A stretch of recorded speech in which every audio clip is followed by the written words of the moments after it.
No, I had planned to come by train all the way. So there you are. No, I haven't right. been on a train for 9 months. So just Really? not.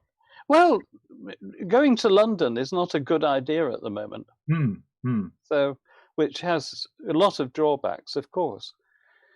Um, but it's been a lot worse for my colleagues who are having to live by Zoom and teach Hmm. Yes, yes. remotely. And there's Zoom fatigue is terrible amongst the university staff. I try not to look too happy about having retired. It's not Hmm. fair. But Right, right. yeah. Same here, actually. Mm, Yes. This is, I think, my third Zoom conference ever.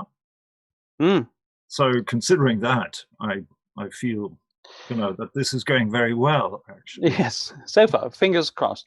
I mean, So far. but yes, it's my first. Oh, Um, yeah. We did something by very Zoom. impressive, Russell. Well, that's You, thanks to you, Patricia. This is hmm, this okay, is this is Patricia. Dr. Lennox is the one who has, and right. also for reasons I won't go into because I don't know what they are. My computer will not do Zoom. Uh-huh. It's the same model, same kind, but it Yeah. won't do the audio. So this is her Feels computer. neglected. Oh, I know. Yeah. That Because you never challenged it. yes. Oh, I've challenged it a lot. I think Challenge you, I suppose. yes, I'm afraid so. I Yeah. think it's I have to have more discussion with Apple about this because I don't know what's going on. Now, Hmm. Roland looks as though he's. Are you? Oh, well, yes, I was going. I didn't want to interrupt you No, because I no. think actually it's maybe it's one of the advantages of this of the situation we are all in. I mean, I know Zoom is not ideal, No. but I think every one of us is learning something, and Mm, mm, we are exploring new zones and new ways of communicating. So actually, yes. I'm very happy to see you all, Mm, even though only as small tiles and thumbnails. But yes, Russell, I think we should start. okay. And yes, so this is the beginning of the official beginning of the second day. Good morning, everyone, and we hope that you've enjoyed the conference on Romeo and Juliet so far. Yesterday afternoon, Julia Börle discussed Romeo and Juliet from an angle of dance. Last evening, Caroline Wright and Patrick Pagels approached the play from the musical and song perspective. This morning, Stefan Schneckenburger guided us through the botanical aspects of the play. Our next speaker, Professor Russell Jackson, will add yet another angle and deal with different theatrical productions and filmic adaptations, and in particular with the different ways directors have responded to the death of one of the play's central characters in the middle of the play, Mercutio. But before I say more about our first speaker today, I would like to remind you of some of the basic Zoom rules to ensure that we have a successful communication today. And I know that Claudia Olk did that yesterday already, but usually we have some new colleagues and participants on the second day. So just briefly allow me to go through some of the basic rules so that everyone knows how he or she can participate. So when you enter the Zoom room, you're all muted and your cameras are turned off. If you would like to turn your cameras on, just move the cursor to the bottom of the screen and click on the icon Start Video, Video starten in the left corner. If time allows, and I hope we will have time, there will be room for short discussion after Russell Jackson's paper.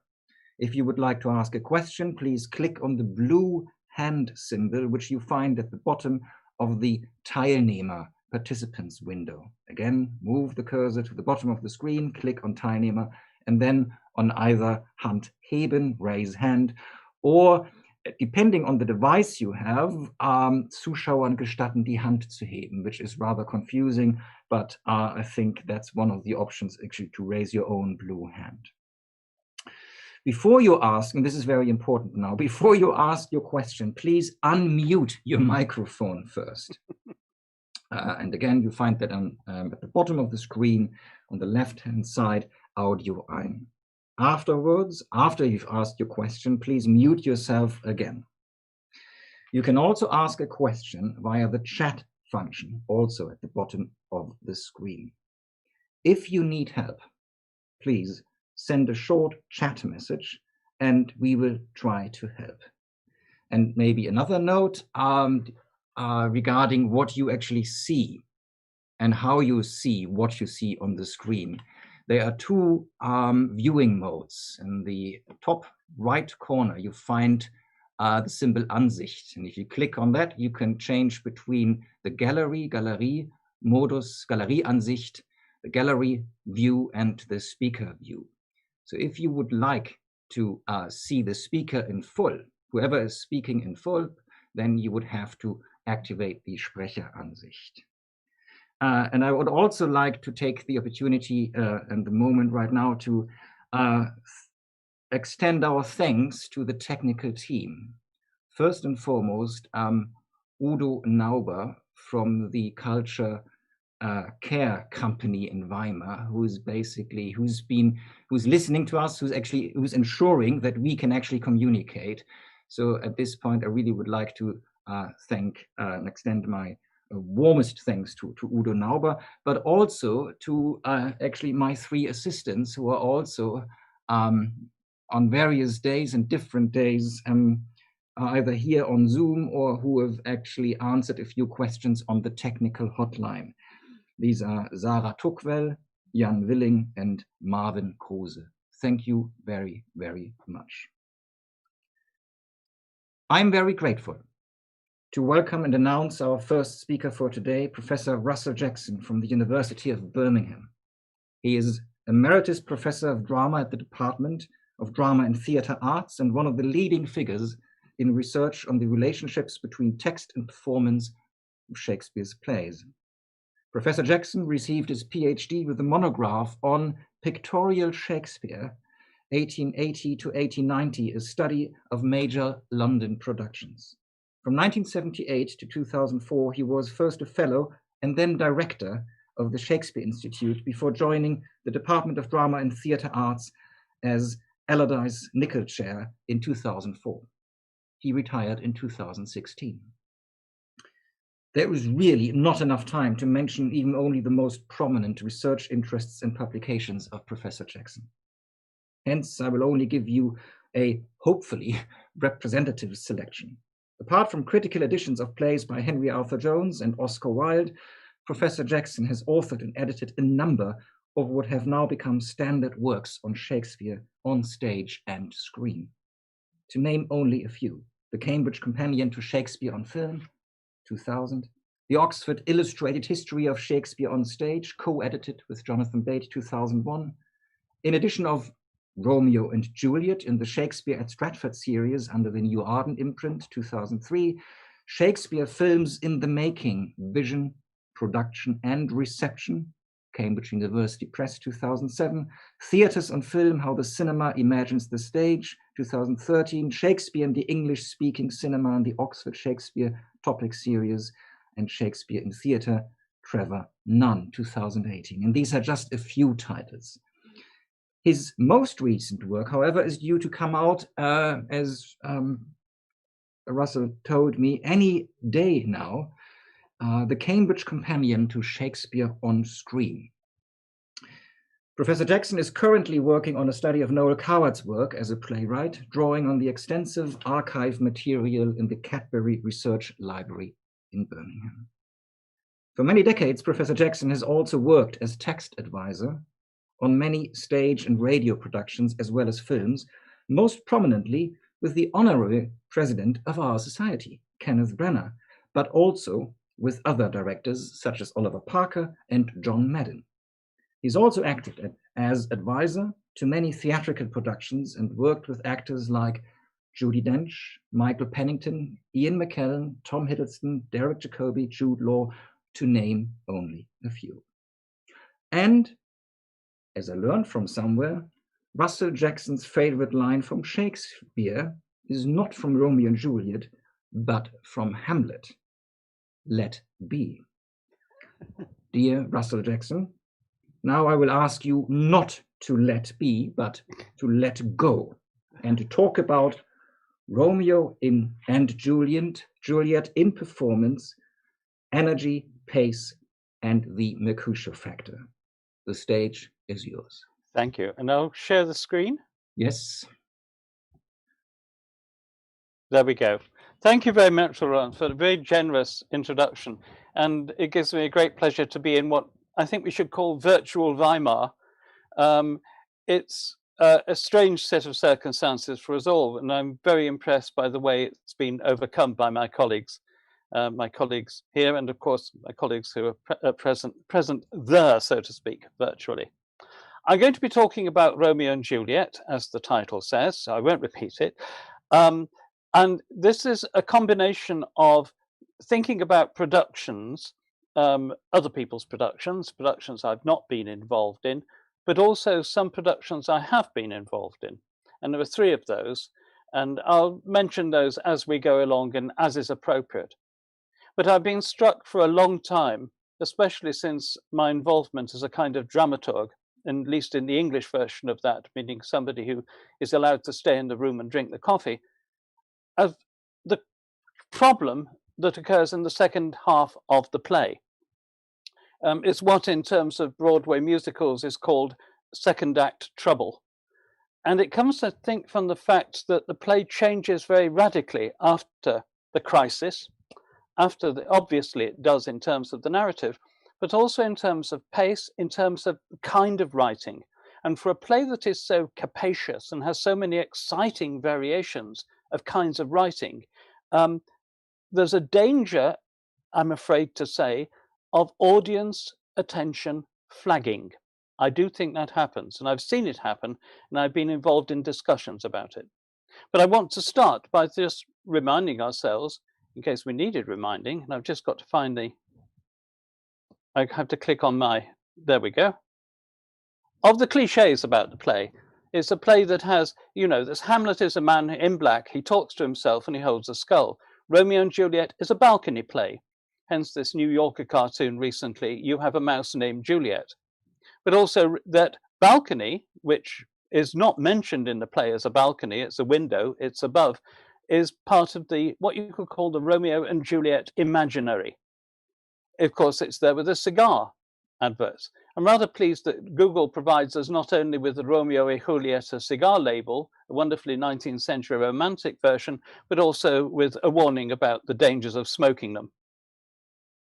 So Romeo and Juliet is a play that has variety and range, and I think that unusually it's conveyed in the two different quarto title pages. It's an excellent conceited tragedy, and it's also a most excellent and lamentable tragedy, which is in a strange way, the second of those rather reminds one of its kinship with Pyramus and Thisbe, but still, it's a play with an extraordinary range of language, of poetic styles and character types and situations. It encompasses, just in terms of literary modes, sonnets, fantasies, chop logic, if you like, wordplay, persuasive argument, ekphrasis, you name it. It's as though everything has been put into it that it seemed that the narrative would take. If you think about the beginning of the play, and here I'm thinking of part 1, which is so often, unless it's a very cut play and you go straight through without an interval, what happens before the interval? Precipitate actions, rapid shifts of mood, poetic, theatrical registers changing, starting with a brawl and bawdy talk, marriage plans for Juliet, the whole business of Capulet and Paris, Juliet with her mother and the nurse, Mercutio, Romeo and Benvolio with the nurse. Then there's the feast, Mercutio's Queen Mab's speech preceding it, the lovers' meeting, Capulet asserting his authority over Tybalt. And there's the balcony, in inverted commas, or the window scene, or the above scene, or basically Juliet is at the window, let's face it, and has to be seen, so most often on stage it will be some kind of balcony. And then there's Romeo and Juliet meeting Friar Lawrence, and then there's the fight, and the deaths of Mercutio and Tybalt, and banishment, and usually, commonly, the interval. Among these incidents, before we get to the deaths of Mercutio and Tybalt, there are included a number of examples of what you could call masculine behavior with a capital M. And it's fairly clear what those are. I don't think I need to spell that out for us. But it's something that drives the play forward, and it's in counterpoints with a separate world in the play, a world that overlaps with it, which is represented, it seems to me, by Juliet, her mother, and the nurse, and the relationships between these three women. And of course the way that turns in the second half of the play as well. The Lady Capulet, who starts out by being the caring mother but with ambitions for her daughter, by the end of the play is the caring mother who says, don't worry about Romeo, I'll get poison to deal with him, which is a side of her that's a shift, if you like, and the nurse is going to betray Juliet, and Juliet is going to be strong in ways that Romeo is not in the second half, or at first appears not to be. And it's as though the first half of the play lays the ground for what is going to turn round when you move into the second part of the play. Now, to talk about first and second parts is, of course, something of an imposition in a way, from the way we think of how we produce it in the theatre, the way we perceive it. One has to remember that it's not divided that way textually, but effectively I think it is in terms of the kind of writing and the direction the play takes. When we go into part two, the second part, this begins with Gallop apace, ye fiery-footed steeds, which is an extraordinary challenge for the performer, especially as if it starts just after the interval with an audience inevitably settling in, to be suddenly hit with this, and for the actors to strike 12 straight away with it is an interesting proposition, and one that actresses usually rise to.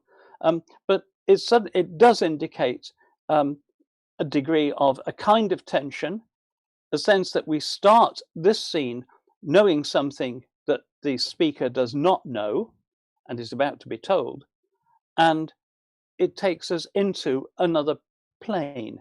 I always think this is the point where the piteous overthrow elements of the play, which we've been promised in the sonnet that is the prologue, takes over. Then we have the scenes with Romeo and Juliet in the friar's cell. I was very struck by Harley Granville Barker's comment that the mature Shakespeare would not perhaps have coupled such similar scenes so closely, but both likeness and repetition serve his purpose. Well, typically with Harley Granville Barker, and I find myself, when I've been involved in productions, going back to Harley Granville Barker a great deal. It seems to me that likeness and repetition serve Shakespeare's purpose, but there are points where the audience may begin to not quite feel their purposes are being served. In other words, one of the things that also happens if you work on this play with a director, and you are, although I try not to be the guardian of the sacred text, it's not my job, it is my job to say, well, I think perhaps we could keep that, because this is where the arguments become more difficult. And I'll say a bit about that later. Then there's Capulet's anger when Juliet refuses to marry, when Juliet prevaricates, which nowadays is commonly very violent. Very often it's very violent. And you move into that area of male violence against women, even without him actually hitting her, or I've seen him drag her up and down stage by the hair, even if he doesn't physically assault her, the verbal assault is quite formidable. And the language he uses against her is very rough indeed. Then there's the problem of grieving. There's a scene with the nurse grieving over Tybalt, and Juliet at first thinking it's Romeo that she's talking about. And then there's the family grieving over Juliet's supposed corpse. And the stylized writing in these is a problem that, excuse me, a problem that has to be dealt with by modern actors. It's hard to embrace it. It's common to, for example, with the grieving over Juliet's corpse, to make it a kind of either a fugue or an ensemble piece. In an operatic manner, so they speak at once, saying slightly different things and making lots of repetitions. And I've been watching some Shakespeare operas recently and thinking about those, and I'm very struck by the way this works. But that's not new, I know. Then there's the question of Romeo in and after Mantua, and there's the apothecary scene, Romeo's long description of the apothecary's shop, which may be coming at a point where the audience are beginning to think about the last train home. And in the final sequence of scenes and the friar's explanation, the timetables beckon. Now I know this is a reductive view of the play, of the play's last part, but it reflects something that is harder for a director to deal with without making substantial cuts, or without making adjustments that may risk negating some of the obvious appeal of the kind of writing that's there for the playwright himself. So thinking about Mercutio and the Mercutio factor, and first of all, I'm going to say something about Mercutio and the sources, and then quite a bit about Mercutio in performance and the range of possibilities. And masculine behavior and masculine mentality are a recurring theme in this. This is no surprise. It needs no ghost to come from the grave to tell us this, I hear you cry. But I'm intrigued in particular by the fact that in Shakespeare's principal source, and I won't read Shakespeare's principal source, there's very little to go on. Samuel Johnson, in his notes to his 1765 edition, quotes this comment attributed by Dryden to tradition, that Shakespeare was obliged to kill Mercutio in the third act lest he should be killed by him. And I think this is intriguing because it suggests that the problem has been perceived for a very long time. And so by Dryden, certainly in terms of a more formal kind of playwriting, but also perhaps it's always been there, who knows. Mercutio's wit, gaiety, and courage will always procure him friends that wish him a longer life, but his death is not precipitated. And if he says, Johnson writes that if he'd lived out the time allotted to him in the construction of the play, I doubt the ability of Shakespeare to continue his existence. In other words, there's the idea that Shakespeare might well have been able to continue. Nor do I doubt the ability of Shakespeare to have continued his existence. Johnson's not.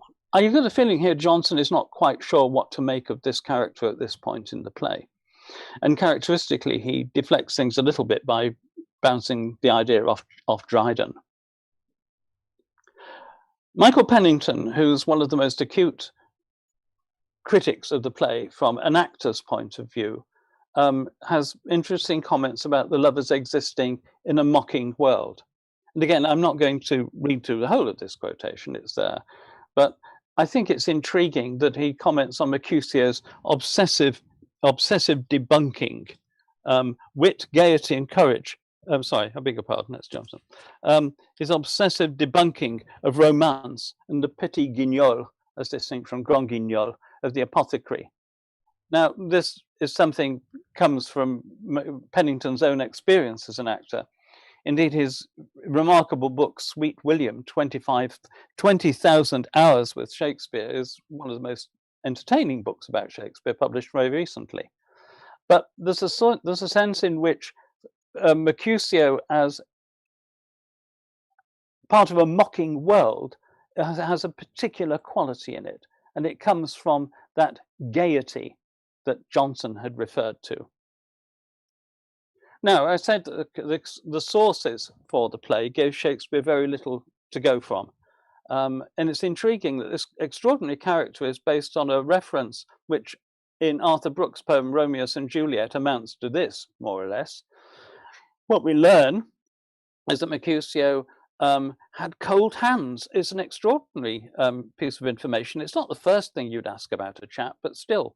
One called Mercutio, a courtier that each were was highly had in price, for he was courteous of his speech and pleasant of device. Even as a lion would among the lambs be bold, such was among the bashful maids Mercutio to behold.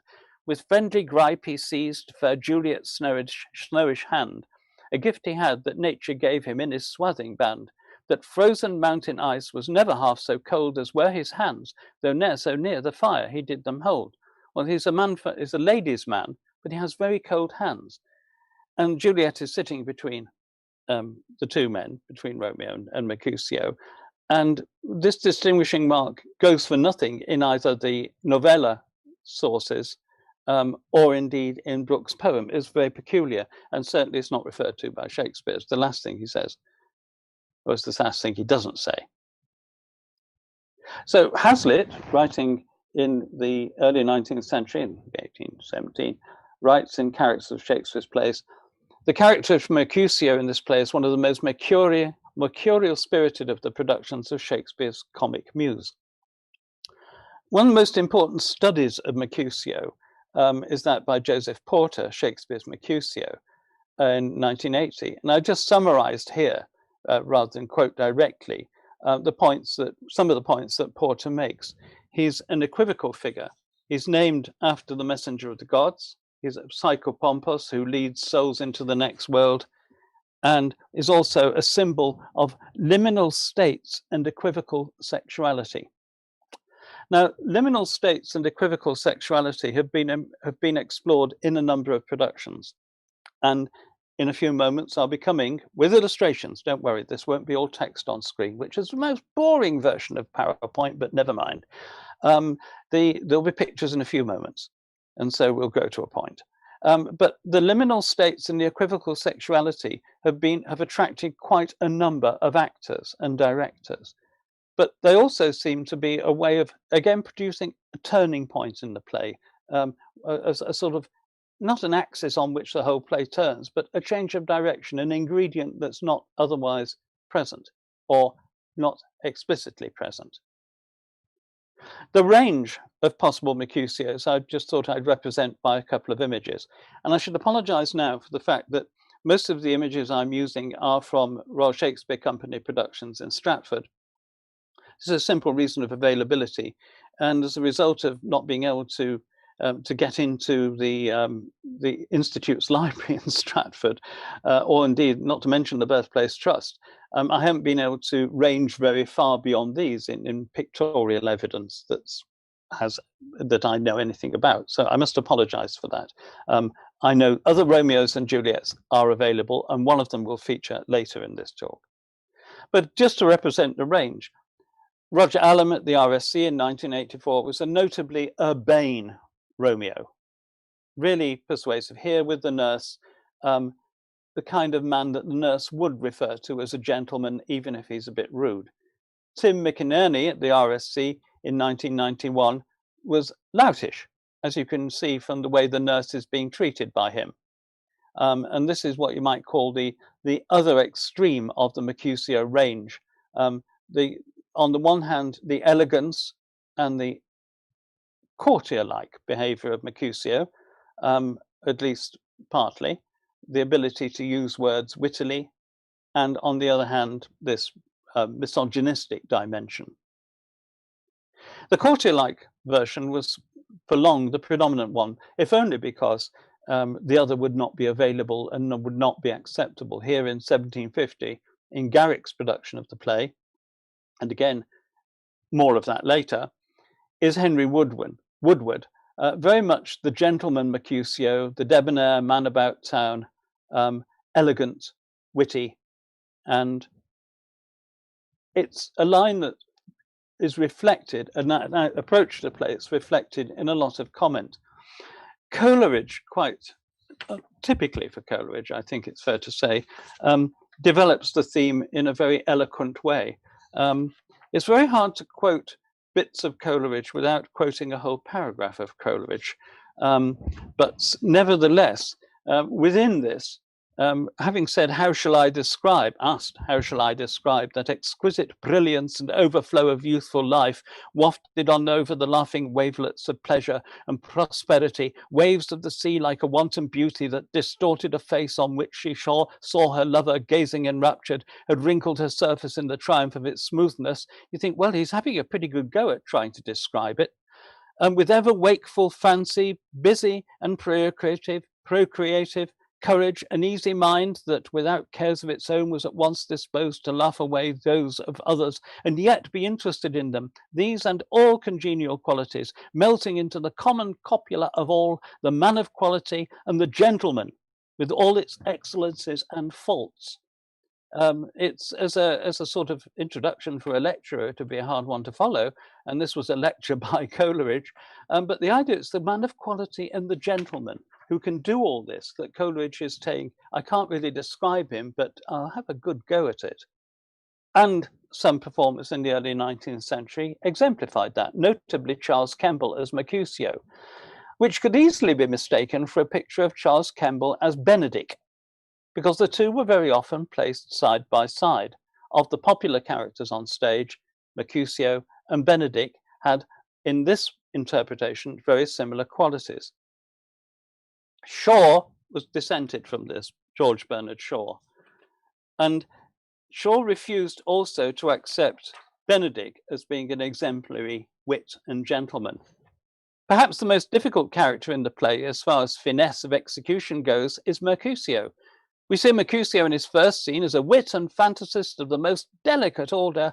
In his next, apparently without any shock to the Elizabethan sense of congruity, he is a detestable and intolerable cad, the exact prototype of our modern Ari.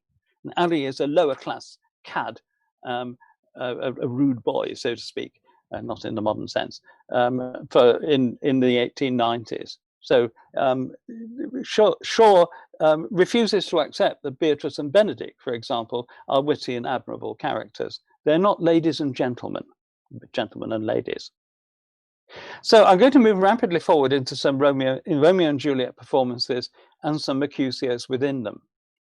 Here's one that is a 1936 film from MGM, directed by George Cukor.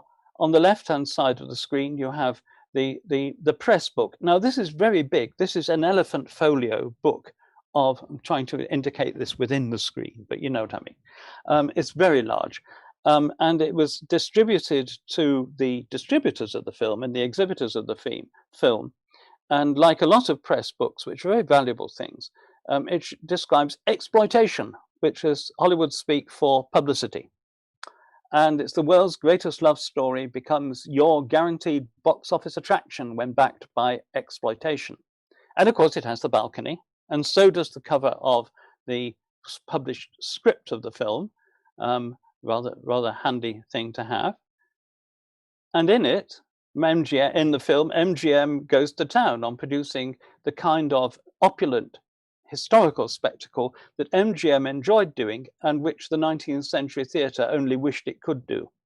It's very impressive. It's a very beautiful film, designed by Cedric Gibbons and Oliver Messel, with some gowns by Adrian for Norma Shearer. And here's Norma Shearer as Juliet.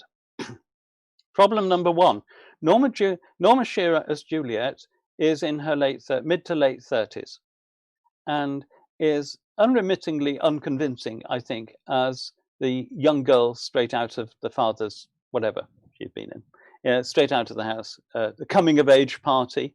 This, by the way, happens in Gounod's opera as well. It's very hard to find singers who would look like Romeo and Juliet the way we expect them. I've been watching Romeo and Juliet lately, and it taxes the imagination sometimes. It looks as though somebody is suffering from arrested development of some kind. However, a late developer. Anyway, here's Norma Shearer, very beautiful, very breathy. She leans her head on her hand a lot in the film. It's her favorite gesture. And here's Romeo, Leslie Howard, one of the finest, most beautifully spoken actors of the English stage and on film in the 1930s. But Howard, as you see, is of an age with his Juliet. Now, obviously, perhaps they've been doing other things in the meantime. So in the film, the men around them, Benvolio and Mercutio, are aged up appropriately. And Mercutio is John Barrymore. Now, it's a remarkable performance by Barrymore, an energetic and graceful actor, but also it's an extremely over-elaborate performance. It's said that he had to be sobered up between takes in order to achieve the Queen Mab speech. He had a drink problem of the kind that W.C. Fields liked to describe as being, my drink problem is I don't know where the next one's coming from. But here is Mercutio being held back by the arms of the local prostitutes, the courtesans rather, we should call them, who therefore get past the Hayes office as being ladies of the town, you know, all kinds of things. Anyway, he's the ladies' favorite in the town. And he's an energetic fighter. Here, he's up against Basil Rathbone as Tybalt. And if you think of, if anyone's seen Basil Rathbone in films like Robin Hood, you know that this is a formidable opponent. But you notice behind him, there's some very decorative young men. And the Q-Corps filled the film with decorative young men as background artistes, as we would call them now, but not for the principals. Q-Corps also engaged Messel to devise these extraordinarily elaborate costumes for everybody, encrusted so that they will read, the richness will read in this very fine black and white. So this goes something chaster and simpler and purer. In 1935, a year earlier, John Gielgud directed the play at the New Theatre in London, with Laurence Olivier playing Romeo and Gielgud playing Mercutio, and then alternating, that is, not on alternate nights, but taking over as the performance went on. It was a simpler approach. It was designed by the design team Motley, and Romeo and Mercutio are here seen with Edith Evans as the nurse between them. Edith Evans was playing old wonderfully. She was not an old lady at this point, but it's regarded as one of the finest nurse performances. And Gielgud and Olivier both had reputations at this point, but Olivier was not known as a speaker of Shakespeare's verse. That was not his major claim to fame. James Eggert, the critic, reviewed the production in both its versions, of course. So this is the Sunday Times where... Wow. Hello. Fancy. There's a cry for help. Eggert is describing Mercutio, Gielgud's Mercutio, as always a problem for the reason that the Queen Mab speech, obviously inserted to satisfy an actor's demand, is not in keeping with that arch materialist. In my opinion, the way to play the part is to go all out for the sensualist, treat the speech as a cadenza, bow, decline an encore, and then get back into the character. In other words, treat it as a sort of operatic aria. Mr. Gielgud reverses the process and builds his Mercutio out of the Queen Mab speech, which of course he delivers exquisitely. This means a new death scene and saying a plague of both your houses with a smile, which is all a benison. Not good Shakespeare, perhaps, but very beautiful Gielgud. When he comes to review Olivier, Eggert uses a sort of military metaphor. Mr. Gielgud, when he played this part, gave us the cascade, but failed at the bluff. There is plenty of honest rock about Mr. Olivier's Mercutio. And I love this bit. He turns on the poetry in the way that athletic young fellows turn on the morning bath. Now, that's one part of the range of Mercutio within the play, as represented in one of the most influential productions. The 1935 London stage production is arguably the most influential of the stage productions until recently. But the other most influential production, I would maintain, is West Side Story, here with Larry Kert and Carol Lawrence on the Broadway stage in 1957. Because although this is self-evidently not a performance of the play, it's influenced what directors know, what audiences will expect and what directors know they will expect from the representation of young men, angry young men in some version of Verona. It's very hard to escape this the kind of energy that West Side Story brings to the play when you're producing the play. Something of this is also reflected in a different version in Franco Zeffirelli's stage production in London in 1960. It's a different kind of reel. It's contemporary film, in fact, superimposed on historical realism. And this is something that Zeffirelli's attitude to verismo opera was notable for, and quite a lot of his verismo operas were still in production. The productions were still being performed quite recently. Within this world, Mercutio was played by Alec McCowan, a disdainful exhibitionist, wrote a reviewer in Queen, a modern type of kidder who imitates other people's voices when threatened by emotion, leaping swiftly into the accents of a cleric or a fop, and always watching the effect out of the corner of his eye. This Mercutio brilliantly expresses the kind of teenage cockiness that Jerome Robbins caught in Dance. So that Tynan is thinking, the critic in Queen is thinking in terms of West Side Story as well. And Kenneth Tynan describes the performance of the play in terms of contemporary Italian cinema. The fact that the rival factions are gangs of dawdlers with time on their hands, captives of the streets, like the boys in Fellini's film I Vitelloni. Mercutio is their unquestioned idol, an intense, fierce, sourly witty young man, always conscious of his intellectual superiority. So when Fellini comes to make the film, and that's just there as a placeholder to remind us of the film, his Mercutio is an extremely disturbed Mercutio, played by John McHenry. And I remember when I first saw the film, when I was 17 or 18, the few images I retained from it at the time, one of them was the extraordinary death of Mercutio in this, and also Mercutio's delivery of the Queen Mab speech. Troubled, aggressive, puzzled by Romeo, annoyed by Romeo, and clearly not happy with himself, shall we say. And he also, as Zeffirelli had instructed Alec McCowan to deliver the Queen Mab speech, taking each part of it to the person he was talking to, making all the impersonations in the speech vivid. One problem about Mercutio in this respect, on stage more than on film, where you can cut more afterwards, is he is, to go back to my original point, a hard act to follow. In 1976 at Stratford, and this is Ian McKellen and Francesca Annis on the edge of the tomb, and there's a famous piece of business associated with this, but I won't go there just now. In this production in 1976, Michael Pennington played Mercutio. It was very much Mercutio as not a disturbed young man, but what you might call an additional intellectually precise young man, taking apart Romeo's ideas about love, the oxymorons, the language. It's tempting to say this intelligent, incisive Mercutio is helped by the fact that he and McKellen and the director Trevor Nunn had all been at Cambridge. And I gather that's one of the things they do there, intelligent incisiveness. I wouldn't know about that. However, Mercutio's death, again, dismayed, finding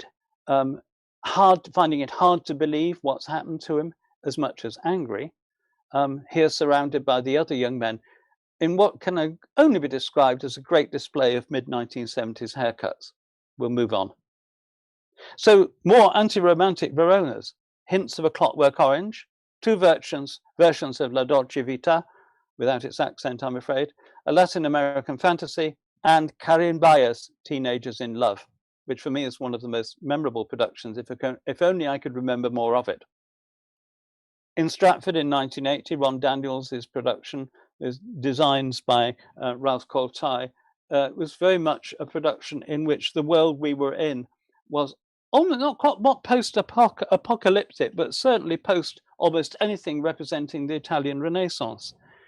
And the rituals of fighting and the means and mode of fighting struck me at the time as being not quite A Clockwork Orange, but something in that area. In 1985, in a much sunnier mood, Michael Bogdanov, in his updating of the play, presented a contemporary, stylish Italian world. Tybalt here has just arrived in his car. And of course, the car is, yes, it's an Alfa Romeo. It has to be.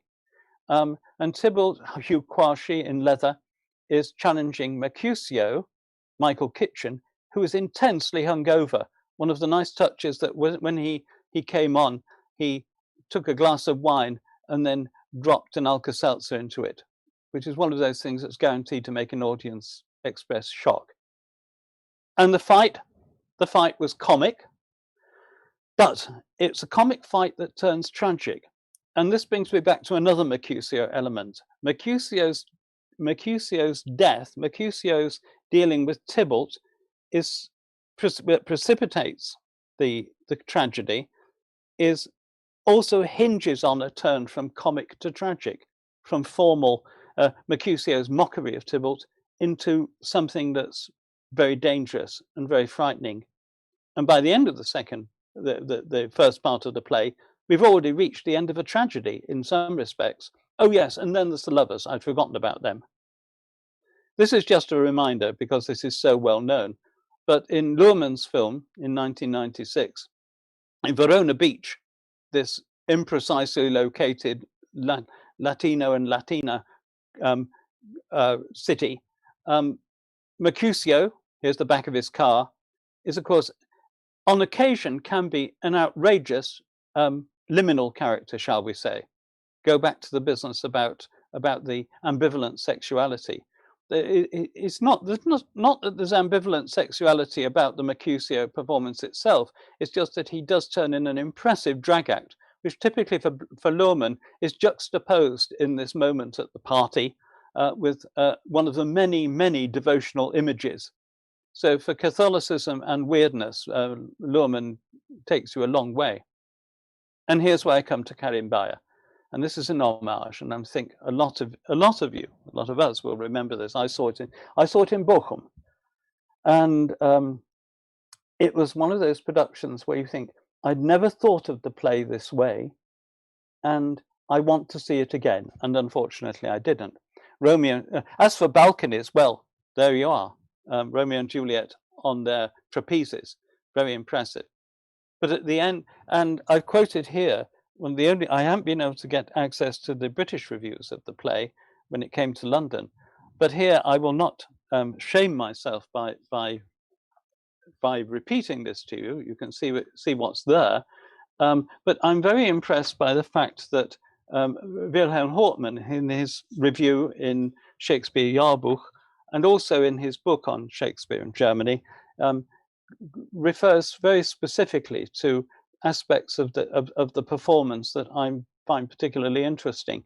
That it had no particular respect, no particular anxiety about any loss of literary and aesthetic reputation, Erinnerungswerten, and it was ganz in den Denk- und Empfindungswelt heutiger Jugendliche verankert. And I find that very impressive, that it's just exactly the impression you got.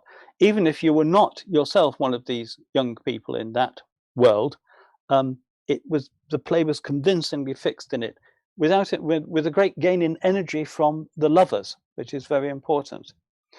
And as for Mercutio, in the performance, the last line of this, where Hauptmann notes that Karim Bayer gives him the role of the angel of death who brings the news about the death of Julia to Romeo. And that's something that some other productions have done as well. But it goes back to that idea of Porter's about him as a psychopompos, the Mercury leading the souls. At the very end of the play, we have reluctant victims. I remember Romeo trying to throw up because of the poison and to get it out of his system. They did not want to die. I don't know if the package in front of Julia, whether or not that's the wonderful gift, the moment when Paris arrived and there was a parcel and she opened it and it was a little mechanical frog. And very proudly he said, I wrapped it myself. And behind them is the prince. looking totally at a loss, which he was all the way through the production. He had a cart full of toys that he pulled around behind him, and an orb, like a little sort of football-like globe that he held. And behind Julia, who is, as Hortman points out, adopting one of the poses from a Goya painting, is a rose, a kitsch statue. It was a production that played with kitsch. Now it's 10 minutes to the hour now, so I'm going to move quickly, and very quickly. There's in my experience of conferences, the words you want to hear really are, and so as I move to a conclusion, anyway, so I'm moving to a conclusion. Briefly looking at Michael Boyd's production, a very stripped back RSC production in 2000 with Romeo, David Tennant before he became Doctor Who, and Adrian Schiller as Mercutio. And Mercutio here imposing himself literally on Romeo in something that is an enactment in the Queen Mab speech of the lines about maids lying on their backs. The curving walls provided the balcony. This is the death of Mercutio, but it was a production that accommodated the ugliness of passion and the ugliness of anger. Here with Juliet, with her father, with the nurse, Romeo with the friar. There was no compromise about this. And at the very end, the ghost of Mercutio hovered over the back of the stage as the lovers contemplated their grave and then walked out through the audience. And in some performances, because of the understudy's illness, it was Mercutio who handed the poison to Romeo, which turns round the circle. Finally, a production that I was involved in, Kenneth Branagh Theatre Company's production in 2016. This is the basic set for it, with a coffee mug in the foreground. And this was a production in which the star roles, Lily James and Richard Madden, the actors had appeared in Kenneth Branagh's Cinderella film, so that was one of the hooks for the production. But the other one, of course, was Derek Jacobi as Mercutio. So this was on the right-hand side. You see Derek Jacobi with the boys on the piazza, very much the leader of the pack. In fact, originally the idea was that he was going to own the local bar, which would have been called Mercutio's, and that was an interesting aspect of the idea. And Paul Prescott described him in Shakespeare Survey. And it's interesting about the Mab speech turned from a witty digression into an angry rant. And this was the anti-poetic dimension of Jacobi's performance that I found most interesting. He had performed the part in 1993 in an audio production. And this is a production in which I was involved as a dramaturg, but it was an easy job because we did what more or less was the whole play, however you define that, uncut. It's on radio, so people have got lots of time, haven't they? But with Branagh and Samantha Bond as the lovers, parts they had played in 1985. Jacobi described the part in this way in 1993 in the Random House audiobooks program notes. He's old and Romeo and Benvolio is knocked around a bit. There's a streak of misogyny in him. And then in 2016, he makes these remarks about him, ending with, "I only wish he stayed around a little bit longer." So now cutting to the chase, which is where I say, yes, I'm nearly over. It is nearly time for more coffee or questions or both. And I'm going to look briefly and very quickly at cuts in Act 3, Scene 2. And I'm not going to do this in detail because what I'm going to show you from these productions are pages that I transcribed from the prompt books. And you can see, I think, clearly the nature of the cuts. I won't go into the detail on them. So here we have, excuse me, in 1976, a production by Trevor Nunn, in which the combination of crossing out and boxes shows the range of cuts that were made and then remade in the play when it moved from Stratford to the Aldwych. And in this, you can see the kind of lines that are being cut, the kind of development. And this is the danger. One cuts the development of a metaphor, one cuts the elaboration of it or the repetition of it in order to move on. But given the range of poetic styles in the play, those repetitions are themselves insignificant.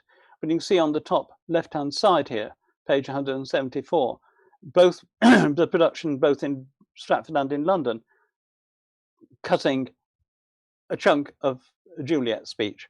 And this is the characteristic of the way those speeches have been dealt with all the way through.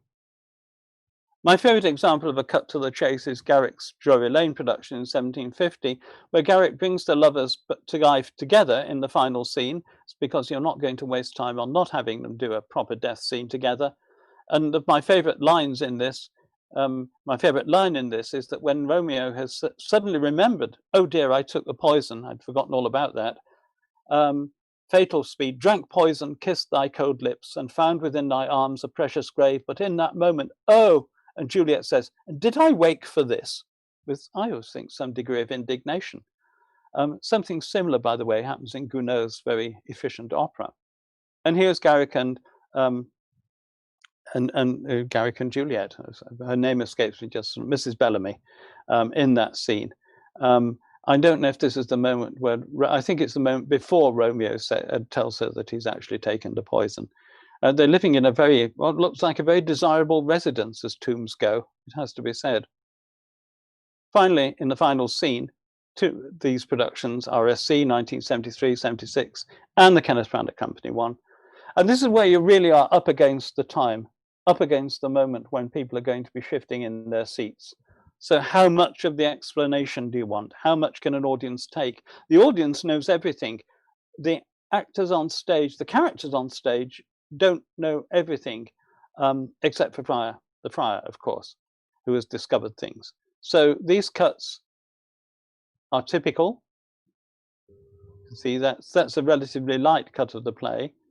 Here's one that, although it's rather faint, you can see considerable chunks from the explanation have gone, including a whole section just before the end, which unfortunately includes the prince invalidating the friar and saying, we still have known thee for a holy man. Finally, with the end of Kenneth Branagh's production, here was an area that I was very anxious we should have some explanation. There was a tendency not to want anything much at this point, rather in the manner of the 19th century productions that used to stop as soon as the lovers were dead. But we did. And so we have that much of Friar Lawrence's explanation. You'll notice that very cleverly, on the part of the director, not the dramaturg, it has to be said, that Friar Lawrence is in the middle of saying, the noble, on the left-hand side, the noble Paris and true Romeo, here lay the noble Paris and true Romeo dead. She wakes and the prince steps in and says, we still have known thee for a holy man. As though to say, okay, that's enough. We've got it. It's time to move on. And this was as much as we could get into it, given various other cuts that had gone, including quite a bit of the Mantua scene as well.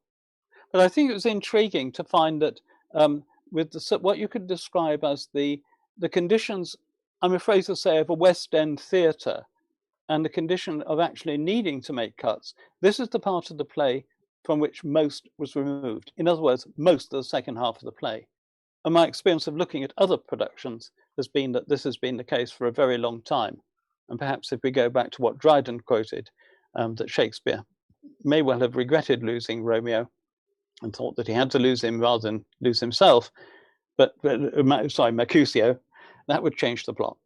I want to end with a quotation from a very famous final line of the play, version of it, which was inadvertent on the part of the actor.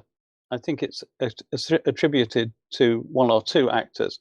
I think it was Michael Gambon at Birmingham, who, speaking the final lines of the Prince, found himself saying, for never was a story of more woe than this of Romeo and his Juliet. Oh, so that seems a suitable place to stop. Thank you for being so patient. And there we are. Yes. Well, applause, applause, applause. That's very kind. Thank you very much. From everyone and from, of course, me as well. And I think we have maybe time for a couple of questions, maybe two questions. Then I would like to ask you to keep the questions short. And yes, there's a first question, Maria Eisenmann. Yes, first of all, thank you for the intriguing and brilliant talk. I have a basic question. Although Mercutio only appears 4 times in the play, we all know that he plays a central role, obviously, because he kind of foretells early what is going to come, and thus drives the plot forward, I would say. That's my question now, do you agree with what is often said about Mercutio's central role, that his death marks the turning point of the play? Because here the drama, which at first seems like a comedy, we heard about that last night, finally changes into tragedy.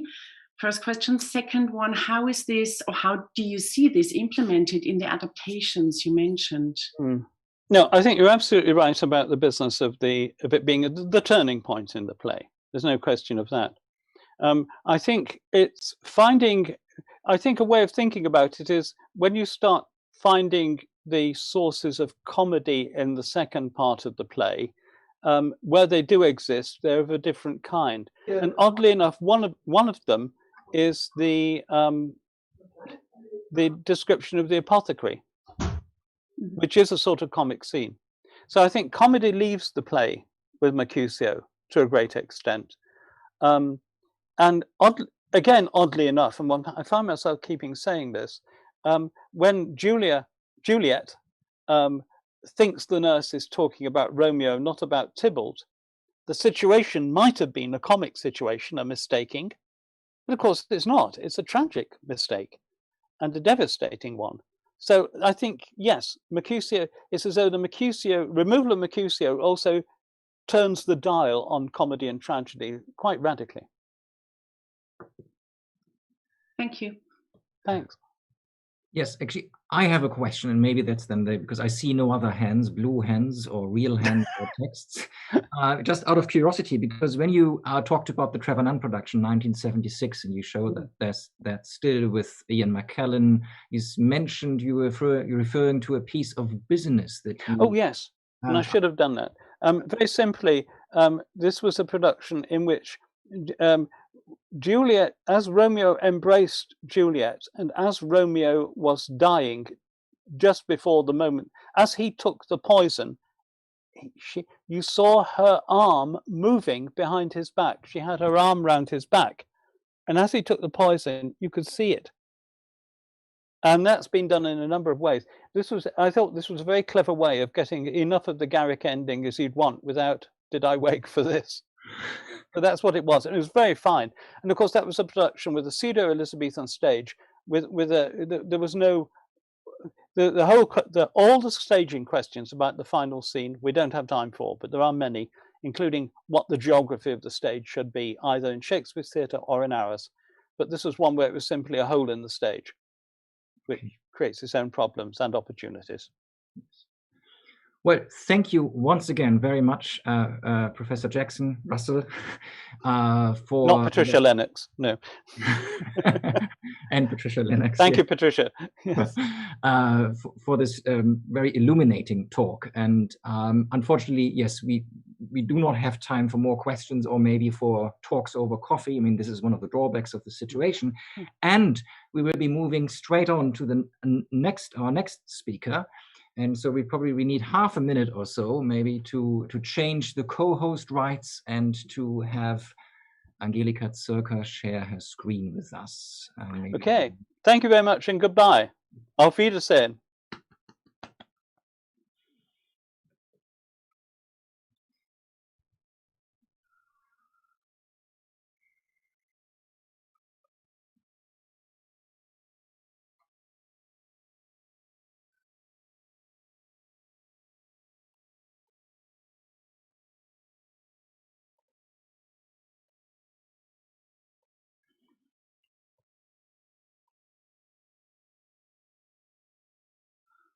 So, Frau Zirker, ich habe Ihnen jetzt die Co-Host-Rechte zugewiesen. Sie müssten jetzt in der Lage sein, Ihren Bildschirm zu teilen. Und ich glaube, Bettina Böcker wird Sie ja kurz vorstellen. Gut, dann guten Morgen aus München. Ich hoffe, ich bin gut zu hören. Ja. Es nickt jemand, das ist ein gutes Zeichen. Dann darf ich Ihnen jetzt unsere nächste Vortragende heute Morgen vorstellen, Frau Zirker. Angelika Zirker ist Professorin für englische Literaturwissenschaft an der Universität Tübingen. Und die Schwerpunkte ihrer wissenschaftlichen Arbeit sind neben Shakespeare und der englischen Literatur der frühen Neuzeit natürlich der Roman des 19. Jahrhunderts sowie, eine besondere Freude, die englische Kinderliteratur. Hier möchte ich besonders auf ihre Doktorarbeit zu Lewis Carrolls Alice-Romanen hinweisen, die 2010 mit dem Titel Der Pilger als Kind, Spiel, Sprache und Erlösung in Lewis Carrolls Alice-Büchern erschienen ist. Sie wird flankiert von mehreren Aufsätzen, unter anderem zum Thema der Überraschung und zum rekursiven Verstehen in den Alice-Romanen. Auch zu diversen anderen Klassikern der englischen Kinderliteratur hat Frau Zirker publiziert, so zu Little Lord Fauntleroy, der kleine Lord, bald wieder im Fernsehen, The Secret Garden und zur Nonsenslyrik von Edward Lear. Frau Zirkers zweite Qualifikationsschrift, die Habilitation zu William Shakespeare und John Donne, Stages of the Soul in Early Modern Poetry, 2019 bei Manchester University Press erschienen, bringt uns zu ihrem Forschungsschwerpunkt in der frühen Neuzeit, wobei neben Shakespeare die Lyrik und dementsprechend vor allem auch Shakespeares Lyrik im Mittelpunkt ihres Interesses steht. Zu erwähnen sind neben dem eben erwähnten Buch Aufsätze zu John Donne, zu George Herbert und Emilia Lanier, zu Shakespeares Sonetten und zu The Rape of Lucrece. Im Bereich des Shakespeare'schen Dramas hat sie unter anderem zu Othello, The Merry Wives of Windsor and The Taming of the Shrew publiziert. Außerdem 2009 zusammen mit Matthias Bauer einen Sammelband mit dem Titel The Drama and Cultural Change, Turning Around Shakespeare herausgegeben. Nicht verschweigen möchte ich an dieser Stelle allerdings auch ihre Beteiligung an einer Sektion des Anglistentags 2013 mit dem Titel Not Shakespeare, Ausrufezeichen, New Approaches to Drama in the 17th Century. In den letzten Jahren dann zeugen Frau Zirkers Publikationen von einem verstärkten Interesse an den Digital Humanities, insbesondere im Kontext der Annotation. Immer wieder bewegt sie sich dabei auch an der Schnittstelle zwischen Literaturwissenschaft und Linguistik, so zum Beispiel in ihren Publikationen zum Wortspiel, aber auch als Mitherausgeberin eines Sammelbands zur Grammatik von Emily Dickinson von 2020, also dieses Jahr erschienen, Linguistics Meets Literature, More on the Grammar of Emily Dickinson. An der Universität Tübingen ist Frau Zirker in mehreren Drittmittelprojekten und Forschungsverbünden engagiert. Nennen möchte ich vor allem das Graduiertenkolleg 1808, Ambiguität, Produktion und Rezeption, sowie den Sonderforschungsbereich 833, Bedeutungskonstitution. Außerdem gehörte sie zu den Betreuern des Promotionsverbundes Heilige Texte und war an einem interdisziplinären Forschungsprojekt zum bereits erwähnten Thema Wortspiel beteiligt. Viele von Ihnen werden sie darüber hinaus auch als Mitherausgeberin der Zeitschrift Connotations kennen, die sich vor allem der Untersuchung literarischer Sprache und der Methode des Close Reading verschrieben hat. Heute Morgen wird Frau Zirker zu uns über ein Thema aus dem Umkreis des SFB 1391 sprechen, andere Ästhetik, der erforscht, wie Texte, Bilder und Objekte der europäischen Vormoderne ihren ästhetischen Status bestimmen. Dort befasst sich das Teilprojekt C5 mit der Ästhetik gemeinschaftlicher Autorschaft in der englischen Literatur der frühen Neuzeit. Und genau darum geht es auch in Ihrem Vortrag heute Morgen. Frau Zirker, wir freuen uns auf Ihre Ausführungen zur Ästhetik gemeinschaftlicher Autorschaft in Romeo and Juliet. Ja, guten Morgen und ganz herzlichen Dank für die überaus freundliche Einführung. Ich stelle die obligatorische Frage, kann man mich hören? Okay, ich sehe ein Nicken, das ist erfreulich. Und damit würde ich gerne erstmal vorab dem Vorstand der Shakespeare-Gesellschaft danken für die Einladung und nochmal betonen, wie sehr ich mich freue, an der Herbsttagung mitwirken zu dürfen, auch wenn die Bedingungen aufgrund der Pandemie erschwert sind und uns allen der Austausch vor Ort fehlt. Dennoch hoffe ich, dass meine Überlegungen zur Ästhetik gemeinschaftlicher Autorschaft in Romeo und Julia, der Tragödie, die an diesem Wochenende im Zentrum unserer gemeinsamen Überlegungen steht, in eine lebendige Diskussion münden werden. Und jetzt werde ich hier erst einmal meinen Bildschirm teilen. und hoffe, dass das alles gut klappt. Jetzt sollten Sie eigentlich alles sehen können. Wunderbar. Lassen Sie mich meinen Vortrag zur Ästhetik gemeinschaftlicher Autorschaft in Romeo und Julia mit einigen terminologischen Klärungen und Erklärungen beginnen, aus denen sich meine Lektüre von Romeo und Julia speist. Ich spreche in meinem Titel von Ästhetik und von gemeinschaftlicher Autorschaft zwei riesige Felder, die zudem äußerst ambiguitätsanfällig sind. Zu verorten sind meine Überlegungen, wie gerade schon in der Einführung angedeutet wurde, in einem aktuellen Forschungsprojekt in Tübingen, dem Sonderforschungsbereich zur anderen Ästhetik, in dem ich gemeinsam mit meinem Kollegen Matthias Bauer und zwei Mitarbeiterinnen die Ästhetik von Ko-Kreativität und der gemeinschaftlichen Autorschaft in der englischen frühen Neuzeit gattungsübergreifend erforschen. Wir gehen in unserem Projekt und im SFB insgesamt von einem weiten Ästhetikbegriff aus, der historisch über das 18. Jahrhundert hinausgreift und nicht auf einem emphatischen Kunstbegriff beruht, sondern auf ästhetischen Akten im Sinn performativer Handlungen wie Rituale, zeremoniell, Inszenierungen und Aufführungen etc. und Artefakten im Sinn von Texten und Objekten wie Bildwerke, Bauten, Partituren etc., deren ästhetische Position zwischen Form bzw. Gestaltungswissen und sozialer Praxis zu bestimmen ist, wie es im Finanzierungsantrag des SFBs heißt. Der Begriff der Ästhetik ist in unserem Kontext also zunächst als offener heuristischer Suchbegriff zu fassen, der von seinen normativen Zuschreibungen befreit und damit flexibilisiert ist. Was meint nun was meint nun gemeinschaftliche Autorschaft und wie geht das mit Ästhetik zusammen? Die frühe Neuzeit, insbesondere das Theater, ist geprägt von Autoren, die gemeinsam Dramen verfassen und im Übrigen auch Gedichte, aber das führt an dieser Stelle zu weit. Dabei hat die anglistische Forschung zu gemeinschaftlicher Autorschaft sich bislang fast ausschließlich darauf konzentriert, die konkreten Anteile der beitragenden Autoren an den überlieferten Dramen zu bestimmen, etwa mittels stilometrischer Methoden. Wir hingegen setzen neue methodische und inhaltliche Akzente und drehen die Fragestellung gewissermaßen herum. Wir verfolgen das Ziel, eine andere Ästhetik kollaborativer Autorschaft in der englischen Literatur der frühen Neuzeit zu rekonstruieren. Gemeint ist damit, ein alternatives Paradigma in den Blick zu nehmen, das sich von autonomieästhetischen Voraussetzungen, dem Geniekonzept oder dem Autor als alleinigen Urheber frei macht. Statt vorhandene Texte in eine Summe von Einzelautorschaften aufzulösen, fragen wir nach konkreten Praktiken, Funktionen und nach dem Mehrwert kooperativer Prozesse und Verfahren bei der Produktion von Texten und Büchern. Es geht uns also um die konzeptionelle Dimension von Ko-Kreativität, wie sie sich in den Texten selbst manifestiert. Im Kontext unseres praxeologischen Ansatzes wird Co-Autorschaft somit einerseits in ihrer konkreten Produktion oder Performance erforscht, andererseits in der Reflexion über Co-Kreativität, die sich in Metaphern, Allegorien, aber auch formalen Verfahren ausdrücken kann.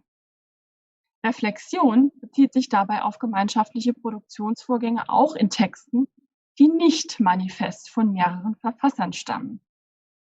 Die Co-Autoren sind hier häufig imaginierte Personen oder verschiedene Sprecherinstanzen. Und Sie sehen, wie ich mich damit schrittweise Romeo und Julia nähere, bei dem es sich keinesfalls um ein gemeinschaftlich verfasstes Werk handelt.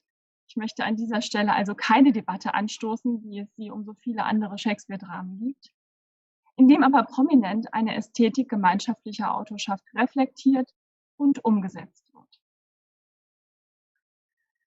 Im Folgenden habe ich 3 Aspekte ausgewählt, anhand derer sich diese Reflexion einer Ästhetik gemeinschaftlicher Autorschaft meines Erachtens nachvollziehen lässt. Konflikt und Streit sowie den rhetorischen Wettbewerb als Ausdruck der gemeinschaftlichen sprachlichen Produktion, das Sonett, das Romeo und Julia bei ihrem ersten Zusammentreffen gemeinsam schaffen, sowie die Ästhetik des Endes in der gemeinsamen Kreation einer Statue der beiden Liebenden. damit komme ich zu meinem ersten Unterpunkt und der Frage, gemeinsam streitet es sich besser, Konflikt und Streit als kommunikativer Wettbewerb.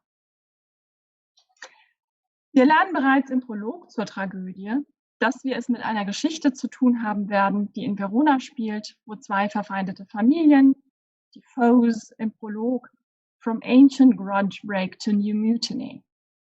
Und so beginnt das Stück, halb gattungsuntypisch, halb konform, mit genau dieser Feindschaft und dem Streit. Zwei Diener betreten die Bühne und lassen sich in durchaus anzüglicher Sprache über die Lage zwischen den Familien Capulet und Montague aus. Gregory, on my word, will not carry coals. No, for then we should be colliers. I mean, and we being collar will draw. Aye, while you live, draw your neck out of collar. I strike quickly, being moved. But thou art not quickly moved to strike. A dog of the house of Montague moved me. To move is to stir, and to be valiant is to stand. Therefore, if thou art moved, thou runnest away. A dog of that house shall move me to stand. I will take the wall of any manor made of Montagues. That shows thee a weak slave, for the weakest goes to the wall. 'Tis true, and therefore women, being the weaker vessels, are ever thrust to the wall. Therefore I will push Montague's man from the wall, and thrust his mates to the wall. The quarrels between our masters and us, their men. Die Unterhaltung ist reich an Wortspiel, ausgehend von der idiomatischen Wendung carry coals, was so viel bedeutet, wie dass man sich nicht irgendwelchen Beleidigungen unterwerfen wird. Von Schlegel sehr schön übersetzt, als wir wollen nichts in die Tasche stecken. Und damit ist die Eröffnungsszene des Stücks zunächst unterhaltsam. Doch schlägt sie relativ schnell in Aggression um und wird als Streit nicht nur zwischen den Herrschaften, sondern auch den Dienern wahrgenommen. Als kurz darauf Bedienstete aus dem Hause der Montagues auftreten, schlägt der zunächst verbal beschriebene Konflikt in Handeln um und Schwerter werden gezogen. Die Handlung ist bekannt. Diese Anfangspassage ist im Hinblick auf die Konzeption der Tragödie in vielfacher Weise bemerkenswert. Entgegen der gängigen Tragödienstruktur nach Heywood beginnt dieses Stück nicht in Calms, sondern mit Tumult und Kampf. Gleichzeitig bietet die Art der Kommunikation, vor allem das Wortspiel, eine Art Comic Relief. Als Zuschauerin ist man zunächst damit beschäftigt, diesen Repartees zu folgen und den Anschluss nicht zu verlieren. Samson und Gregory beginnen mit einem regelrechten Wettstreit um den Witz und nehmen das jeweilige Wortspiel des anderen auf. Ein Muster, das sich im Verlauf der Tragödie mehrfach wiederholt. Verbale Wettbewerbe setzen sich fort und bestimmen die Handlung über weite Strecken. Bis zur Klimax im Akt 3, Szene 1, wenn Tybalt getötet wird, Romeo fliehen muss und es zur tragischen Verstrickung kommt, die zum Tod der Protagonisten führt. Doch gibt es zwischen diesen Auseinandersetzungen auch wesentliche Unterschiede, die zur Reflexion der Ästhetik gemeinschaftlicher Autorschaft beitragen. Im Verlauf von Romeo und Julia wird Streit teilweise spielerisch simuliert und die beteiligten Parteien greifen dieses Spiel auf. Oder aber es ist von vornherein ernst und schlägt nicht in ein gemeinsames Produzieren schlagfertiger Kommunikation um. Der jeweilige Ausgang, so die These, wird also bestimmt durch das Maß an Kooperation. Ich wende mich also in einem nächsten Schritt dem kommunikativen Wettbewerb als einer Battle of Wits und Emulatio zu. Im Anschluss an die Ballnacht in Akt 2, Szene 4 treffen sich Mercutio und Benvolio am Morgen und fragen sich, wo Romeo abgeblieben sein könnte. Als er sich ihnen endlich anschließt, muss er zunächst einige Frotzeleien über sich ergehen lassen. Here comes Romeo, without his roe like a dried herring. Oh, flesh, flesh, how art thou fishified? Now is he for the numbers that Petrarch flowed in. Laura to his lady was a kitchen wench. Mary she had a better love to berhyme her. Dido a dowdy, Cleopatra a gypsy, Helen and Hero haldings and harlots, this be a grey eye or so, but not to the purpose. Signor Romeo, bonjour. There's a French salutation to your French slop. You gave us the counterfeit fairly last night. Good morrow to you both. What counterfeit did I give you? The slip, sir, the slip. Can you not conceive? Pardon, good Mercutio. My business was great, and in such a case as mine, a man may strain courtesy. That's as much as to say such a case as yours constrains a man to bow in the hams, meaning to curtsy, but hast most kindly hit it. A most courteous exposition. Nay, I am the very pink of courtesy. Pink for flower, right. And this goes on and concludes on, thou wast never with me for anything when thou wast not there for the goose. I will bite thee in the ear for that jest. Hey, good goose, bite not. Thy wit is a very bitter sweeting. It is a most sharp sauce. And is it not then well served into a sweet goose? Benvolio und Mercutio machen sich zunächst über Romeo lustig, weil sie denken, dass er die Nacht mit einer Frau, vermutlich seiner Flamme Rosalind, verbracht hat. Und Mercutio fährt zur Hochform in anzüglichen Bemerkungen auf, die ich hier aus Zeitgründen nicht weiter aufschlüsseln kann, die aber in allen gängigen Ausgaben ausführlich kommentiert werden. Doch Romeo ist zu solchen Scherzen zunächst nicht aufgelegt, denn er hatte Wichtiges vor, und in einem solchen Falle tut man wohl einmal der Höflichkeit Gewalt an, wie es bei Schlegel heißt. Er möchte nicht über die Geschehnisse der Nacht sprechen, denn für ihn sind die Vorkommnisse, sein Zusammentreffen mit Julia, eine Unterhaltung mit ihr am Anschluss, zu ernst. Schließlich steigt er aber in das Spiel ein. Zunächst greift Mercutio den Begriff der Courtesy auf, um einen weiteren anzüglichen Witz zu machen, der von Romeo strategisch uminterpretiert wird zu Curtsy, der Verbeugung. Und so landen die beiden schließlich in einem witzigen Schlagabtausch in Tiermetaphern, der bei Schlegel interessanterweise gekürzt ist und von Günther sehr produktiv aufgenommen wird. Am Ende steht Mercutius erfreuter Kommentar. Why is not this better now than groaning for love? Now art thou sociable, now art thou Romeo, now art thou what thou art, by art as well as by nature. An dem Schlagabtausch teilzunehmen heißt, sociable zu sein, gesellig und gemeinsam kreativ und eine Rolle zu erfüllen, die man in einem bestimmten sozialen Kontext hat. Gleichzeitig deutet die Art des Austauschs auch darauf hin, dass es hier um den Ausdruck von Freundschaft und Verstehen geht, die Art witziger Unterhaltung, die Intimität voraussetzt. Romeo ist nun wieder sein wahres Selbst. The real Romeo is back at last, jousting verbally with male companions. In such badinage and bawdy comments, their natures and wits, art, properly coincide, wie René Weiss die Situation in der jüngsten Arden-Edition zusammenfasst. Der gewitzte Austausch ist Ausdruck davon. Im Verlauf des Stücks finden sich weitere Beispiele solcher witty Repartees. Zentral zwischen Romeo und Julia im berühmten Liebesstreit, ob es denn die Nachtigall war oder die Lerche, die sie am frühen Morgen hörten, in Akt 3, Szene 5, und zwischen Benvolio und Mercutio zu Beginn von Akt 3, Szene 1. Es ist in dieser Szene, dass wir jedoch auch Zeugen werden von einer gescheiterten Kollaboration, denn Tybalt verweigert sich, konsequent in seiner Rolle im Stück, einem solchen kommunikativen Wettstreit und greift zur Waffe. Wir wenden mich also dem kommunikativen Wettbewerb und seinem Scheitern zu.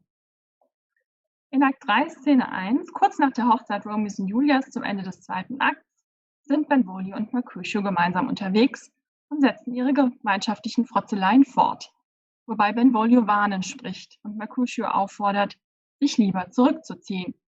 I pray thee, good Mercutio, let's retire. The day is hot, the couples are abroad. And if we meet, we shall not scape a brawl. For now, these hot days, is the mad blood stirring. Die Warnung hat gleichzeitig prophetischen und zurückverweisenden Charakter. Das Stirring ruft den Anfangsdialog zwischen Samson und Gregory auf, der in einem Kampf der verfeindeten Dienerschaft und Haushaltsangehörigen von Capulet und Montague endete. Hier ist Mercutio ohnehin schon gereizt und versucht im Folgenden Benvolio zu provozieren, indem er ihm vorwirft, Streit zu suchen.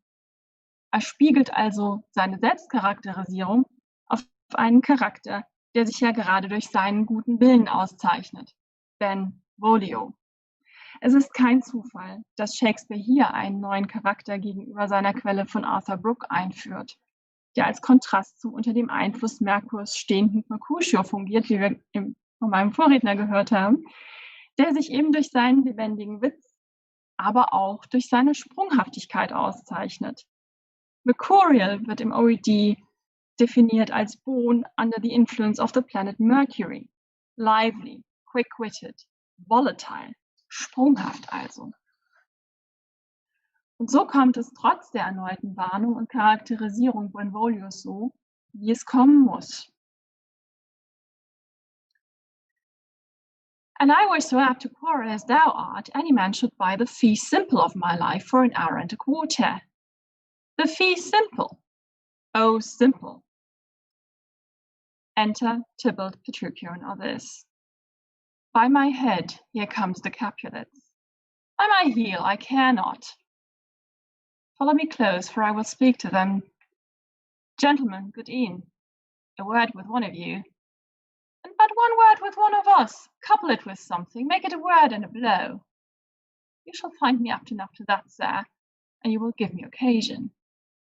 Could you not take some occasion without giving? Mercutio, thou consortest with Romeo. Consort? What, dost thou make us minstrels? And thou make minstrels of us, look to hear nothing but discords. Here's my fiddlestick, here's that shall make you dance. Zoons, Consort. Mercutio ergeht sich erneut im Wortspiel. Auf Tybalts Thou consortest, in Schlegels Übersetzung Du harmonierst, reagiert er erneut mit einer strategischen Uminterpretation von Concert, das zunächst nichts anderes heißt als du gibst dich ab mit, als musikalische Verbindung im Singen und Klang.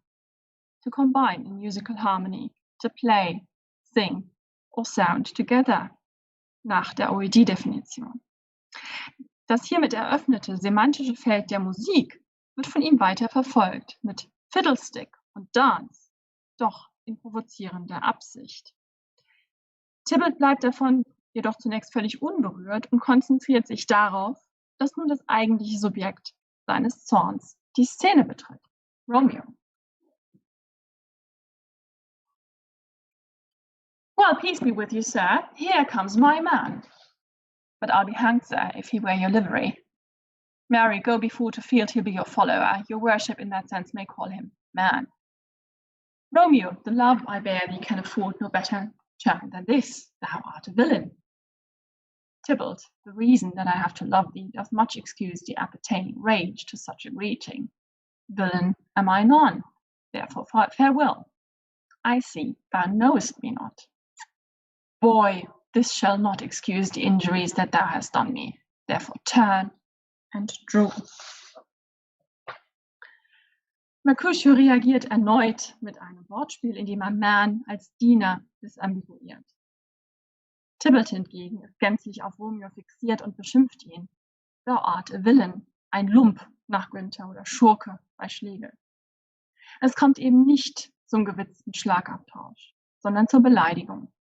Denn hier geht es nicht mehr um einen freundlichen und freundschaftlichen kommunikativen Wettbewerb. Ein Zweikampf anderer Art steht nun an.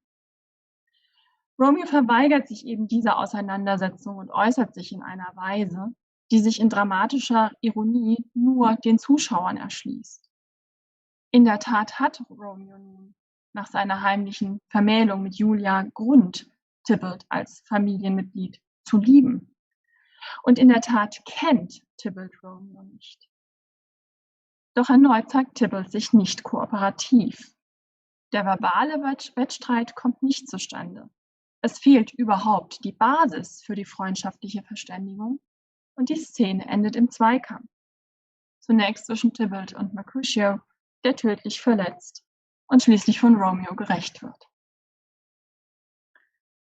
Shakespeare führt auch hier eine wesentliche Veränderung gegenüber seiner Quelle Arthur Brooke ein. Mercutio hat in seiner Fassung nur eine sehr kleine Rolle, wir haben vorhin von den Cold Hands gehört, während der Kampf zwischen Romeo und Tybalt zentral ist, mit Tybalts tödlicher Verwundung. Bei Brooke ungefähr um Zeile 1000 herum. Die Verschiebung und die größere Rolle Mercutios sind von Shakespeare im Wettstreit eingebettet, die in Wettstreite eingebettet, die in ihren jeweiligen Konstellationen unterschiedlich funktional werden. Der gemeinschaftliche verbale Austausch und die Schaffung eines witzigen Dialogs steht der Verweigerung dieser Gegenseitigkeit gegenüber, die in körperliche Gewalt mündet. Doch sind wir nun bereits am Wendepunkt des Stücks angekommen, ohne uns mit einem der Highlights gemeinschaftlicher Autorschaft in Romeo und Julia beschäftigt zu haben, dem Encounter Sonnet, dem ich mich nun zuwenden möchte. Es handelt sich hierbei wohl um eines der berühmtesten Beispiele gemeinschaftlicher Autorschaft und ihrer Reflexion in der englischen Literatur. If I profane thee with my unworthiest hand, this holy shrine, the gentle sin is this. My lips to blushing pilgrims ready stand to smooth that rough touch with a tender kiss. Good pilgrim, you do wrong your hand too much, which mannerly devotion shows in this. For saints have hands that pilgrims' hands do touch, and palm to palm is holy palmer's kiss. Have not saints lips and holy palmers too? Ay, pilgrim, lips that they must use in prayer. O then, dear saint, let lips do what hands do, they pray. Grant thou, lest faith turn to despair. Saints do not move, though grant for prayer's sake. Then move not while my prayer's effect I take. Das Sonett ist bekanntermaßen eines von mehreren, die in das Drama integriert sind. Man denke an die Prologe zum Stück insgesamt sowie zum zweiten Akt. Es entsteht während der ersten Begegnung von Romeo und Julia zwischen den beiden und ist für die Reflexionsprozesse der Ästhetik gemeinschaftlicher Autorschaft in mehrfacher Perspektive erhellend. Wir beobachten hier, wie zwei Menschen, die gemeinsam in spontaner Weise ein Gedicht verfassen, inspiriert von dem überwältigenden Eindruck, den sie aufeinander gemacht haben. Und ich verweise hier auf einen gemeinschaftlich mit Matthias Bauer verfassten Aufsatz, der sich unter anderem mit diesem Sonett beschäftigt. Die Integration des Sonetts in das Drama ist also gewissermaßen ein Trick, der es dem Dichter erlaubt, über die literarische Produktion nachzudenken. Aber was genau lernen wir eigentlich darüber? Die gemeinsame Autorschaft des Sonetts beruht zunächst auf der Basis religiöser Motive, wie Sie an den Hervorhebungen erkennen können. Romeo wird zum erröteten Pilger vor Julias Schrein, seine blushing lips verweisen auf die Scham der Pilgerseele, wie sie etwa in einem von John Donnes heiligen Sonetten zu finden ist, als Voraussetzung für Mitleid und Gnade. Gleichzeitig wird das Erröten hier auch als Zeichen seiner gentle sin interpretiert, die darin besteht, Julias Hand küssen zu wollen. Damit kehrt Romeo die religiöse Bewegung von der Sünde zur Schamesröte und Vergebung um.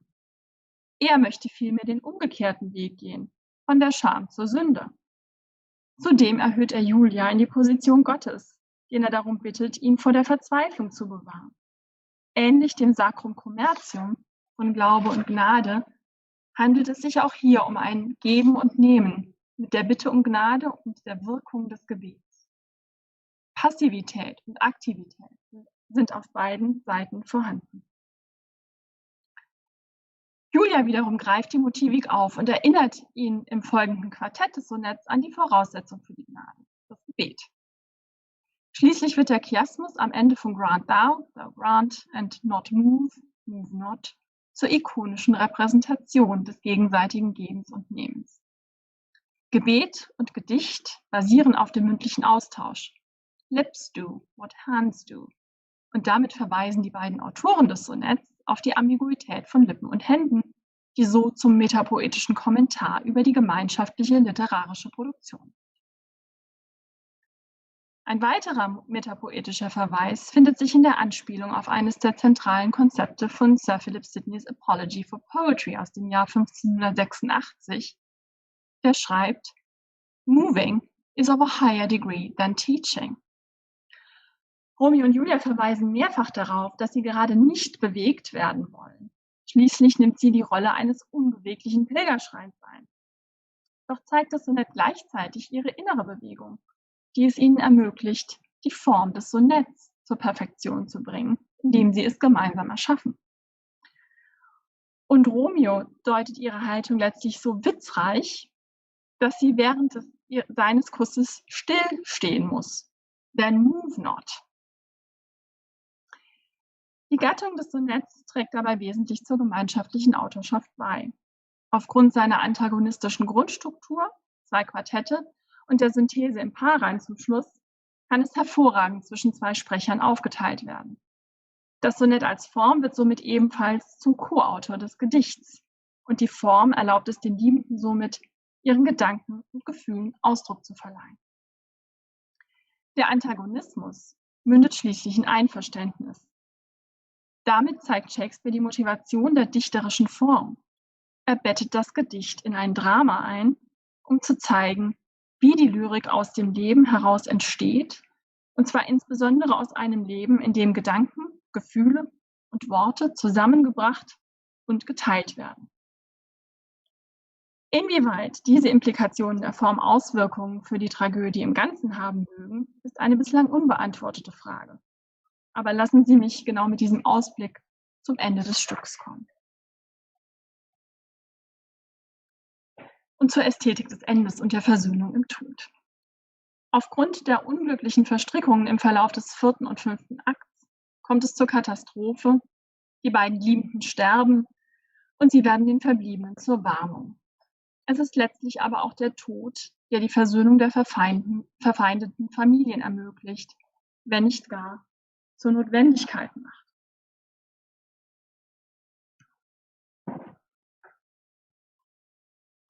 O brother Montague, give me thy hand. This is my daughter's jointure, for no more can I demand. But I can give thee more, for I will raise her statue in pure gold, that whilst Verona by that name is known, there shall no figure at such rate be set as that of true and faithful Juliet. As rich shall Romeo's by his ladies lie, poor sacrifices of our enmity. Capulet bietet dem Feind die Hand zur Versöhnung, doch auch hier handelt es sich klar um einen gegenseitigen Austausch. Give me thy hand. Das Thy ist Ausdruck der neu gewonnenen Intimität. Die beiden sind nun Brüder in ihrem Unglück und gleichzeitig ist die offerierte Hand die Hochzeitsgabe Julias. Doch Give me thy hand ist mehr als das. Es handelt sich um einen Ausdruck, der bei Shakespeare gewissermaßen topisch ist und fast immer einen Moment außerordentlicher Wichtigkeit in der Handlung des Dramas markiert, wie in einem Aufsatz von Inge Leimberg darüber nachzulesen ist. Die Phrase findet sich 3-mal im Verlauf des Dramas, bezeichnenderweise nie aus dem Munde der Liebenden, für die the touching of the hands is only a preliminary to the meeting of the lips, wie es bei Leimberg heißt. Das Reichen der Hand wird zum Zeichen der Versöhnung und bezeichnet damit den Übergang von Discord zu Concord. Das Reichen der Hand ist bei Shakespeare aber auch auf die Interaktion mit dem Publikum bezogen. Man denke nur an Pucks Epilog im Sommernachtstraum, wo er sagt, "Give me your hands if we be friends, and Robin shall restore amends." Auch hier wird die Gegenseitigkeit, das gemeinschaftliche Handeln hervorgehoben. Die Zuschauerinnen give their hands, indem sie applaudieren, das heißt durch eine Handlung. Aber sie tun es auch symbolisch, in freundschaftlicher Unterstützung. Der Reim markiert die Abgeschlossenheit des Vorgangs, in Reminiszenz an den schließenden Paarreim des Sonetts und erhebt das Einverständnis hervor. Doch Montague gibt noch mehr, nämlich eine Statue aus purem Gold, als Erinnerung an Julia, der Capulet eine ebenso reiche Figur des Romeo zur Seite geben wird, als gemeinsame Erinnerung an die Feindschaft und als Sühnegaben in Günthers Übersetzung. Das Geben wird somit zur ästhetischen Reflexion einer Austauschbeziehung, einer Gegenseitigkeit, ähnlich dem beziehungsweise erinnernd an das Sacrum Commercium im Encounter Sonnet von Romeo und Julia, das hiermit zum Ende aufgerufen wird. Und dies nicht nur in der Austauschbeziehung, sondern auch indem die beiden Liebenden nun, geradezu in einer self-fulfilling prophecy, zum Monument werden. This holy shrine, wie es im 1. Akt während der Begegnung beim Tanz heißt.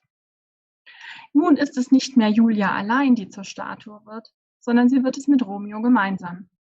Und damit auch wieder Anlass zur Kreativität, die man hier sehen kann. Ich danke Matthias Bauer, dass er mich auf diese Illustration aufmerksam gemacht hat. Sie stammt, wie Sie sehen können, von Byam Shaw und entstand um 1900 für die Chiswick-Ausgabe von Shakespeare. Der Tod der Kinder war in tragischer Weise Voraussetzung für die Versöhnung der Eltern. Und mit dem trüben Frieden oder dem düsteren, nach Schlegel, der Morgendämmerung beendet der Fürst schließlich die Handlung. A glooming peace this morning will it brings. The sun for sorrow will not show his head. Go hence to have more talk of these sad things.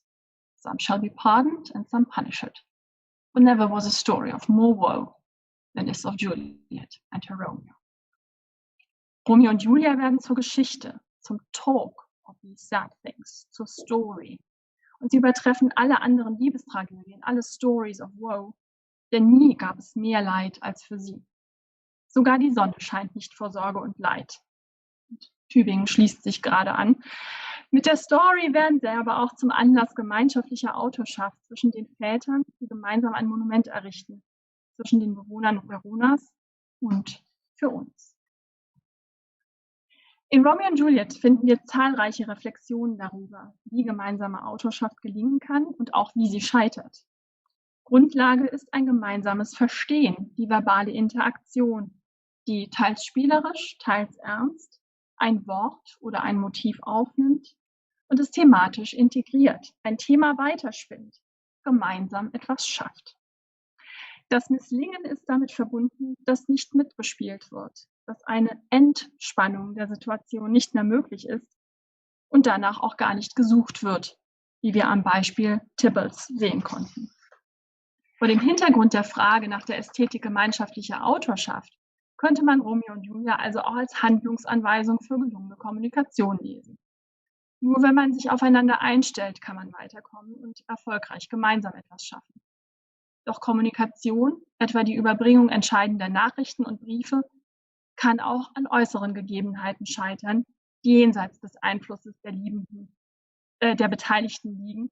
Und so kommt es in Shakespeares Romeo und Julia zum tragischen Ende und zum Tod der Liebenden, die bereits zu Beginn als Star-Crossed Lovers vorgestellt werden.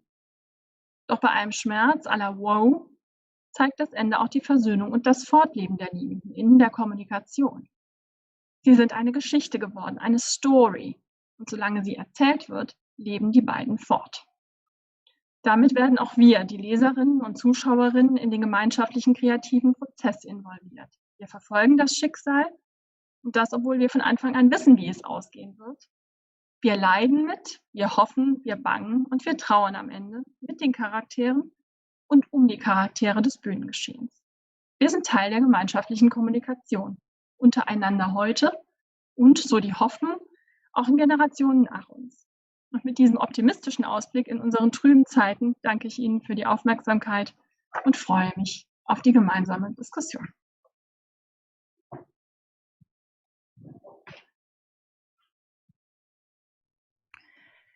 Ganz herzlichen Dank, Frau Zirker, für diesen schönen Vortrag. Wir haben Zeit für Fragen und ich darf Sie bitten, sie zu melden. Andreas Höfele, bitte.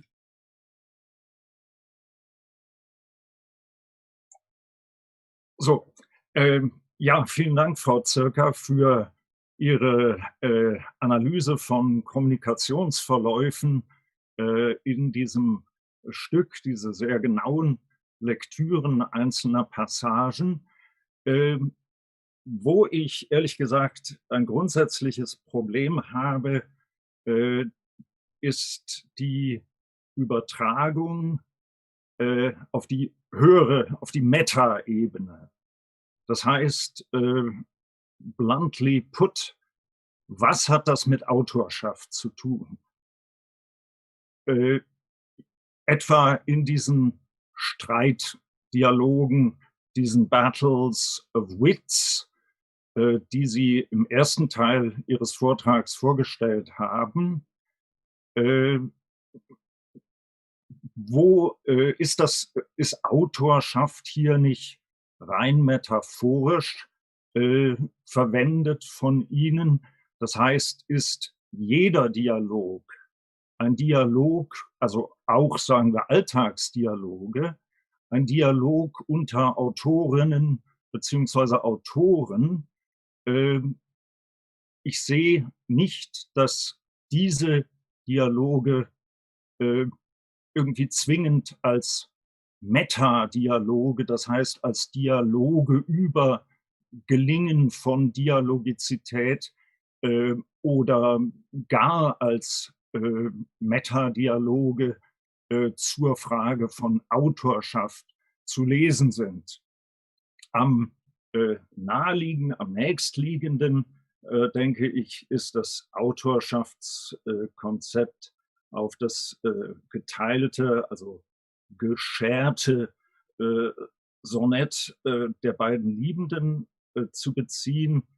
Auch da war ich eigentlich immer der Meinung, es ist Shakespeare, der das so arrangiert hat und dass hier nicht gemeinsam gedichtet wird, sondern dass Shakespeare den, sagen wir, spontanen Einklang der beiden dadurch mitteilt, dass er sie ein von ihm erfundenes Sonett miteinander teilen lässt. Aber darüber könnte man lange reden. Also kurz gefasst, was haben diese Kommunikationssituationen und Verläufe eigentlich mit Autorschaft zu tun? Ja, ganz herzlichen Dank für diese provokativen Fragen, Herr Höfle.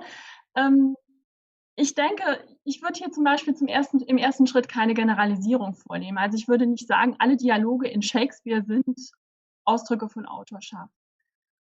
Ich war ehrlich gesagt ganz glücklich, als ich sah, dass Romeo und Julia im Zentrum der Herbsttagung stehen wird, weil sich das Thema in dem Kontext für mich einigermaßen aufdrängte, darüber nachzudenken. Und ich greife zunächst mal Ihr Beispiel des Sonetts auf.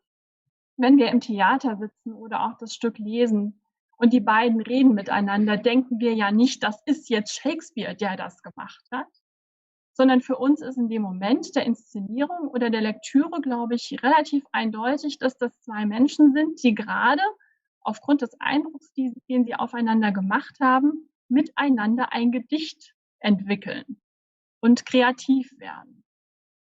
Also wir denken nicht, dass hinter Romeo und Julia jeweils Shakespeare steht und ihnen die Worte jetzt einflüstert. Und der Autorschaftsbegriff ist natürlich, wie wir ihn jetzt verwenden, im Kontext auch unseres Projekts. Wir hatten gerade letzte Woche eine Tagung dazu, wo es um plurale Autorschaft in der frühen Neuzeit, aber auch in anderen Epochen ging. Dieser Autorschaftsbegriff ist sehr weit gefasst.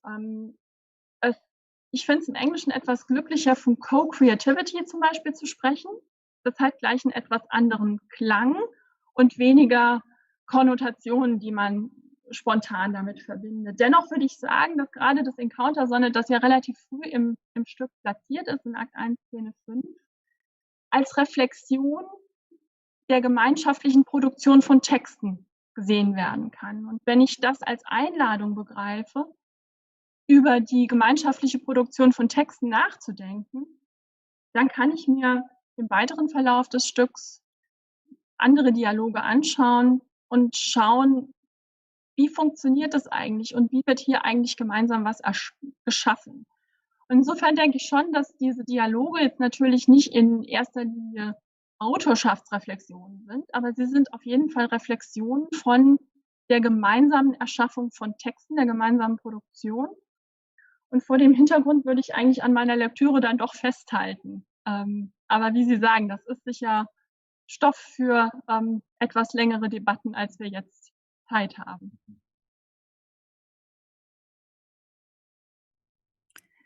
Ja, vielen Dank, Frau Zirker. Ich sehe jetzt keine weiteren blauen Hände. Und Doch, auch, ich sehe eine bei Burkhard oh, Niederhoff. dann bitte. Ich sehe leider nicht alle gleichzeitig. Dann bitte. Ja, Angelika, vielen Dank für den Vortrag.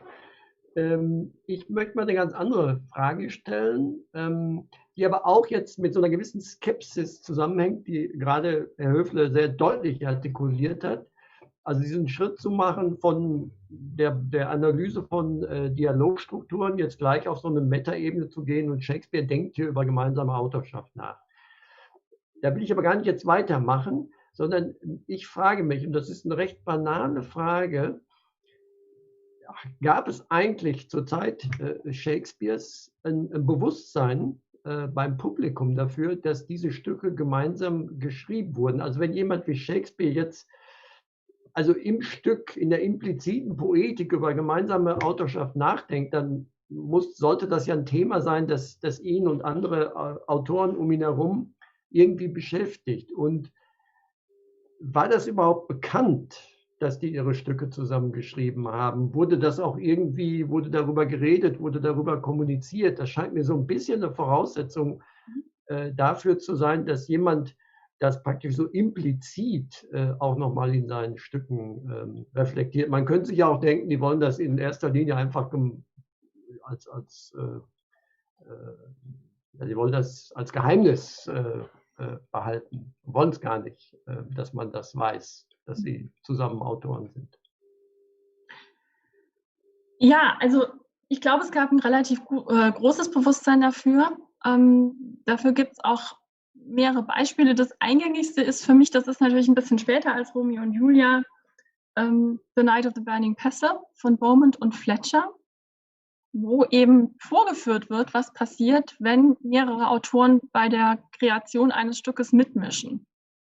Also ich habe Citizen und Wife, die irgendwie mit dem Stück, das da aufgeführt werden soll, nicht einverstanden sind und die dann ihren Apprentice auf die Bühne schicken und quasi as they go along ein neues Stück mit ihm entwickeln. Und ich denke, dass solche Reflexionen, die auf die Bühne gebracht werden, zeigen, dass durchaus ein großes Bewusstsein dafür da war, weil hier ja gemeinsame Autorschaft dann auch in gewisser Weise parodiert. Man findet es aber auch bei Shakespeare interessanterweise eben auch in den späteren Stücken, die vermutlich, wahrscheinlich, offensichtlich, wie auch immer, in gemeinschaftlicher Autorschaft entstanden sind. Ich denke jetzt insbesondere an Pericles und auch an die Two Noble Kinsmen, wo ja interessante Dinge passieren. Zum einen werden die mittelalterlichen Co-Autoren aufgerufen, also Chaucer und Gower. Gower kommt sogar auf die Bühne und reflektiert darauf, dass ja jetzt seine Story, obwohl er schon so lange tot ist, von einem neuen Autor auf die Bühne gebracht wird. Und es findet etwa bei den Two Noble Kinsmen eine ganz starke Allegorisierung von so einer gemeinschaftlichen Autorschaft statt. Und vielleicht noch als weiteres Beispiel, es gibt ja diese Gruppe von Stücken Eastward Ho, Westward Ho, Northward Ho. Und da wird gerade in den Prologen auch relativ deutlich darauf hingewiesen, dass es ein Vorgängerstück dazu gibt und man jetzt in einem Autorenteam das wieder aufgreift, aber es eigentlich als neues Autorenteam viel besser erzählt. Also insofern denke ich, es war ein relativ ausgeprägtes Bewusstsein, weil es ja auch die gängige Praxis war. Also unsere Vorstellung von Einzelautorschaft, die wir heute haben, vor allem aufgrund der Genieästhetik des 18. Jahrhunderts, das war ja nicht das, was in der frühen Neuzeit prominent war, gerade beim Drama, sondern es war Usus aufgrund von einer ganz bestimmten Pragmatik des Theaterbetriebs, die Stücke möglichst schnell und damit eben in Co-Autorschaft zu generieren. Okay. Vielen Dank. Gibt es weitere Fragen? Blaue Hände? Ja, Frau Dr. Renate Schruff. Renate. Ja, hallo, ich hoffe, man kann mich jetzt besser hören als eben. Ich habe eben ein paar Umstellungen gemacht. Okay, ich würde gerne noch mal kurz auf diese Situation der Autorschaft in dieser spezifischen dramatischen Situation oder im Stück ansprechen. Und zwar haben wir ja eine extrem artifizielle Situation. Der Hintergrund dieses gemeinsamen Sonetts ist eine Tanzszene. Also Sie haben Romeo und Julia, die miteinander ein Sonett sprechen, eingebettet in eine Tanzszene, die im Hintergrund ja in irgendeiner Form stattfindet. Das ist immer eine Frage, die ich gerne in meinen Grundkursen stelle, wie man das inszeniert. Das ist ja sicherlich eine der Herausforderungen auch. Insofern kann man vielleicht dann da die Brücke schließen zu diesem Autorschaft, die Sie vertreten, dass wir einerseits die Selbstcharakterisierung dieser beiden Charaktere dadurch haben, dass sie ein Sonett sprechen, aber ja nicht nur das tun, sondern ja exzessiv auch noch ein Quartett dranhängen. Es ist ja nicht nur ein Sonett, sondern die sprechen ja auch noch weiter. Es ist ja im Grunde genommen auch schon der Ausdruck dieser exzessiven Liebe, dass man die ultimative Form der Liebeslyrik, ein Sonett nimmt und dann noch was dranhängt, also noch was draufsetzt. Aber das wäre der Bereich der Autorschaft. Aber ich glaube, diese Situation im Theater, dass man die beiden ein Sonett sprechen sieht, eher eingebettet in diese Tanzszene, aus der sie sich herausnehmen. Auch da nehmen sie sich ja aus dem Kontext der Tanzszene dann auch heraus, dass das so einen metadramatischen Effekt hat, dass es die Frage der Autorschaft dann gleich wieder in Frage stellt. Da ist Shakespeare, der platziert dieses Gedicht in diese Szene, lässt sie das sprechen. Gleichzeitig haben sie aber den Effekt der Selbstcharakterisierung durch das Durchbrechen der Grenzen dieses Sonetts. Insofern, das wäre so die Brücke zwischen dem, was Andreas Höfle gerade sagte und dem Grunde, was Sie auch sagten. Eigentlich ist es beides, aber ich glaube, dieser visuelle Effekt, der durch diese Tanzszene im Hintergrund entsteht, der darf, glaube ich, bei der Gesamtanalyse da nicht fehlen und schwächt das Autorenargument da vielleicht dann doch etwas ab. Fragezeichen. Ja, danke für den Hinweis. Und das hängt natürlich jeweils von der Inszenierung ab. Ich glaube, was aber deutlich wird, ist, dass, und das passiert, glaube ich, auch durch diese Absetzung der beiden in dem Tanz, dass sie so eine Instanz werden. Und man findet ja auch später noch, also wenn man die Verabschiedung anguckt, am Balkon und diesen Liebesstreit, das sind letzten Endes werden Gattungsschemata aufgerufen oder aufgegriffen, die natürlich auf eine metapoetische Reflexion hindeuten. Und dann frage ich mich, oder dann stellt sich die Frage, was ist eigentlich die Funktion dieser metapoetischen Reflexion? Also wohin führt die uns? Jetzt nur, dass die beiden irgendwie auch oder dass die Dialoge der beiden auch Gattungsschemata herauf beschwören oder aufrufen? Oder kann ich darüber weiter hinausgehen? Ich glaube, das ist insgesamt eine interessante Frage, die man eben gerade in Bezug auf die Dialoge der beiden auch stellen kann. Inwiefern sind die herausgehoben, eben durch das gemeinsame Schaffen von Dialogen? Jetzt hab ich noch eine Frage, weil ich muss leider dazwischen gerätschen. Ich kann keine blaue Hand heben, weil ich Host bin. Sorry, Bettina. Kein Problem. Ich habe ja eine Frage oder eine Anmerkung. Was ja interessant ist, jetzt wenn es um das Sonett geht, der beiden, Romeo und Julia, Akt 1, Szene 5, das geht ja weiter. Die fangen ja ein zweites Sonett an. Und was da ja interessant ist, dass die gerade mal bis zum ersten Quatrain kommen. Und dann kommt die Nurse rein mit dem Satz, Madam, your mother craves a word with you. Also es ist die Mutter oder die Ankündigung der Mutter, der Elterngeneration, die dann das zweite Sonett zerstört. Es kann ihm nicht weitergeschrieben werden. Ist eigentlich keine Frage. Ich könnte mir vorstellen, dass das auch in ihr Konzept vielleicht oder in ihrem Konzept und in ihrem Nachdenken vielleicht auch eine Rolle spielen könnte. Oder vielleicht hat sie die ja schon gespielt und sie haben sich darüber auch schon Gedanken gemacht. Ich wüsste, was ich dir antworte. Absolut richtig. Das ist natürlich irgendwie auch viel beobachtet, dass dieses zweite Sonett gar nicht mehr zustande kommt. Und es ist ja dann auch bei dem morgendlichen Erwachen und der Badensituation, die wir haben zwischen den beiden, wieder eine ähnliche Störung.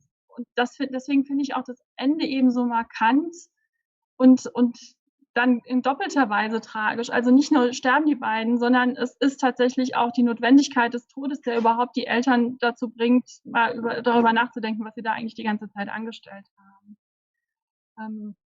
Und das ist natürlich ein Eingriff in diese Produktion. Also diese gemeinschaftliche Produktion wird eben auch immer wieder gestört. Und sie wird ja auch durch Tybalt gestört. Also er steigt ja nicht drauf ein, wenn Mercutio ihn provoziert, sondern er verwehrt sich dem. Und ich glaube, man hat da ein ganz interessantes Spannungsfeld eben von gemeinschaftlicher Produktion im Text, wie sie funktioniert und woran sie dann eben auch scheitert. Und das können eben auch äußere Einflüsse auf das Scheitern sein.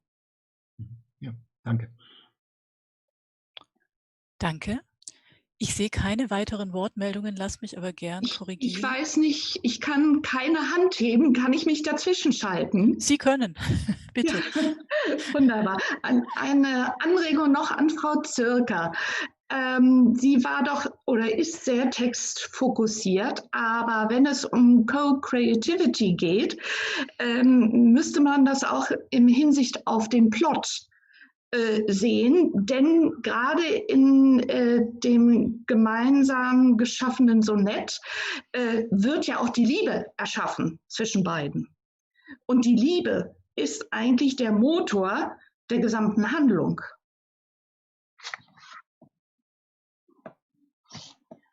Ja, also kann ich nur zustimmen. Ich glaube auch nicht, dass textnahe Analysen irgendwie den Gesamtplot ausblenden, sondern das war ja auch gerade mein Versuch, das Ende nochmal anzubinden auf die Geschehnisse davor. Man kann das Ganze natürlich auch noch ausweiten und auch das Gesamtstück beziehen, aber bei den Zeitvorgaben, denen man dann unterworfen ist, muss man notwendigerweise eben auch Dinge weglassen.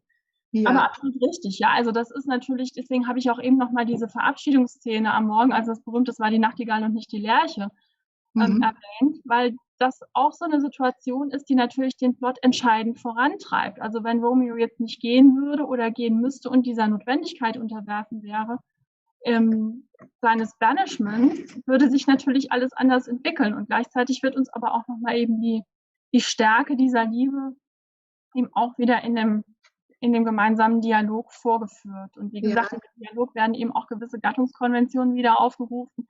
Ich habe die Obade eben erwähnt, aber es gibt da auch noch weitere Möglichkeiten, das aufzuschlüsseln. Ja, die Intensität der Liebe und die Romantik, diese intensivste Romantik, die ja Jahrhunderte überlebt hat.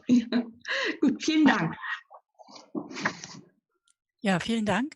Vanessa Schormann hat die letzte Frage, nehme ich an, dann langsam für heute Vormittag. Ja, also auch erstmal vielen Dank. Es ist auch gar nicht eine Frage, es ist auch nur noch mal eine Anmerkung. Also ich meine, das, was Sie auch alles erwähnt haben, ich glaube, das Stück ist in dem Sinne ja eine Co-Creativity auch bezüglich auf die Audience. Also wenn man das Publikum in der Shakespeare-Zeit sieht, also die ja nun wirklich mehr hören als sehen.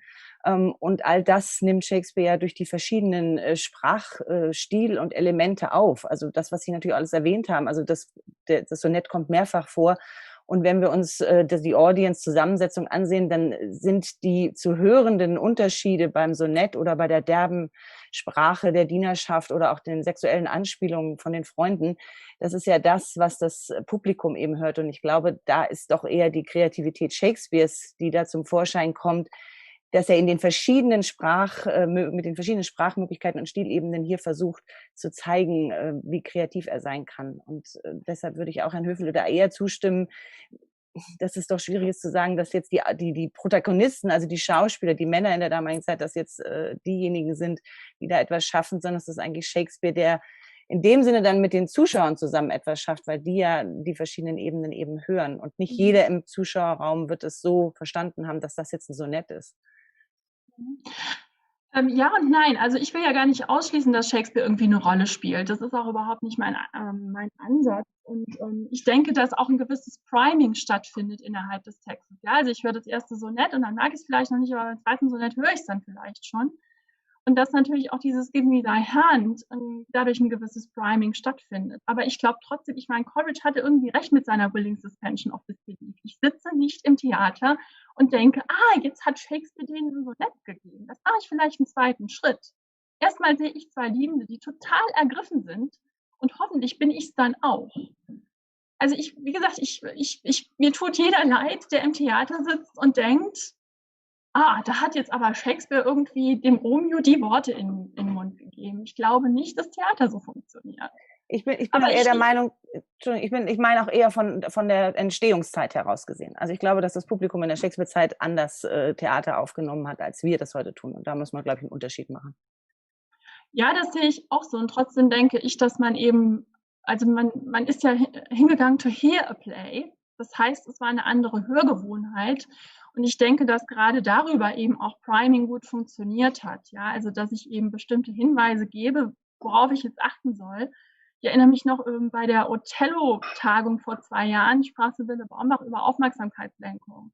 Ich glaube, dass solche Dinge eben auch passieren. Also bei Romeo und Juliet ganz stark. Und dass wir natürlich auf einer Ebene über Shakespeare nachdenken. Aber ich glaube, dass wir trotzdem auch hoffentlich so immersed sind in das Stück, dass wir auch eben die Interaktion zwischen den Charakteren noch wahrnehmen. Vielen Dank, Frau Zirker. Das allerletzte kurze Wort noch für Andreas Höfele.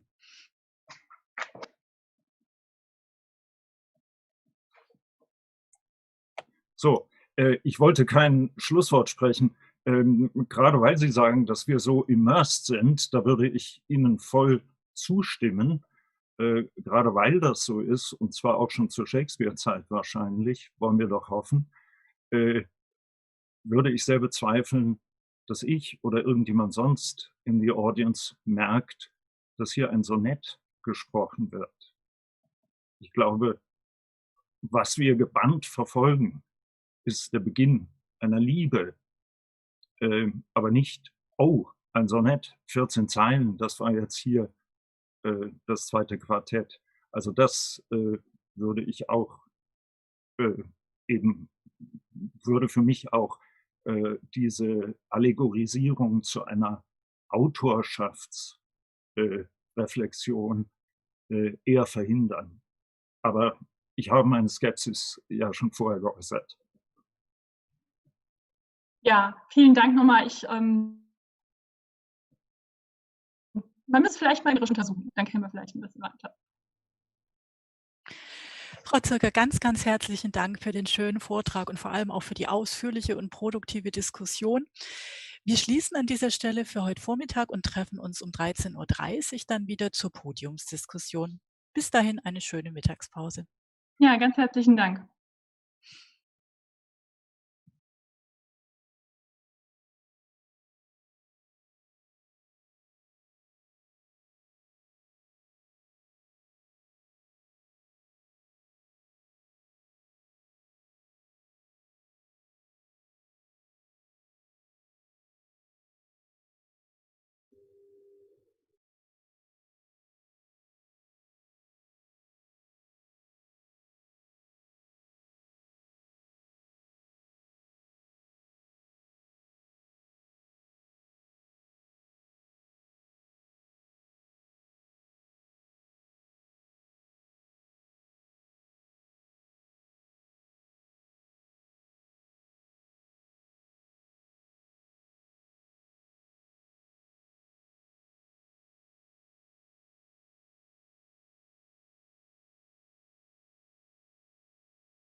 Hallo, Herr Weidle. Hallo, Frau Wolters. Ich habe jetzt hier einen Hals. Wir haben Tonprobleme, weil wir haben ein sehr starkes Echo gerade. Das sind ziemliche Ton. Ah.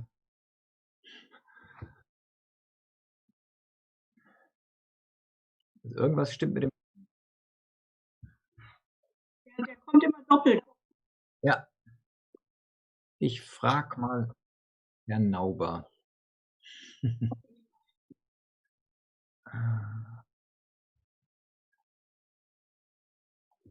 Ich bin schon da. Ja, hallo Herr Nauber. Wir haben einen sehr starken Hall. Ich weiß nicht, woran das liegt.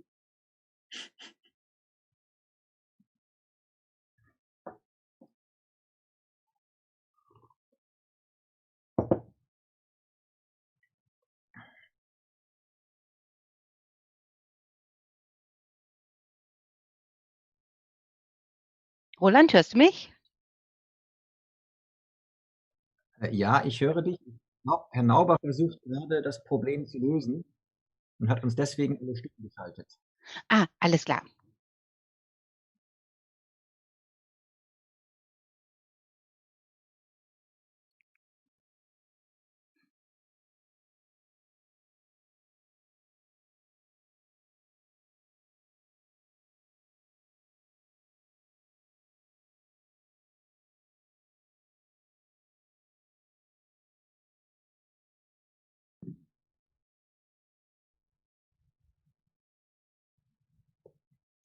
Anne, kannst du mich? Ja, Claudia, hallo. Eins noch sagen. Nach dem Vortrag würde ich eine Art Dank und sowas machen. Claudia, ich habe es nur partiell verstanden. Ich habe gerade so einen Feedback-Loop. Habt ihr den auch? Ja. Den habt ihr auch, okay. Ich habe verstanden, dass du Dank aussprechen willst nach dem Vortrag von Frau Staskova. Ja. Richtig verstanden? Okay.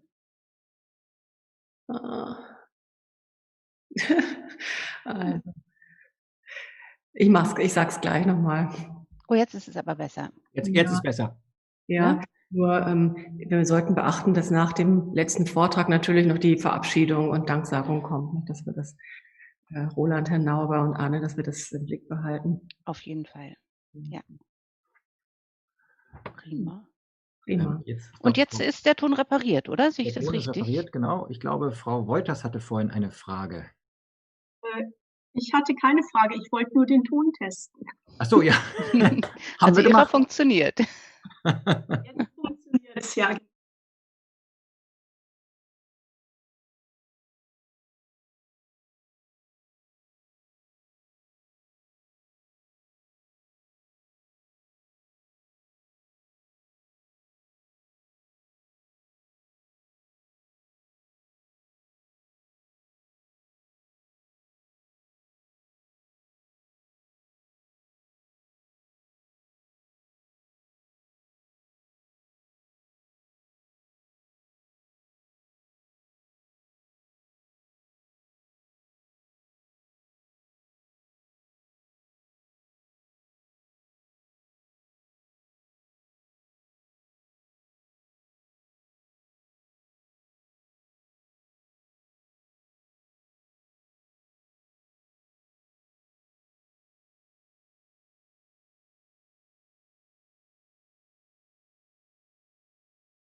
und es sind auch schon recht viele da, aber ich würde trotzdem, glaube ich, noch vielleicht so 5 Minuten dem Ganzen geben. Ne?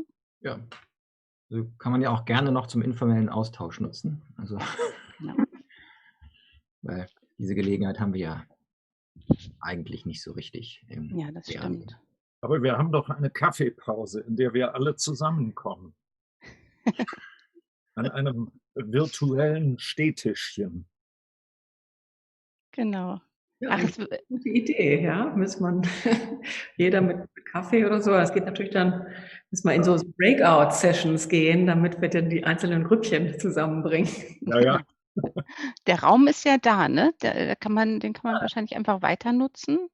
Aber natürlich dieses Kaffeetischchen-Gefühl, das kriegt man nicht ganz so leicht hin. Ja, man könnte natürlich ein extra, also hier an der Uni, in der RUP machen wir das ja auch. Da werden dann extra Räume eingerichtet. Das sind dann so digitale Cafés. So. Vor allem für Studierende, weil das fehlt natürlich den Studierenden jetzt besonders in der Zeit, also die Zeit zwischen den Seminaren und den Vorlesungen, aber natürlich auch für die Kollegen. Und ich meine, wir wollen ja hoffen, dass die nächste Konferenz keine Online-Konferenz wird, aber wenn sie das denn doch werden sollte, dann das wäre etwas, was man weiter optimieren könnte. Und wir lernen ja alle dazu. Und ja, es ist nicht ideal, aber ich finde, wir haben das bis jetzt eigentlich die Möglichkeiten ausgeschöpft und das nächste Mal, ja, das wäre sicherlich eine Idee. Also Andreas, das finde ich gut. Also ich finde, das funktioniert bisher hervorragend. Ich bin absoluter Neuling, ich unterrichte nicht mehr. Es ist meine 3. Zoom-Konferenz überhaupt. Eine davon war ein mündliches Doktorexamen, wonach ich wirklich geschlaucht war. Ich kann gut verstehen, dass ihr alle fürchterlich erschöpft seid von diesem Online-Teaching.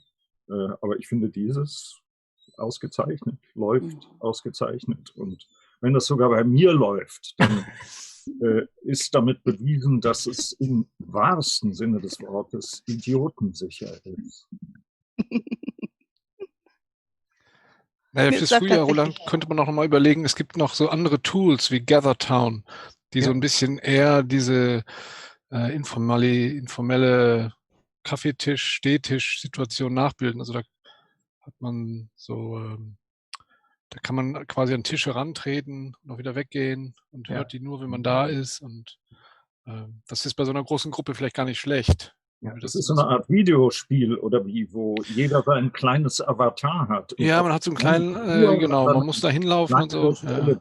Stehtische herantritt oder auch mal in einen Burggraben hineinfällt, wenn man nicht darauf geachtet hat, dass die Zugbrücke nicht heruntergelassen ist. Ja, das habe ich da noch nicht erlebt, aber. Also ich glaube, the sky is the limit. Ja. Nee, eigentlich bin ich gar kein Gamer. Sorry, ehrlich ist das überhaupt nicht meine Welt. Sieht jetzt aber wie einer aus. Aber ja, kommt noch, Felix. Aber du bist doch kognitiv, oder?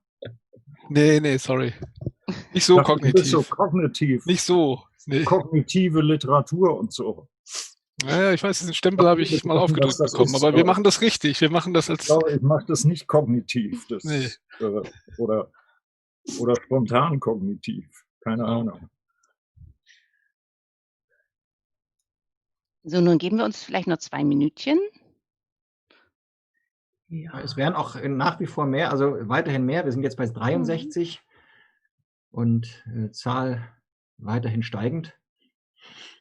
Darin sind wir ja geübt, so steigende Zahlen zu beobachten jetzt. Also sowohl in den USA als auch hierzulande.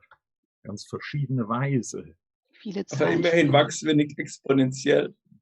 Na, das ist gut, aber die Frage ist jetzt, wann haben wir genug Wahlfrauen und Männer zusammen?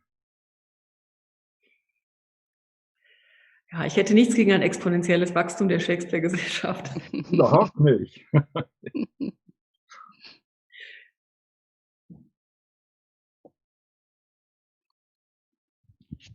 Ja, ich denke, jetzt sind wir bei. Ja, und jetzt sind wir bei 63. Da sind wir eigentlich, Plateau, glaube ich, ganz gut dabei.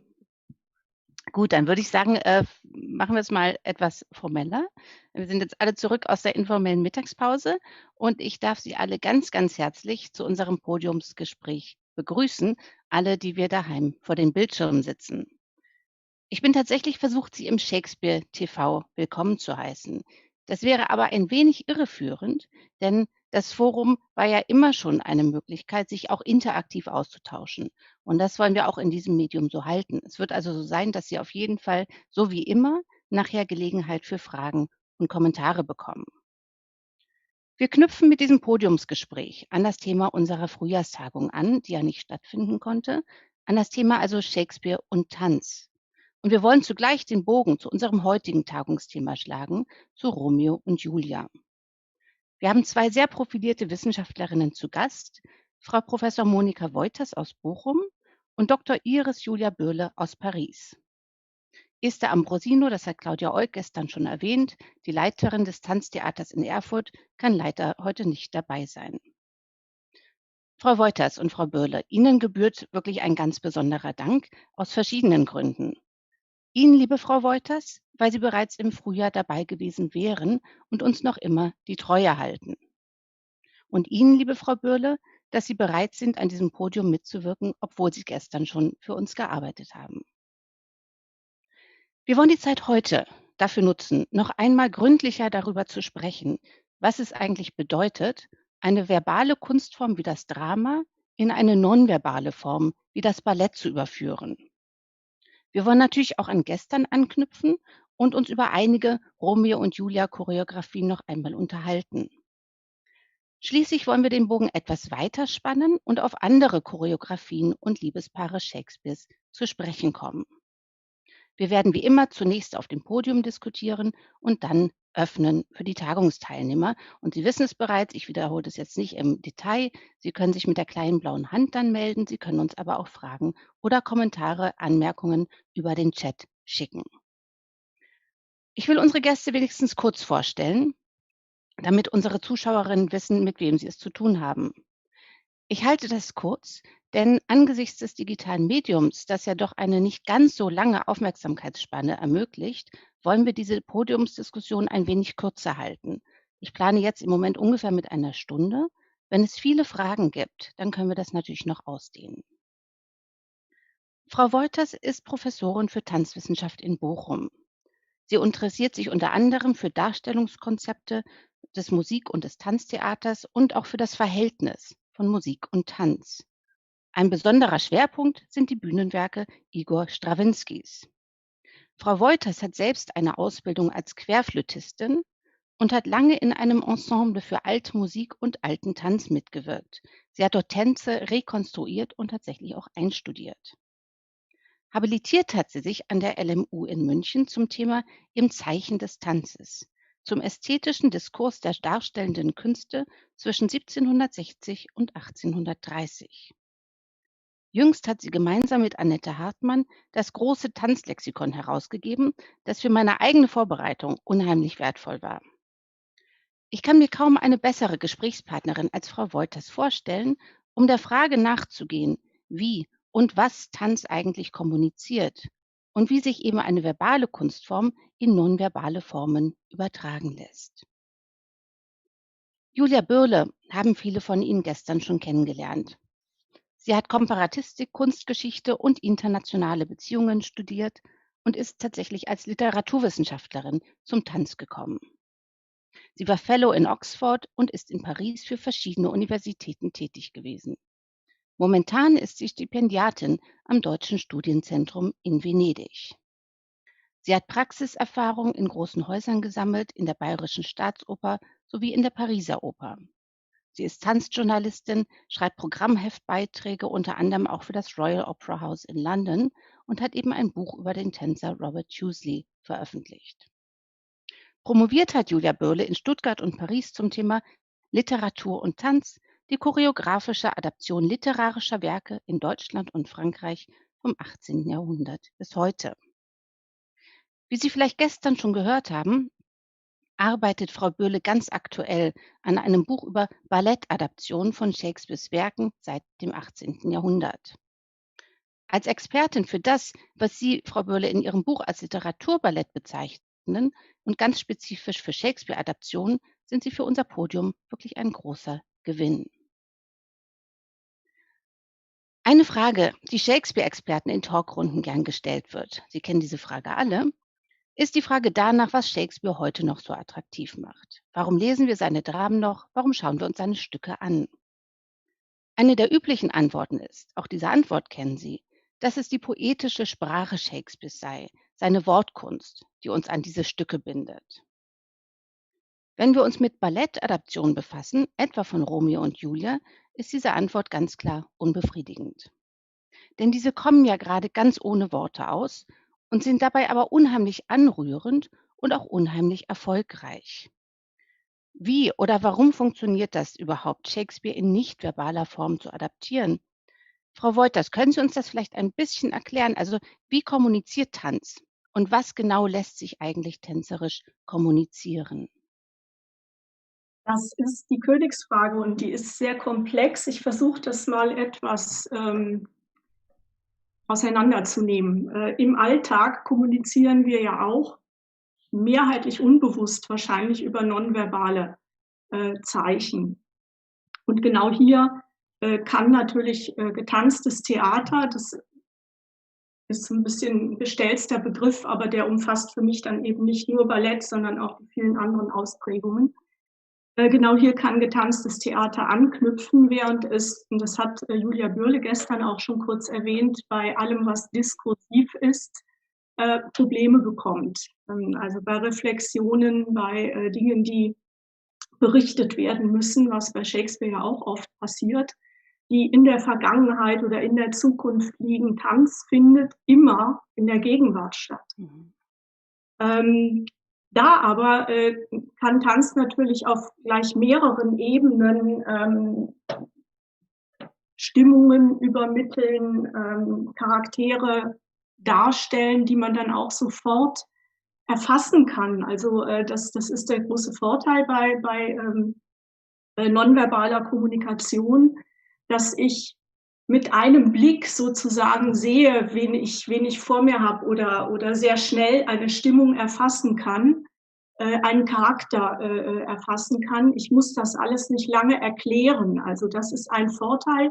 Der Nachteil ist, dass ich Dinge, die erklärt werden müssen, tänzerisch nur schwer darstellen kann. Auf dieser kommunikativen Ebene haben Sie jetzt nochmal 3 unterschiedliche Ebenen nonverbaler Darstellung. Das eine würde ich als Haltung und Bewegungsduktus mal überschreiben, also dass Sie über eine Körperhaltung, über Gestik, Mimik, über eine Art, wie sich jemand bewegt, eine Menge schon über diese Person erfahren können.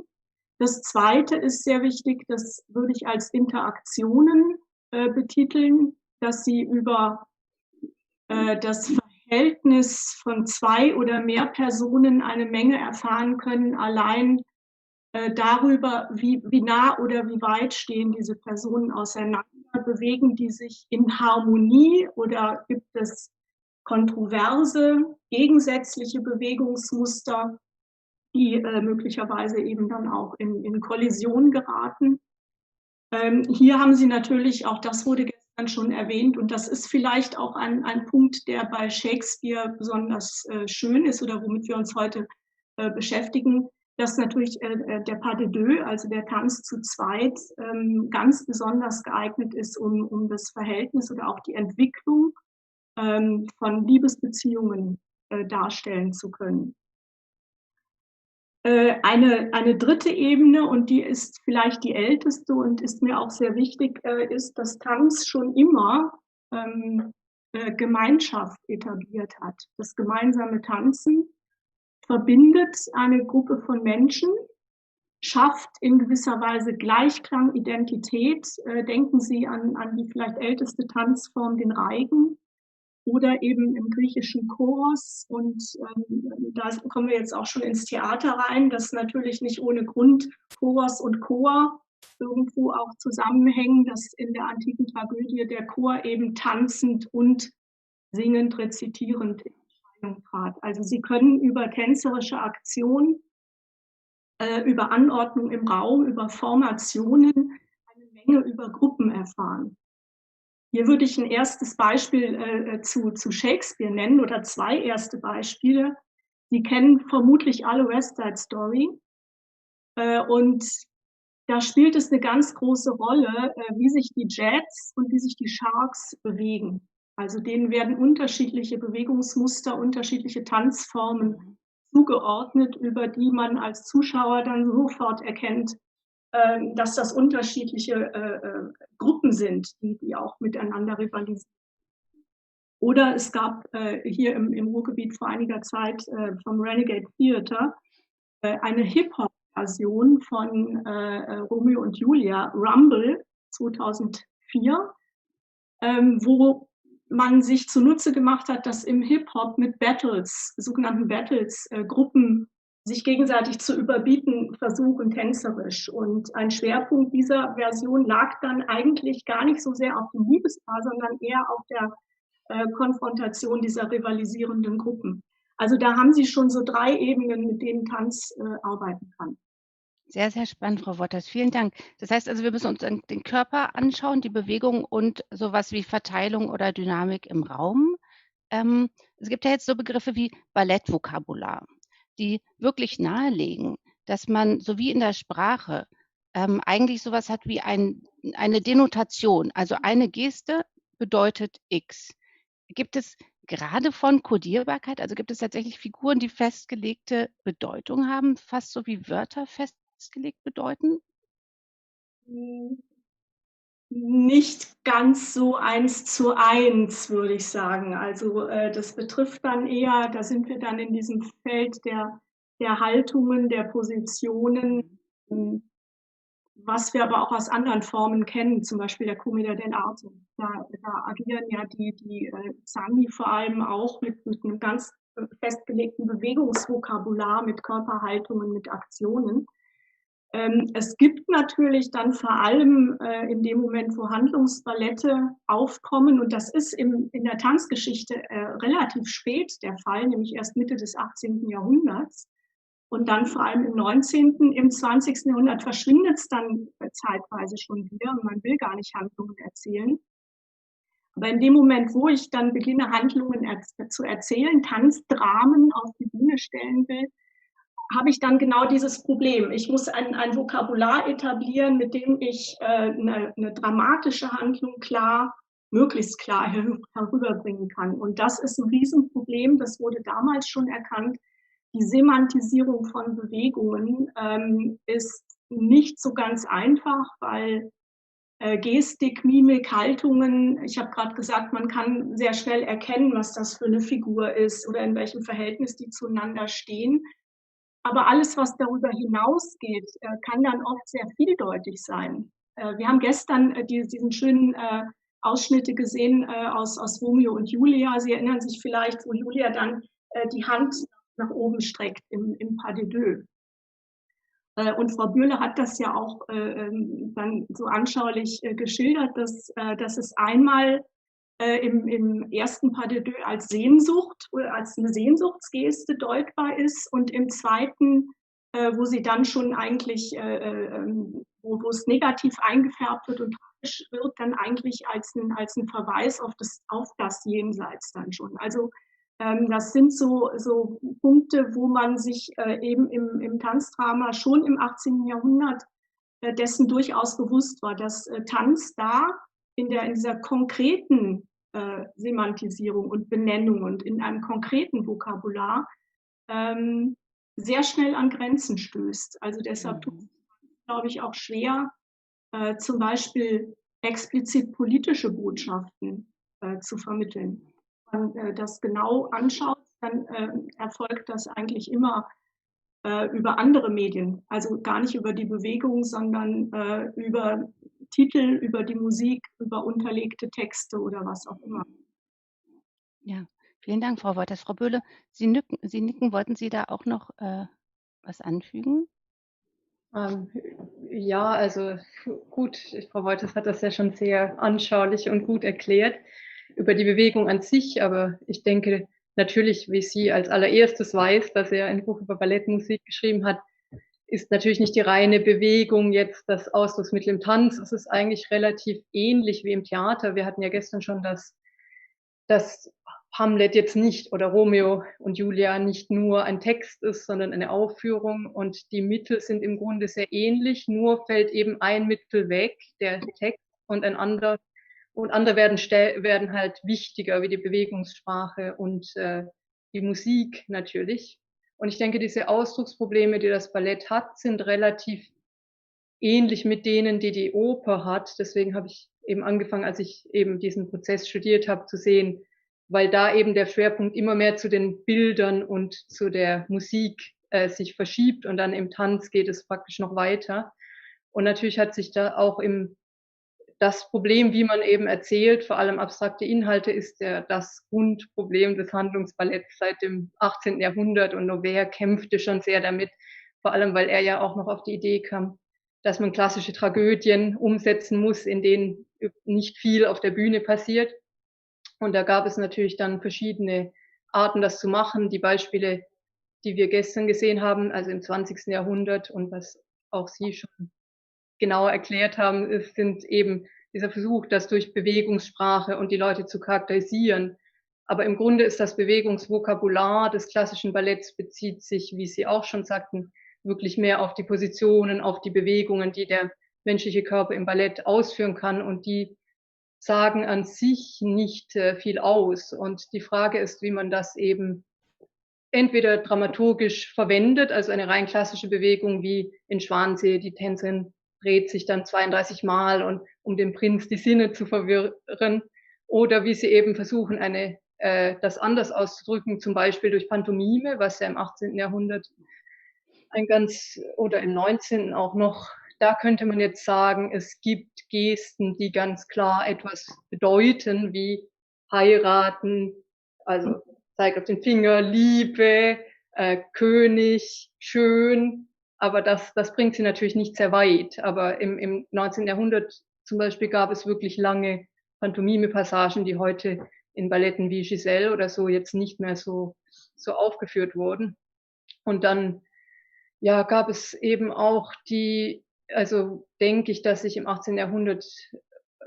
dem 18. Jahrhundert die Leute auch am Schauspiel inspiriert hatten und an Malerei, zum Beispiel Weaver in seinem Loves of Mars and Venus 1717 verbringt, also das halbe Libretto besteht daraus, dass er sagt, wie stellt man jetzt verschiedene Affekte dar. Also, und das ist nicht unbedingt intuitiv. Er sagt, Eifersucht ist, man zeigt mit dem Mittelfinger zwischen die Augen oder man reißt beide Arme nach oben und biegt sich nach hinten. Also, dass er eben eine Erklärung in dem Libretto lieferte. Und das war natürlich auch eine wichtige Art, wie Ballettmeister, als es eben noch nicht so einfach war, eine bedeutende Bewegungssprache zu schaffen, erklärt haben, was passiert, indem sie eben Libretti, also Programme veröffentlichten, wofür ja auch also es gibt Tausende von Kritiken im 18. Jahrhundert zum Beispiel, die sagen, ja, da steht im Libretto, Kreon denkt nach, wie er jetzt den Thron für sich behält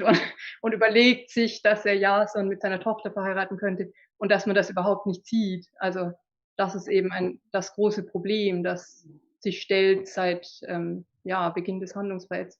Und es gelang dann den Leuten halt immer mehr Bewegungssprachen zu schaffen, die ein bisschen die Leute charakterisieren und eben helfen bei der Erzählung.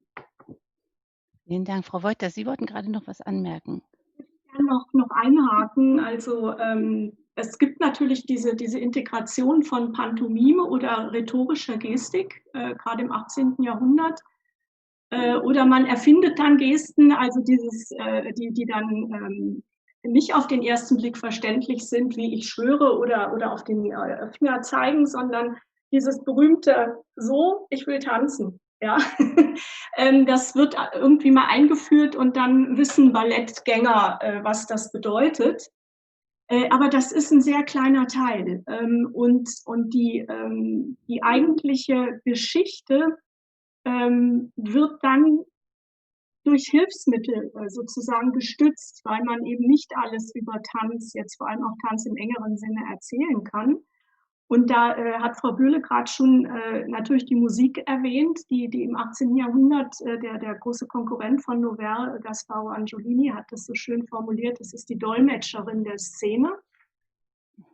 Und Anfang des 19. Jahrhunderts werden dann auch sogenannte Air parlant, also sprechende Arien eingeführt. Das heißt, man greift auf bekannte Melodien zurück und rechnet damit, dass im Publikum die Leute diese Melodien und den dazugehörigen Text gewissermaßen mitdenken und dadurch dann vielleicht auch Inhalte vermittelt bekommen. Später macht man sich dann auch, vor allem dann bei Tschaikowski und danach, Wagners Leitmotivsystem dann auch zunutze, ja, um auch Beziehungen, Dinge, um Vergangenes und Zukünftiges verbinden zu können, das überhaupt darstellen zu können. Das heißt, die Musik spielt eine ganz entscheidende Rolle, aber eben auch diese Programme.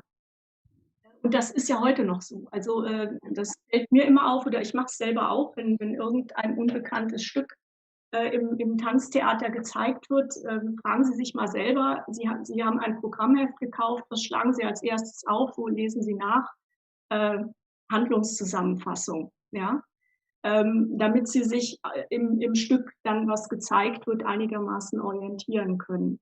Und dann bei Shakespeare bekannte Sujets. Das ist natürlich auch eine Hilfe. Wenn ich als Choreografin oder Choreograf Romeo und Julia oder Othello auf die Bühne bringen will, muss ich eigentlich gar nicht mehr viel erzählen, weil man mehr oder weniger voraussetzen kann, dass die Mehrheit des Publikums eigentlich schon weiß, wie es geht.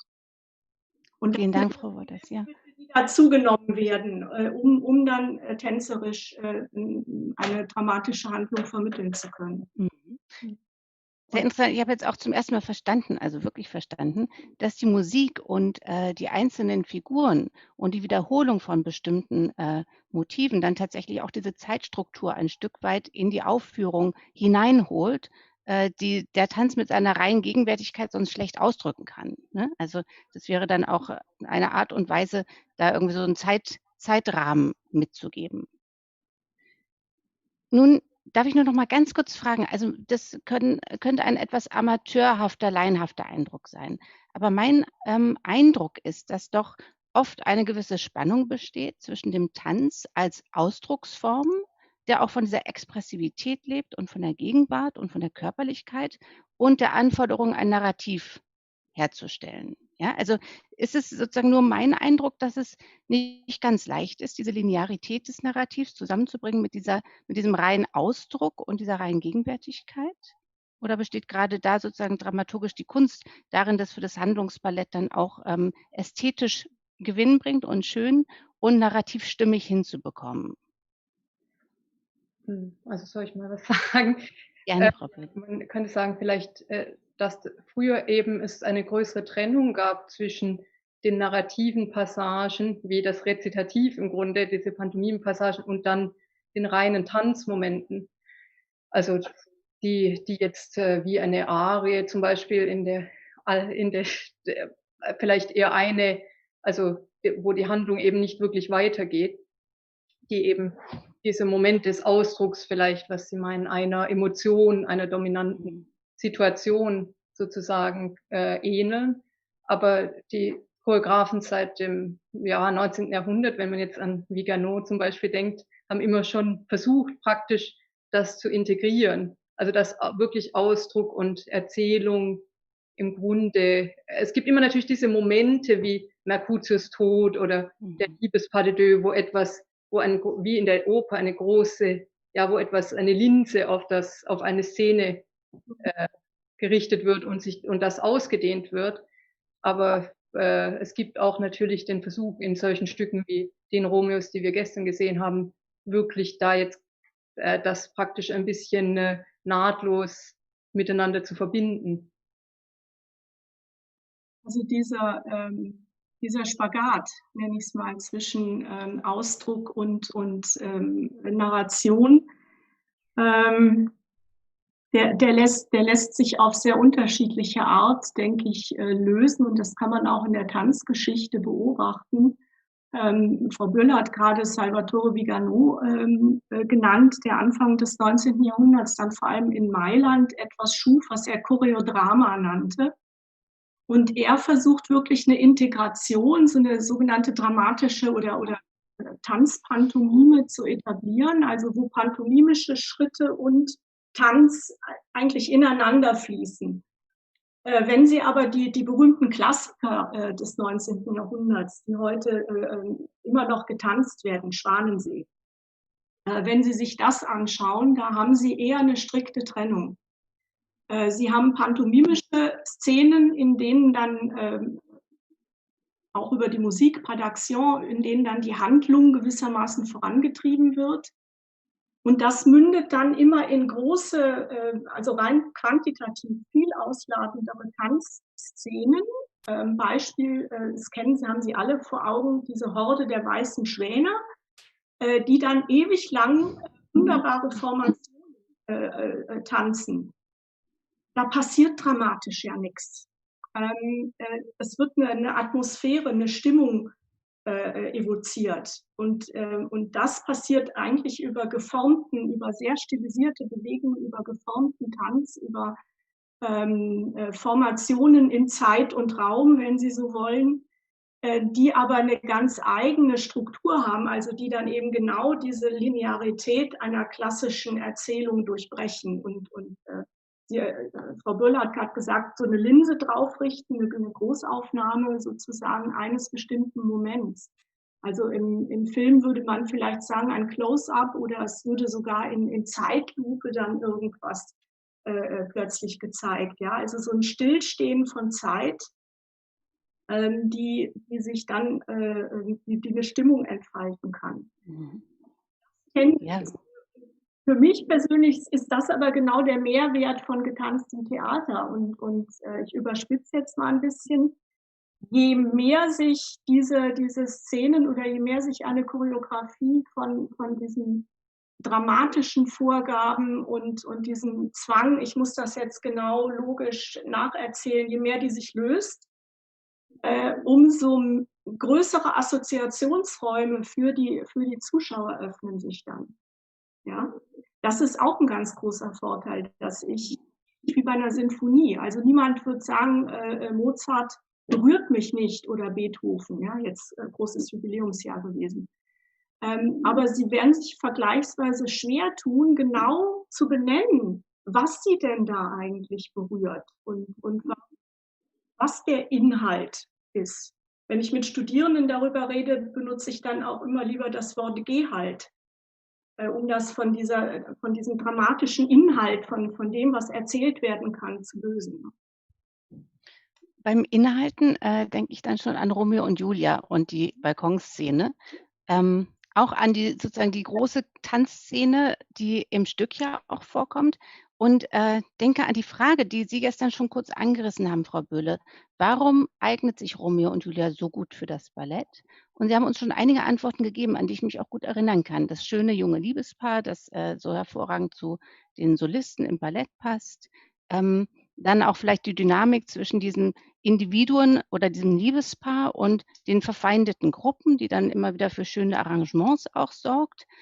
Haben Sie denn den Eindruck, dass dieser Trend sozusagen einfach ungebrochen weitergeht? Denn Sie haben ja wirklich diese historische Perspektive im Blick. Und was würden Sie sagen, was verändert sich vielleicht auch jetzt? Wir haben ja gestern viel über Cranko gesprochen, ein bisschen über Macmillan.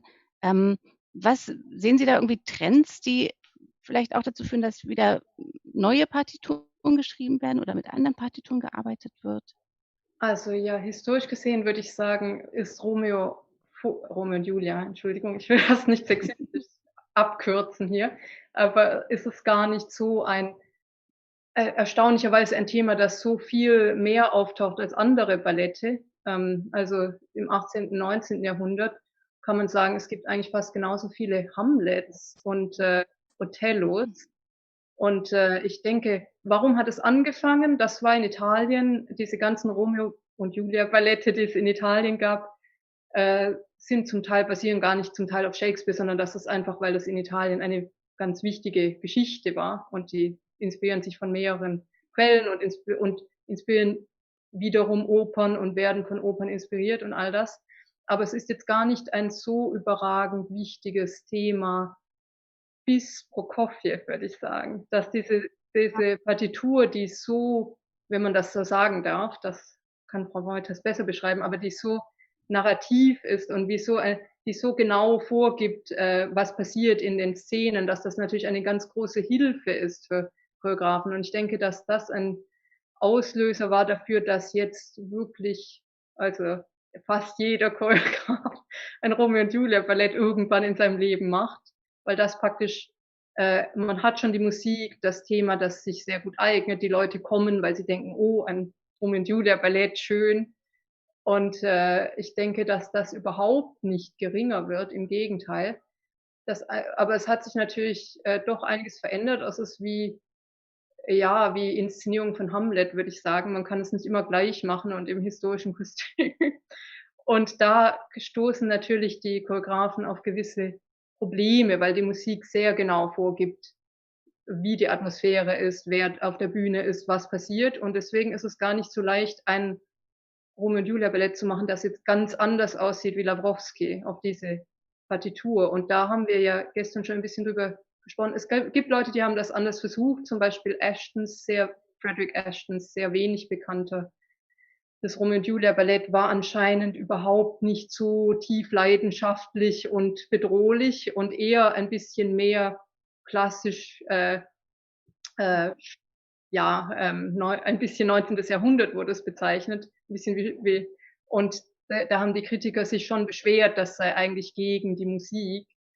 Und jetzt versuchen halt einige Choreografen wie Mats Eck oder Vigonzetti und viele Leute, da gab es auch noch von Fabrizio Monteverdi, gab es eine Fassung, die irgendwie, glaube ich, Lady Capulet zu einem verrückten Mafia-Boss im Rollstuhl macht oder so etwas.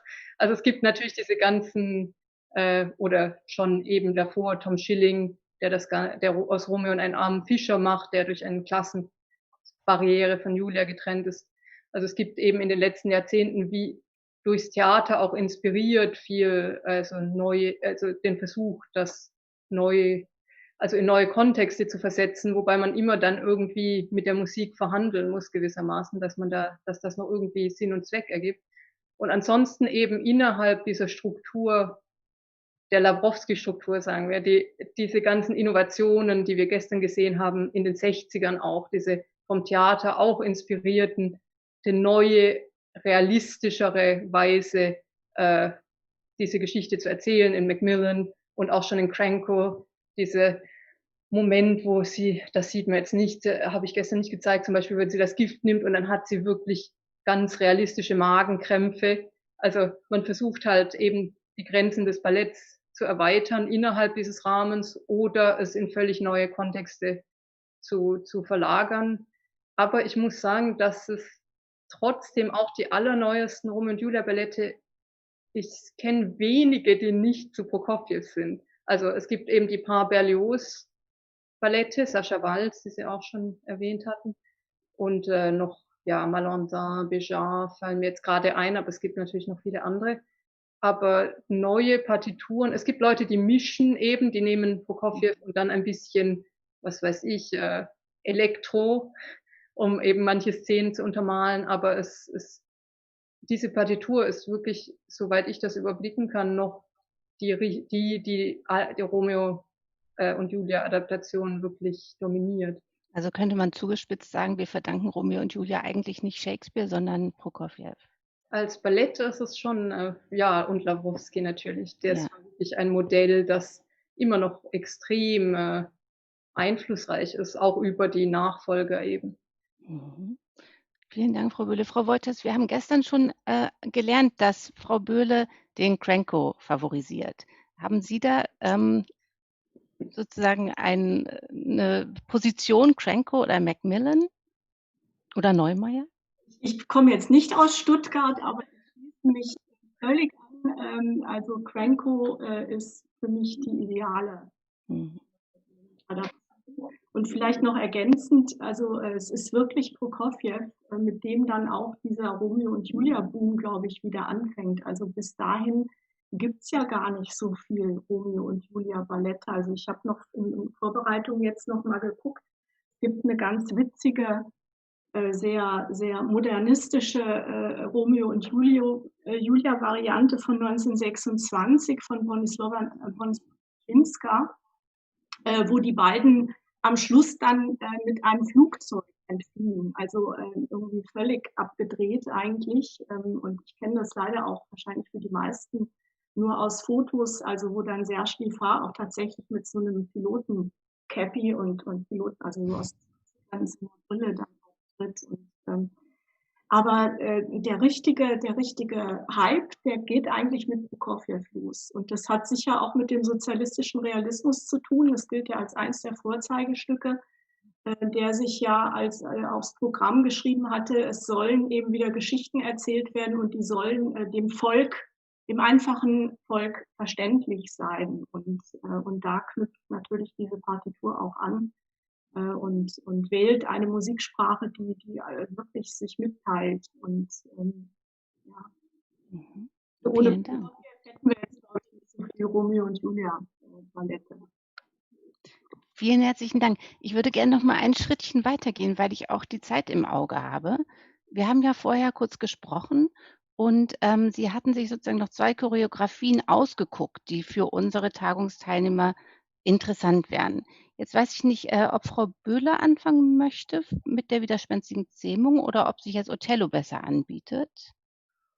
Oh, das ist eigentlich egal.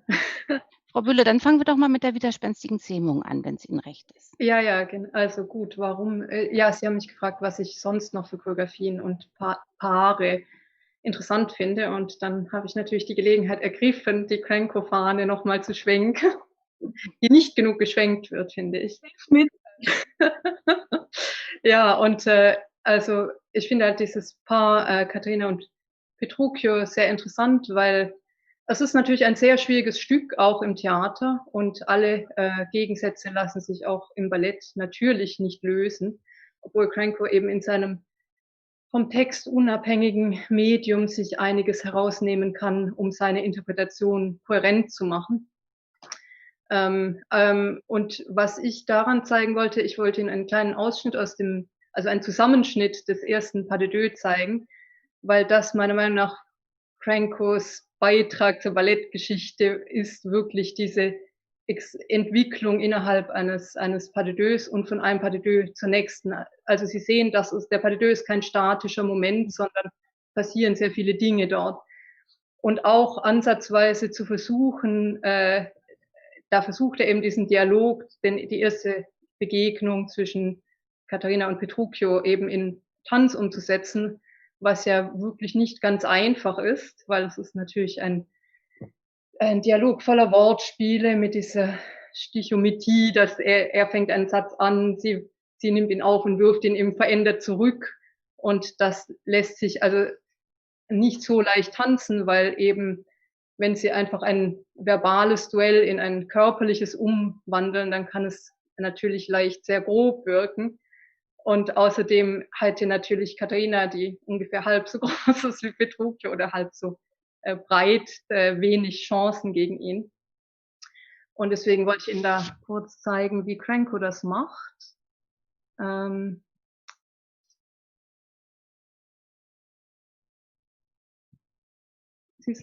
Sie hören, oder?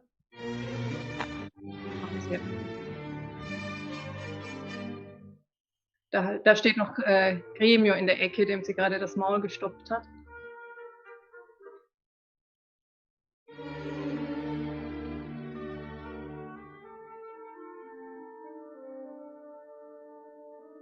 Also hier reagieren halt immer die Gegner in Anführungszeichen auf jede Aktion des anderen und jede Bewegung löst eben eine Antwort des Partners aus.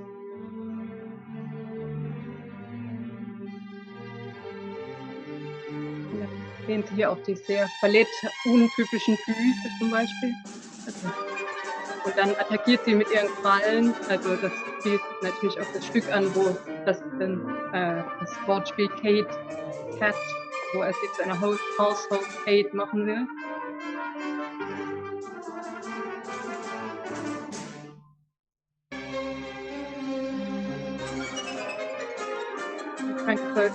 Verwendet eben Bewegung aus Kampfsport, damit sie ihn auch zu Boden werfen kann, und er reagiert nicht mit unfairer Gewalt, sondern eher eben mit einer Mischung aus Bestimmtheit und manchmal auch sanften Reaktionen hier.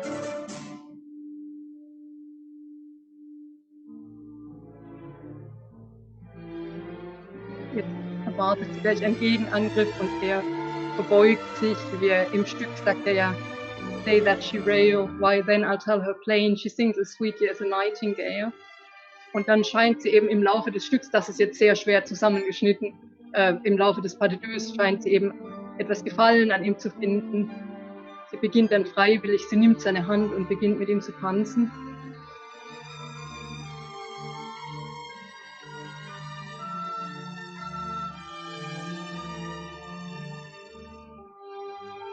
Und er lässt sie dann durch die Luft über seinen Kopf schweben und dann verliert sie halt immer mehr ihre Kontrolle über Bewegungen, aber sie erreicht eben auch diese ungeahnten Höhen. Und hier sehen Sie jetzt wieder bei Cranko immer die Wiederholung und hier reagiert sie schon etwas weniger vehement.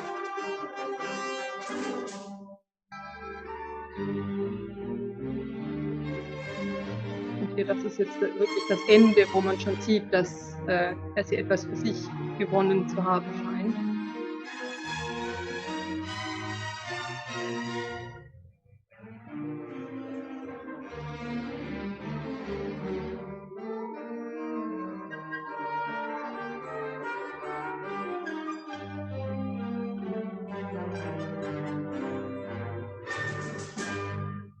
Also so harmonisch geht es natürlich nicht das ganze Stück über weiter, aber es ist eben Crankos Antwort auf die Frage, warum heiratet sie ihn überhaupt? Weil im Stück hat man ja das Problem, dass sie ihn vehement ablehnt und er sagt, we'll be married on Sunday und sie sagt, I'll see thee hanged on Sunday first.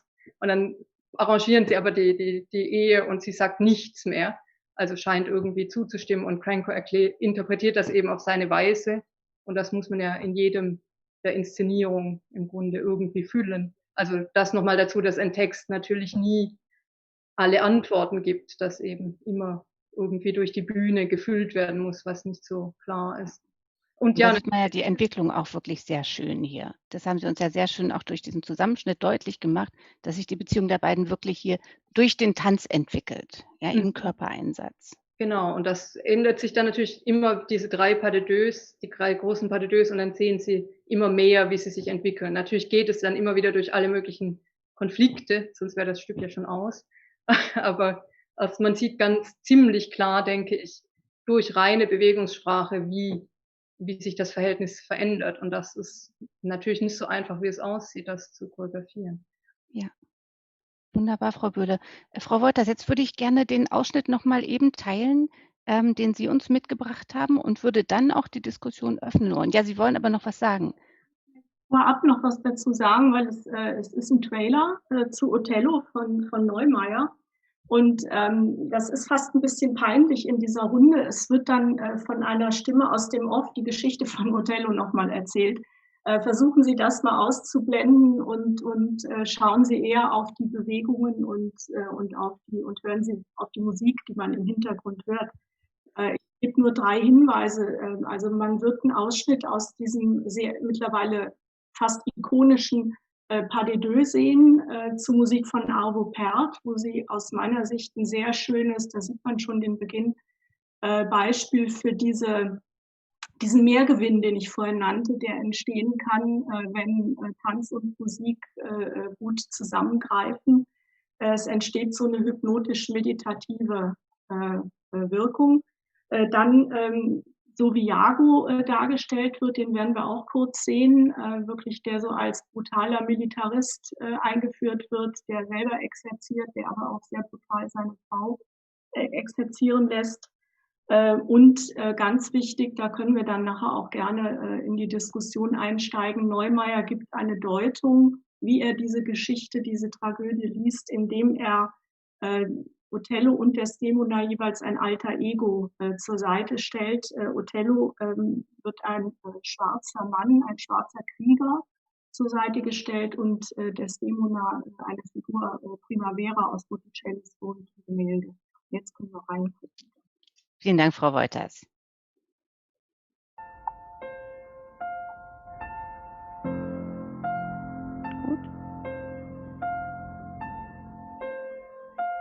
Niemand beschreibt eine leidenschaftliche Tragödie packender als Shakespeare. Niemand kann so brillant wie John Neumeier eine Geschichte durch Tanz erzählen.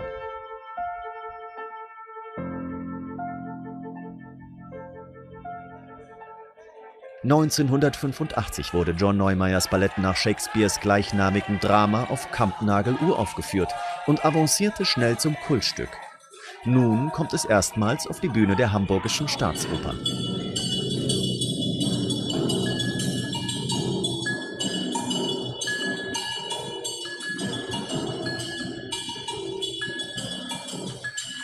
Othello erzählt eine Geschichte über die zerstörerische Macht von Neid und Eifersucht. Er ist ein Fremder in der venezianischen Kultur, jedoch als Militärbefehlshaber hoch angesehen und gesellschaftlich integriert. Othellos Fähnrich Iago hegt eine heimliche Missgunst gegen seinen Herrn und spinnt eine Intrige mit verheerenden Folgen. Er redet dem venezianischen General Othello ein, seine Frau Desdemona betrüge ihn mit einem Offizier seiner Armee.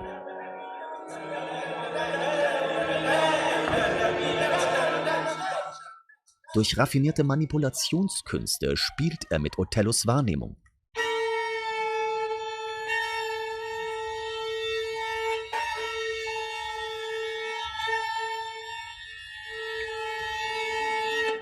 Für John Neumeier beschreibt Shakespeares Liebesdrama die Unmöglichkeit, einen anderen wirklich zu kennen. Die Sünde sei nichts weniger als ihre Herzensliebe, gesteht Desdemona, als Othello das unselige Tuch von ihr fordert. Das Zeichen seiner Hingabe, ihr einst anvertraut, gilt ihm als befleckt.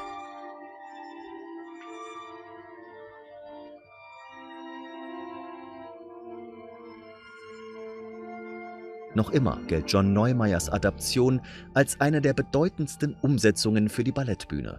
Während das Drama auf zeitlose menschliche Schwächen seinen Verlauf nimmt, entfacht Iago aus dem Funken der Eifersucht in Othellos Seelenleben nun einen lodernden Flächenbrand.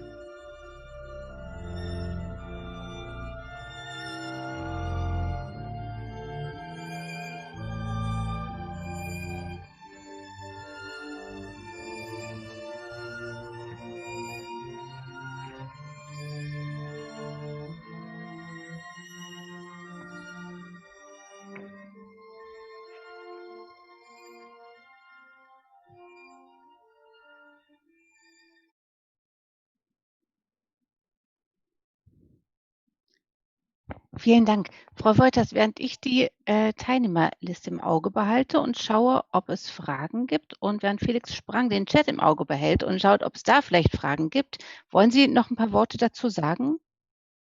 Ja, ich hoffe, dass man zumindest einen kurzen Eindruck von diesem Pas de deux bekommen hat oder eben auch von dem, was ich eingangs sagte, also dass über Interaktion und über Körperhaltungen sehr viel vermittelt werden kann, sehr viel erzählt werden kann, noch dazu eben dann in Kombination mit der passenden Musik, also die Neumeier hier ja jetzt aus bestehenden Kompositionen zusammengestellt hat. Also es klingt auch noch, man hat das Orchester nachher im zweiten Teil, sitzt das ja oben auf der Bühne. Man hat auch noch Schnittke gehört oder eben ein brasilianischer Perkussionist, Nana Vasconcelos, das waren diese Percussion-Rhythmen beim Auftritt des schwarzen Mannes. Ja. Also das war der Choreograf sozusagen, wenn Sie so wollen, auch noch für die Musik verantwortlich gezeigt hat und sich die passende Musik zusammengestellt hat. Dankeschön. Wir haben die erste Frage von Jonas Kellermann. Ja, ich hoffe, man kann mich hören. Ich bin leider gerade aus technischen... Ah doch, jetzt kann man mich auch sehen. Ganz hören und sehen, Jonas. Perfekt. Also erstmal ganz herzlichen Dank für diese ganz faszinierende Podiumsdiskussion, der ich noch sehr viel länger folgen könnte. Ich würde ganz gerne einen Begriff ansprechen, den Frau Wolters vorhin in den Raum geworfen hat, den ich persönlich ganz interessant fand. Und zwar war das der Begriff des Assoziationsraumes. Und da wollte ich mal fragen, inwiefern in Bezug auf Romeo und Julia dieser Assoziationsraum vielleicht auch durch das ja sehr spezifische Repertoiresystem System geprägt ist, den wir ja im Musik- und auch im Tanztheater haben, mehr noch als im klassischen Schauspieltheater. Also dass man wirklich gewisse Inszenierungen hat, die dann teilweise über Jahrzehnte hinweg immer und immer und immer wieder gespielt werden. Das hat natürlich auch gewisse ökonomische Gründe, denn die Intendanten wissen, wenn sie Crankos Romeo und Julia spielen, dann werden sie höchstwahrscheinlich ein ausverkauftes Haus haben. Aber inwiefern spielt dieses spezielle System, was man im Musik- und Tanztheater hat, auch eine Rolle in der Formierung dieser Assoziationsräume und inwiefern macht es das vielleicht auch schwierig für Fassungen, sich zu etablieren, die sich dann eben vielleicht ein bisschen weiter, wie Frau Wolters angesprochen hatte, sich von diesen Assoziationsräumen eben zu lösen? Soll ich erstmal? Ja, das ist ein bisschen jetzt eine andere Vorstellung von Assoziationsraum, wie ich es meinte. Ich meinte den sozusagen innerhalb der Stücke. Aber was Sie sagen, ist schon sehr bedenkenswert. Ich glaube, dass es natürlich durch das Repertoire und durch solche sehr dominanten Fassungen wie eben von Macmillan oder auch Cranko zu Prokofjew-Musik, dass da natürlich es sehr, sehr schwer ist, sich davon zu lösen oder dagegen zu lösen. Vielleicht ein Beispiel, das kann ich jetzt direkt bei Othello anknüpfen. Ich hatte damals das Glück, das in einer sehr frühen Fassung beim Salzburger Festspielen zu sehen, also wo das da erstmals praktisch außerhalb Hamburgs gezeigt wurde. Und Neumeier öffnet ja sozusagen neue Assoziationsräume, indem er dieses Stück anders liest, anders deutet, andere Musik verwendet. Es gab wirklich Buchrufe und Aufstand im Publikum, und zwar schlichtweg deshalb, das las man dann auch in manchen Kritiken, weil die Leute sich Verdi-Musik erwartet hatten. Also der Othello, das ist jetzt sozusagen auch noch gattungsübergreifend, die Oper Othello von Verdi ist natürlich im Repertoire sehr dominant. Und jetzt glaubte ein Großteil des Publikums, Neumeier würde da anknüpfen und hat dann sozusagen ganz andere Räume aufgemacht. Und das hat zu Riesenprotesten geführt. Ja. Das wäre für mich so ein Beleg auf Ihre Frage, also dass das dann sehr schwer ist, sich dagegen zu positionieren und was Neues zu machen. Dankeschön. Frau Krause hat eine Frage. Ja, kann man mich gut verstehen? Ja. Danke. Auch von mir vielen, vielen Dank für diese interessante Diskussion. Ich muss gestehen, ich bin, was Tanz betrifft, ein absoluter Neuling und habe jetzt nach dieser Konferenz unglaublich viel Lust, mir ganz viel Ballett anzugucken. Sie haben am Anfang der Diskussion viel darüber gesprochen, eigentlich, was Tanz alles nicht machen kann. Also vor allen Dingen, weil eben die ganze Sprache umgesetzt werden muss in körperliche Bewegung. Und ich habe mir, während ich zugehört habe, die Frage gestellt, warum sich eigentlich Tanz dann trotzdem immer wieder diese Herausforderung sucht, oder das Tanztheater vielmehr, Stoffe der Weltliteratur in sein Medium zu übersetzen, weil ich mir auch die Frage gestellt habe, ob Tanz nicht eigentlich auch ohne diese Erzählungen gut auskommen würde. Also warum möchte Tanz trotzdem in dieser Tradition, in dieser Erzähltradition irgendwie auch weiterarbeiten? Ich habe da überhaupt keine Antwort drauf, aber es würde mich sehr interessieren, was Sie darüber denken. Danke. Soll ich was sagen? Oder? Bitte, Frau Böhle.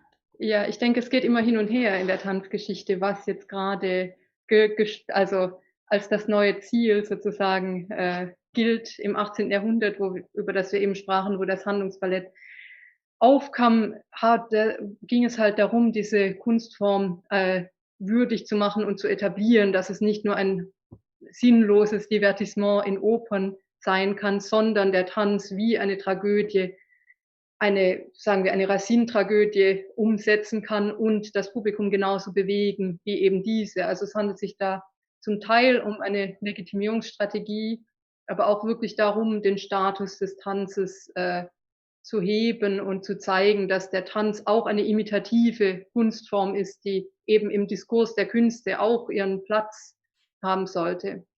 Und natürlich kann der Tanz auch ohne das Existieren im 20. Jahrhundert haben wir eigentlich im Grunde die Umkehr, und in Amerika ist es bis heute noch oft so, dass Kritiker eben denken, was soll die ganze Handlung, Balanchine macht das viel besser, die Musik eben sichtbar zu machen, wie er das sagt, und eben den Tanz nicht zu verderben durch den Versuch, etwas zu erzählen. Aber ich denke, es ist beides legitim, wie es auch Leute gibt, wozu Oper, Beethoven, Sinfonie reicht ja. Und ich denke, es geht immer hin und her im Grunde. Dann gab es wieder so ein Revival des Handlungsballetts in den 60ern, Franco Macmillan, dann Neumeier. Und es existiert eben beides. Selbst im Handlungsballett gibt es ja immer diese Momente, über die wir schon sprachen, wie im Schwanensee, was ein Handlungsballett ist, haben sie diese langen, wenn Sie wollen, reinen Tanzpassagen. Also die Tänzerinnen sind Schwäne, aber es geht jetzt nicht um die Erzählung einer Handlung. Also es muss nicht unbedingt immer erzählt werden, aber ich denke, der Tanz hat, also meine Überzeugung natürlich ist, dass der Tanz wirklich zur Literatur etwas beitragen kann, dass er eben neue Blickwinkel auf die Literatur eröffnen kann und es deswegen vor allem Leute wie Neumeier, die wirklich, auch wenn sie ein Stück umsetzen, alles über dieses Stück wissen, die ganze Sekundärliteratur durchforstet haben und dann unmögliche Werke umsetzen, wie Tod in Venedig, und dann eben auf die Sekundärliteratur eingehen, das Apollinische und Dionysische, und das noch auf eine ganz eigene Art umsetzen, dann denke ich, ist das unglaublich spannend für. Und weil es die Leute natürlich der dumme Grund heute wäre, die Leute gehen lieber in Romeo und Julia, als sie hören jetzt, also nicht alle Leute natürlich, aber es zieht natürlich Publikum an, ein Handlungsballett, die Leute werden mitgenommen, die Tänzer interpretieren gerne also Charaktere. Es geht auch ja eben darum, Rollen zu schaffen, die Interpreten ja tragen und sich entwickeln lassen, wie zum Beispiel, also ja gut, ein Beispiel, das wir gerade gesehen haben, in Zähmung hat Franco auch geschaffen, weil er sagte, er will jetzt eine komische Rolle für Marcia Hede schaffen, weil er glaubt, dass sie wäre fantastisch und sie glaubt, sie kann das nicht. Also die Interpreten entwickeln sich dadurch, dass diese Rollen für sie geschaffen werden. Also ich denke, beides ist immer legitim und manche Choreografen machen beides und manche sind in einem Genre besser. Und deswegen denke ich, das ist überhaupt kein Entweder-Oder. Aber es ist natürlich auch Raum- und zeitabhängig, was jetzt sozusagen die Leute sich für Ziele setzen. Und einige Choreografen eben, die eigentlich nicht so Handlungsballette schaffen würden, tun das vielleicht auch, weil es eben erwartet wird, wenn sie jetzt zum Beispiel ein Ensemble leiten, dass dann irgendwann ein Handlungsballett kommt. Aber ich denke, ja, dass eben der Tanz der Literatur viel zu bieten hat, sozusagen. So, genug geschwätzt. Dankeschön, Frau Wolters. Sie denken nach oder wollten Sie gerne sich dazu noch äußern? Ich stimme dem voll und ganz zu. Also am Anfang ist es, glaube ich, wirklich so eine Legitimierungsfrage, dass man auf einer Ebene mit Oper und mit Schauspiel stehen möchte. Es entsteht ja auch nicht ohne Grund im Zeitalter, so auf einem Höhepunkt der Aufklärung. Also dass man auch mit Hilfe des Tanzes, ich finde die Formulierung der Zeit immer so schön, das Herz erreichen möchte und zu Tränen rühren. Also das geht halt nicht, wenn ich jetzt nur eine abstrakte Tanzsuite sozusagen präsentiere mit einer Reihung von Tanzformen. Das ist das, was vorher halt üblich ist, ja, dass ich dann Menuett und eine Sarabande und eine Gigue und so weiter das schön hintereinander präsentiere und die erzählen jetzt nichts im engeren Sinne. Und das will man sozusagen erreichen, dass man gleichberechtigt neben Oper und Schauspiel steht. Und übrigens, darauf geht auch unser heutiges Drei-Sparten-System immer noch zurück, also aufs 18. Jahrhundert, dass wir 3 Sparten im Theater haben, nämlich Schauspiel, Oper und Tanz. Dankeschön. Felix, du hast, glaube ich, noch was für uns. Kirsten Sandrock wollte noch sich beteiligen und Roland Weidle. Ja, auch von meiner Seite ganz herzlichen Dank. Ich habe das auch sehr genossen und ganz tolle Einblicke erhalten. Vielen Dank auch für die Beispiele beziehungsweise die Empfehlungen, die Sie noch haben. Das war ganz wunderbar. Meine Frage schließt ein wenig an die letzten beiden an, wo es um die Dominanz gewisser Musikformen und aber auch um Entwicklung geht. Mich würde interessieren, es gab in den letzten Jahren, Jahrzehnten ja schon eigentlich wieder ein Wiederaufkommen oder ein Trend in der Musik zur alten Musik wieder hin.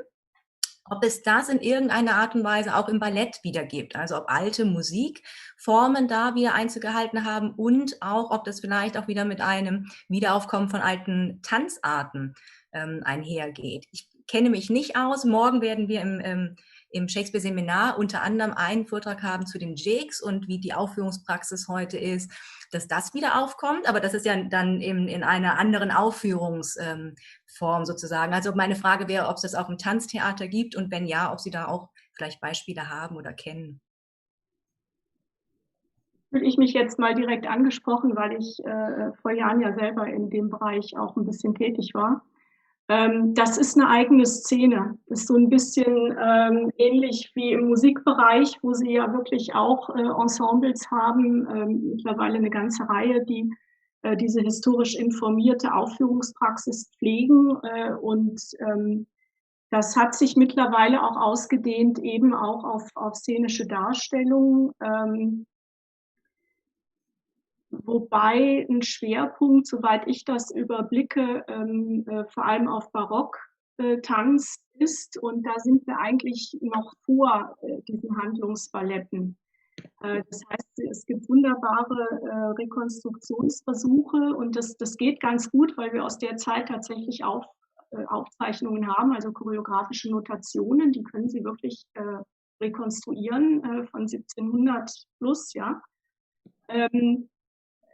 Das sind dann aber zum Beispiel Rameau- oder Lully-Opern, in denen eben auch viel getanzt wird und die man dann so aufführt. Es gab vor ein paar Jahren von meinen lieben Kolleginnen Sibylle Dahms und Claudia Jeschke auch Versuche, Handlungsballette von Nouvelle oder Angiolini zu rekonstruieren, was sehr schwer ist, weil sich beide gegen Notationen ausgesprochen haben. Das war schlichtweg nicht mehr aufzuschreiben.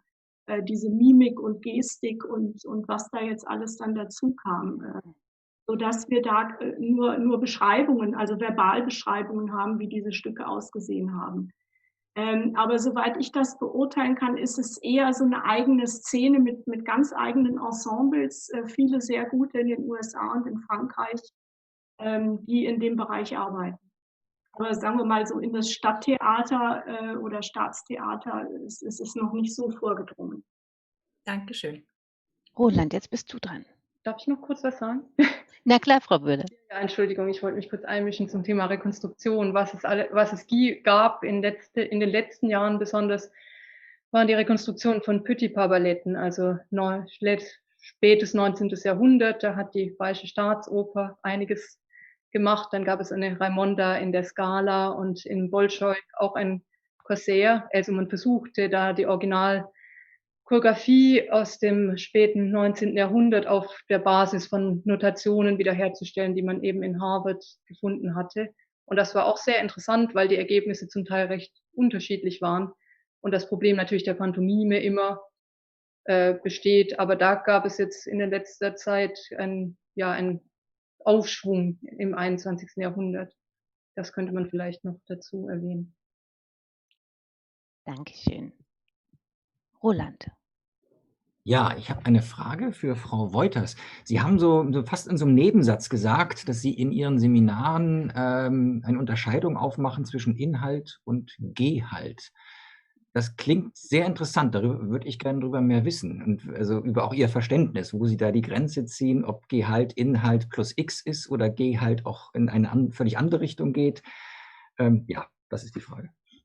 Da habe ich was verraten. Nein, das ist ein bisschen vielleicht eine Hilfskonstruktion. Und ich komme ja nun aus der Musikwissenschaft und habe dann immer so im Hinterkopf, dass ein Inhalt wäre für mich durchaus konkret verbalisierbar und benennbar, nacherzählbar. Also ich habe eine Handlung oder ich habe eine ganz klare von Figuren oder Bildern, die ich klar benennen kann, während ein G halt für mich wesentlich diffuser irgendwo ist. Also da muss man sich dann schon sehr anstrengen, um in Worte dann zu fassen. Und das ist dann ja auch immer die Herausforderung für Musik- wie Tanzwissenschaftler zu beschreiben, ohne dass man jetzt nur, sage ich jetzt mal ganz theoretisch-analytische Terminologie benutzt, um zu beschreiben, was denn eigentlich in einer Sinfonie passiert oder was denn eben eigentlich vor allem dann auch in Tanzstücken passiert. Balanchine wurde gerade genannt, die keine Geschichte erzählen, die aber ja jetzt nicht nichts sind und nichts bedeuten oder auf nichts verweisen und auch durchaus in uns ja eine Menge Reaktionen auslösen. Und das ist mein Versuch, das ein bisschen gegeneinander abzugrenzen. Ich weiß, das ist sehr angreifbar oder sehr, ist so eine Hilfskonstruktion. Ja, vielen Dank. Das war gar nicht kritisch gemeint, das war wirklich, ich war genuin interessiert. Also, weil mir scheint da auch viel dran zu sein, aber ich konnte mir das noch nicht so richtig vorstellen. Aber ganz herzlichen Dank, Frau Wolters. Jetzt haben wir ein blaues Händchen, Ja, aber auch noch was im Chat, ne? Ich habe vorher noch eine Bitte von Maria Masek-Fuchs, die eine Frage stellen wollte. Ja, vielen herzlichen Dank. Erst einmal werden Sie gleich merken, die Gedanken und auch die Fragen sprudeln nur so. Ich hätte sogar zwei, aber ich stelle die zweite mal ganz hinten an. Vielleicht ist ja auch keine Zeit mehr dafür. Die erste Frage hat mit dem Recht, wenn man so will, polydirektionalen Adaptionsprozess zu tun, weil man spricht ja immer so von der Adaption, als gäbe es einen einzigen Autor, der sozusagen vom Shakespeare-Text in den Balletttext kommt, aber in der Tat ist es wie bei der Inszenierung der gesamte Theaterapparat, wenn man so will, der ja mit adaptiert und in kleine Mikroadaptionsprozesse involviert ist. So. Und das kommt jetzt so ein bisschen biografisch daher. Ich habe sowohl eine Julia als auch eine Katharina getanzt und schwenke mit Ihnen, Frau Bürle und Frau Wolters, die Krenkow-Fahne ganz, ganz, ganz, ganz hoch. Jetzt würde mich interessieren, jetzt, wenn man zum Beispiel solche Ballette wie Christopher Wheeldons Winter's Tale verfolgt, dann findet man natürlich heutzutage in den Medien sehr leicht Interviews, Stimmen des Komponisten Talbot oder gerade eben Wheeldon, der selbst auch über den Adaptionsprozess reflektiert. Das ist natürlich, wenn man jetzt nicht das Glück hat, im Tanzarchiv gerade sich tummeln zu dürfen mit solchen Werken wie Krenkows Romeo und Julia oder auch vielleicht Neumeyers Othello, gar nicht mal so einfach rauszufinden, was denn genau, welche Stimmen da existieren, wenn sie nicht in den Programmheften und in den Archiven gut abgelegt sind. Haben Sie da irgendwelche Informationen über den Adaptionsprozess? Erstens zum Choreografen selber, also was für Stimmen fallen Ihnen da ein, welche Beziehung Sie zu den Shakespeare-Texten respektive aufgebaut haben? Und noch interessanter für mich, was bei den Interviews mit Wheeldon und Talbot und natürlich dann auch mit so jemand wie Laura Cuthbertson rauskommt, daneben dann auch die TänzerInnenstellung. Und das wäre natürlich sehr spannend zu wissen. Also was man so von Marcia Heidi oder Richard Cragen so gehört hat, wie sie sich eben zu den Rollen verhalten. Und dann stelle ich mich mal ganz, ganz hinten an, fall vielleicht vom Tellerrand wieder runter. Danke. Frau Böhle, Frau Wolters. Frau Böhle, wollen Sie mal den Anfang machen? Ja, gerne. Also Neumeyer äußert sich schon recht viel darüber, was er im Schilde führt. Es gibt ja auch mehrere Bücher über Neumeyer, es gibt viele Artikel über Neumeyer. Also bei Neumeyer ist es nicht ganz so schwierig, sich ein Bild zu machen darüber, was er damit beabsichtigt. Bei Othello hat er gesagt, zum Beispiel, es geht ihm darum, dass zu zeigen, dass zwei Menschen sich nie wirklich kennenlernen, also dass sie sich in diese falschen Bilder verlieben. Bei Cranko ist es schon sehr viel schwieriger. Es gibt natürlich Interviews mit ihm, von denen ich einige gesehen, gehört, gelesen habe. Aber es ist natürlich, je weiter man zurückgeht in der Zeit, immer schwieriger, direkte Informationen von den Schaffenden oder Beteiligten am Schöpfungsprozess zu bekommen. Und das ist natürlich ein großes Problem unseres Forschungsfelds. Das heißt, ich kann jetzt sehr viele neue Fassungen vergleichen, aber wenn es Fassungen aus den ja, also sehr viel ältere Fassungen schon aus den 50er Jahren sind, die nicht aufgezeichnet sind per Video. Es ist immer wirklich ein Puzzle, wo man sich die Stücke in den einzelnen Archiven zusammensucht. Aber andererseits, ja, wenn man jetzt die Stücke hat, wie bei Cranko zum Beispiel, also natürlich in verschiedenen Videos, in verschiedenen Aufführungen, dann ist meiner Meinung nach, das denke ich auch bei Neumann manchmal, selbst wenn ich seine fantastischen Stücke sehe, bin ich nicht immer der Meinung, dass was er darüber denkt, ist die einzige Art, das irgendwie zu interpretieren. Also wenn man die Stücke hat, dann kann man sich darüber Gedanken machen, egal. Und was die Beteiligten darüber wissen, ist natürlich eine extrem wichtige Ergänzungserklärung, aber ich denke, es ist nicht unbedingt unabdingbar, um sich ein Bild von dem Stück zu machen. Und auch was Riordan sagt, was er machen will, ist nicht unbedingt das, was er gemacht hat, meiner Meinung nach. Also es ist immer eine Zusatzinformation, aber vielleicht nicht unabdingbar. Und wo es wirklich schwierig ist für uns jetzt, also für Frau Wouters, und ist eben auch, dass wenn man die Stücke jetzt nicht mehr hat oder nur noch sehr wenige Informationen. Und das ist wirklich ein Zusammensuchen von Dingen, und dadurch gehen natürlich ungerechterweise Dinge verloren, die vielleicht in einer Geschichte von Shakespeare-Balletten hätten erwähnt werden oder näher erläutert werden sollen, aber ich habe einfach finde einfach überhaupt nichts darüber, und andere Stücke, die habe ich jetzt halt zur Gänze und denke mir, darüber schreibe ich jetzt was. Und das ist natürlich ein bisschen, ja, die Gewichtung ist immer sehr abhängig davon, was man überhaupt noch hat von den Stücken. Vielleicht kann Frau Wouters das noch ausführen. Nein, eigentlich nicht. Ich wollte nur noch mal ergänzend sagen, weil ich bin vielleicht gerade auch da sehr drin, weil ich an einem Stravinsky-Buch gerade schreibe. Man muss im Gegenteil sehr aufpassen, wenn sich die Autoren äußern.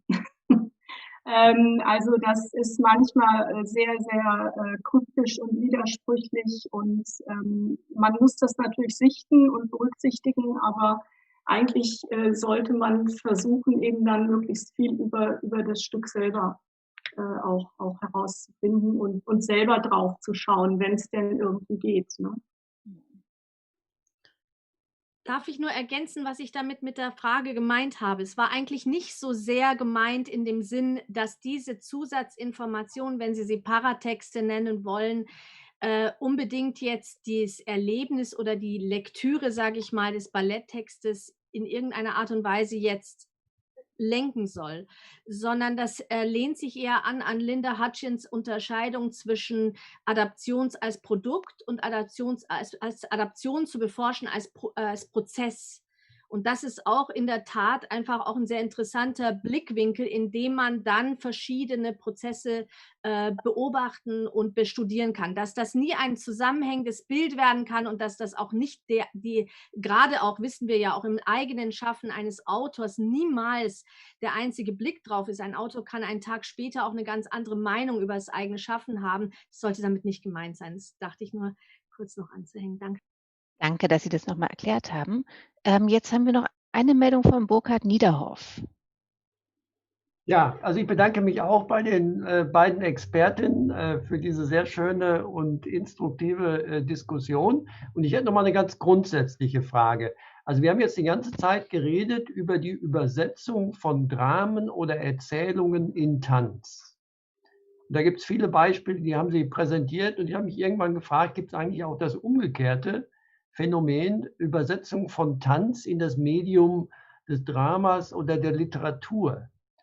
Und ich glaube, das findet weniger häufig statt. Das scheint irgendwie schwieriger zu sein. Das Einzige, was mir jetzt auf Anhieb einfällt, ist der Reigen von Arthur Schnitzler, wo versucht wird, die Struktur eines Tanzes wirklich auch in der gesamten Struktur eines Dramas abzubilden. Das ist natürlich punktuell Drama, irgendwie den Tanz integrieren zwischendurch in die Handlung. Das meine ich jetzt nicht. Also es geht grundsätzlich die Übersetzung des Mediums Tanz in das Medium Drama oder Literatur. Da würde ich Sie fragen, stimmt das? Gibt es das weniger? Und wenn ja, was sind da vielleicht die Gründe dafür, dass diese Übersetzung oder Adaption eher von der einen in die andere Richtung geht?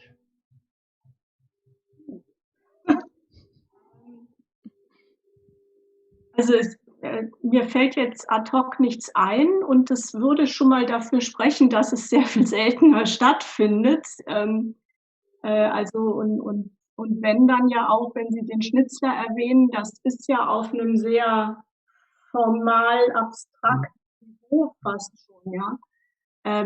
Nee, müsste ich schwer drüber nachdenken und nachforschen, glaube ich, ob ich da noch Beispiele finde.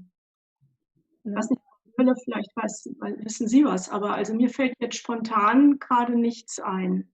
Nur eine Adaptation, naja gut, von einem Ballett, also von Balletten in Opern, also Ballette, die dann später auch zu Opern wurden, wie La Somnambule, fällt mir da gerade ein. Aber ich denke, das Einzige, was, ja, es gibt eben, was man damit vielleicht vergleichen könnte, wäre in literarischen Werken der Versuch, einen Tanz zu beschreiben. Das gibt's ja sehr oft. Also was weiß ich, wenn es jetzt ja, ich denke bei Hofmannsthal den Stampftanz in Elektra und so weiter oder Heine beschrieb Tänze und also das gibt's sehr oft, aber jetzt, dass sie ein ganzes Tanzstück ja adaptiert haben als Drama, das müsste noch gemacht werden, sagen wir so. Roland, du wolltest noch was fragen. Ja, wie gesagt, ich habe da ich bin an. Ich habe ja keine blaue Hand, deswegen nehme ich die richtige Hand. Mir fällt vielleicht so ein halbes Beispiel ein. Und zwar ein Beispiel, was wir ja an sich vorhatten, auf der letzten Frühjahrstagung uns damit näher zu beschäftigen, von Sir John Davis aus dem späten 16. Jahrhundert, Orchestra, also ein Gedicht, wo es um die Harmonie des Tanzes geht. Und die Harmonie des Tanzes drückt eben auch die Harmonie der Welt aus. Und es findet sich diese harmonische Struktur auch eben in dem Gedicht selber wieder. Das ist natürlich jetzt kein richtiger Tanz, aber es geht in dem Gedicht auch um Tanz. Deswegen ist das vielleicht eher so ein halbes Beispiel. Also das ist nur ein ganz spontaner Gedanke, der mir gekommen war. Ja gut, wobei das wäre für mich ein bisschen anders. Also ich meine, Tanz kommt natürlich oft in Literatur vor, aber das hat der Ende auch ja gesagt, das ist ja, glaube ich, gar nicht so gemeint, sondern wirklich, dass ein Ballett oder ein Tanzstück dann in Literatur übersetzt wird. Also da fällt mir jetzt spontan irgendwie nicht wirklich was ein. Also das andere, also dass Tanz besungen wird oder da gibt es, glaube ich, einige Beispiele. Gerade auch in der älteren Literatur.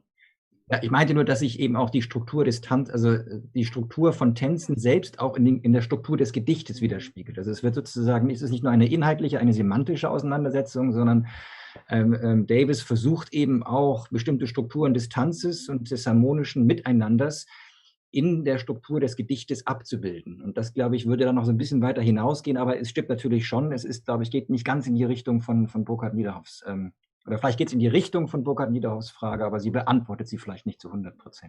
Vielleicht kann man das ja auch wirklich historisch etwas erklären mit dem, was Sie vorher gesagt haben, Frau Wöhle und Frau Wolters, dass der Tanz sozusagen auch als Legitimierungsstrategie sich an die honorige Literatur angelehnt hat und eben zeigen musste, dass er auch mimetisch wirksam sein kann. Also vielleicht ist es dann auch historisch zu begründen, dass die Adaption eher in diese Richtung verläuft als in die andere Richtung. Und die andere Frage wäre die nach den Grenzen und Möglichkeiten des Mediums selbst, dass da vielleicht irgendwie sozusagen auch weichenstellend ist. Aha. Peter Holland hat ja über Midsummer Night's Dream gesagt, es hätte die Struktur eines Tanzes. Also man kann das eben in diesen Feen reden, die haben schon einen sehr tänzerischen Rhythmus, da könnte man vielleicht auch anknüpfen, aber das auch natürlich keine Adaption. Gut, vielen Dank. Herr Niederhoff, Sie haben uns eine harte Nuss zum Knacken gegeben zum Abschied, aber eine sehr spannende Frage, muss ich sagen. Ich würde mich dann, ich sehe jetzt keine weiteren Fragen, auch im Chat nicht, Felix. Nee. Dann würde ich die Gelegenheit nutzen. Sie haben hier hart für uns gearbeitet. Ich fand es sehr, sehr interessant. Sie haben mich vollkommen überzeugt, dass man durch das Ballett und durch den Tanz überhaupt wirklich viel auch über Literatur lernen kann. Ich fand es sehr, sehr spannend. Bedanke mich ganz herzlich bei Ihnen und würde jetzt nur noch kurz vielleicht ankündigen, Roland, mit deinem Einverständnis, dass wir uns alle hier wieder treffen um 15:30 Uhr, also in 35 Minuten zur Verleihung des Martin-Lehnert-Preises und für den Vortrag von Alice Staskova. Und Please join me. Wir klatschen jetzt nochmal lautlos für Frau Wolters und Frau Böhle. Es war wirklich toll. Herzlichen Dank an Sie beide. Vielen Dank. Vielen Dank. Wir sehen uns nach der Kaffeepause. Gerne.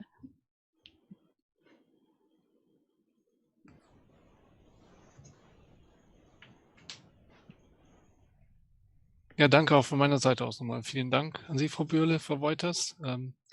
Es war wirklich eine ganz tolle Sache. Hat man ja auch gemerkt an den Reaktionen, dass es sehr anregend war und auch die Ideen durchaus vermittelt werden konnten, auch in diesem Format. Also toll, dass es so toll geklappt hat. Dankeschön. Ja, und dann machen wir jetzt Kaffeepause. Felix, du steigst dann ein nach der Kaffeepause. Ist das so? Ja, ne? Ja, gibt's erstmal eine kurze Rahmung von dir oder öffne ich Kann das? ich gerne machen. Ich kann, das war jetzt auch gerade die Frage, ich kann gerne beginnen, würde Ja. dann genau dazu überleiten, dann die Gut. Urkunde, nicht? Und dann muss ich die natürlich wie sonst auch verlesen und dann erhält der Preisträger die Gelegenheit, sich Was nochmal zu sagen. Gut. Vielleicht hierzu, ich weiß nicht, ob du das schon weißt, Felix, wir haben ja die Urkunde, die liegt ja vor bei Herrn Nauber. Ja. Die Idee war, die dann auch zu zeigen. Also Herr Nauber hat momentan die Information, dass er dann die Urkunde über diese Bildschirm-Teilen-Funktion auch zeigt. Und dann weiß ich nicht, ob du das dann auch noch vorlesen wolltest oder wie das dann läuft. Das macht Claudia dann. Ne? Du bist ja, also ich führe das auch so ein, dass die Jury sich freut, dass die Stiftung den Vorschlag angenommen hat. Wir vergeben ja den Preis nicht. Wir als Jury schlagen ja nur vor. Ne? Also das ist so, die Laudatio ist insofern auch nicht der Ort, wo die Urkunde vergeben werden kann. Das machst du, Claudia, ist klar. Ja, genau. Ja. Also Und ich fange dann an, direkt um 15:30 Uhr, leite über zu dir, dann machen wir die Verleihung mit Verlesung der Urkunde und dann darf der Kandidat, der ist ja bislang noch nicht dabei gewesen, wie ich gesehen aber habe. ich habe schon E-Mail-Kontakt mit ihm heute gehabt, also er lebt noch. Anschalten, hoffentlich. Dann blendet Herr Nauber die Urkunde ein. Wir müssen es halt auf diese virtuelle Weise machen. Er kriegt aber das Original geschickt. Ja. Gut. Claudia, ich habe noch eine Frage. Ja, klar. Stefan Schneckenburger machte mich darauf aufmerksam, dass man ja vielleicht nochmal Werner Brennimanns Lierausgabe erwähnen könnte, dass die jetzt raus ist. Oder meinst du, das sollte man, oder haben wir das schon gemacht? Wenn wir das dann am besten machen. Wir kurz, also am Schluss vielleicht? Am Schluss, glaube ich, wäre das eine ganz gute Möglichkeit. So von wegen, falls man noch ein gutes Weihnachtsgeschenk sucht. Dann ist es neben der Mitgliedschaft, die man natürlich auch verschenken kann, die Lehrausgabe. Genau. Aber erst die Mitgliedschaft und dann die Lehrausgabe.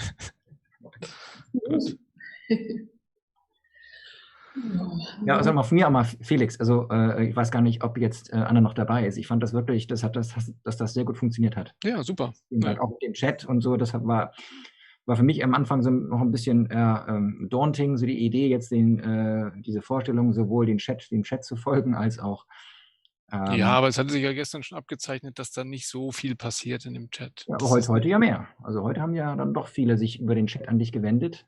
Also nicht nur ich, sondern auch andere. Ja, aber es war jetzt nicht so viel, dass man dann wieder hochscrollen muss und da irgendwie den Überblick verliert. Also das war alles, fand ich noch. Besser zu zweit. Hier hat man einen besseren Blick, sowohl für die Hände, die nicht immer auf jeder Oberfläche auch angezeigt werden. Ja, das stimmt.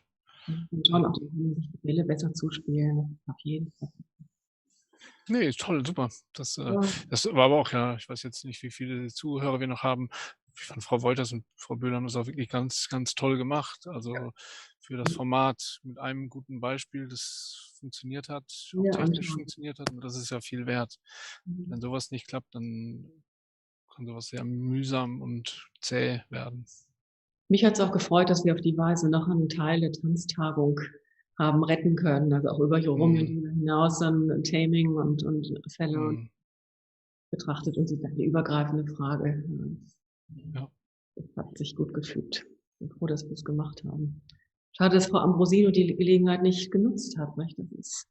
Man versteht natürlich, wie schwierig die Situation ist, aber es ist auch gerade sozusagen ein Schritt vorwärts für die Künste, wenn man in dieser Situation nochmal auftritt. Ja. geht halt nicht anders gerade. Aber das wenige, was möglich ist, muss man möglich machen. Ja, bei Herrn Schröder war das so, der hat den Kopf einfach nicht dafür gehabt. Also das habe ich bei den Gesprächen gemerkt, der war auch ziemlich frustriert und ich glaube, der hatte da jetzt wenig Kapazitäten, aber das wird ja hoffentlich nochmal wieder anders werden. Ja. Okay, dann würde ich mich jetzt nochmal ganz kurz verabschieden und dann um eine halbe Stunde, oder habt ihr noch Fragen? Claudia, du oder Felix? Nee, super, alles klar. Ja. Von mir aus, alles gut. Ich sagte das nur kurz, dass wir halt nicht die Tagung ist ja heute noch nicht vorbei, es geht ja am Sonntag noch weiter, aber wir machen natürlich am Ende erstmal heute des heutigen Tages für die große Runde, müssen wir es ja verabschieden. Ne? Das ist also direkt nach dem Vortrag von Frau Staschkova. Das würde ich dann gerne mitmachen. Genau. Auch nochmal zur Erinnerung, also das Forum morgen hat ja dann einen anderen Raum, einen anderen Zoom-Raum, weil die mussten sich ja extra nochmal anmelden für das Forum. Das wissen die aber auch alle, das musst du jetzt nicht nochmal sagen, weil ja nur die sich angemeldet haben für das Forum, die haben auch diesen extra Link zugeschickt bekommen. Das Seminar hingegen, was um 11 stattfindet, das findet in diesem Raum auch statt und da kann auch jeder dabei sein, also wie jetzt beim Vortrag. Also ja, aber darauf sollte man auf jeden Fall nochmal hinweisen, dass das morgen ja auch noch, die sind ja gut besucht. Also das Forum hat, glaube ich, über 40 Anmeldungen. Und das Seminar, darauf wurde heute ja auch nochmal hingewiesen und da sind, glaube ich, auch noch eine ganze Reihe von Leuten dabei. Ja, also stimmt auf jeden Fall nochmal drauf hinweisen. Ich finde es auch sehr schön, wenn ich mal zwischendurch so diesen Gallery View anschalte. Das ist eine sehr junge Community, die wir haben. Das heißt nicht, dass das automatisch gut ist, aber es ist gut, dass sich so viele die Zeit jetzt nehmen. Ich muss natürlich an alle Mitglieder nochmal vor Weihnachten auch schriftlich wenden, die jetzt aus irgendwelchen Gründen natürlich nicht so digital so versiert sind oder so ohne weiteres in so einem Format teilnehmen können. Auch viele bekannte Gesichter gesehen haben, die es trotzdem sich darauf eingelassen haben. Das ist auch nur zu honorieren, aber insgesamt sozusagen sehr heterogene, schöne, junge, engagierte Zuhörerschaft. Ja. Wir haben auch gerade einen Hinweis im Chat bekommen, sehr nett. Vielen Dank, Herr Lüdemann, dass eben jetzt viele Leute mithören können, das, was wir besprechen. Das ist uns bewusst und das ist ja keine Interna, über die wir hier sprechen. Ja. Das ist halt der Situation geschuldet. Aber vielen Dank, Herr Lüdemann, dass Sie uns darauf aufmerksam gemacht haben. Vorschläge machen und so weiter. Ja. Gut, dann trinken wir jetzt mal einen Kaffee. Genau. Bis nachher. Bis gleich. Tschüss.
Das war sehr schön.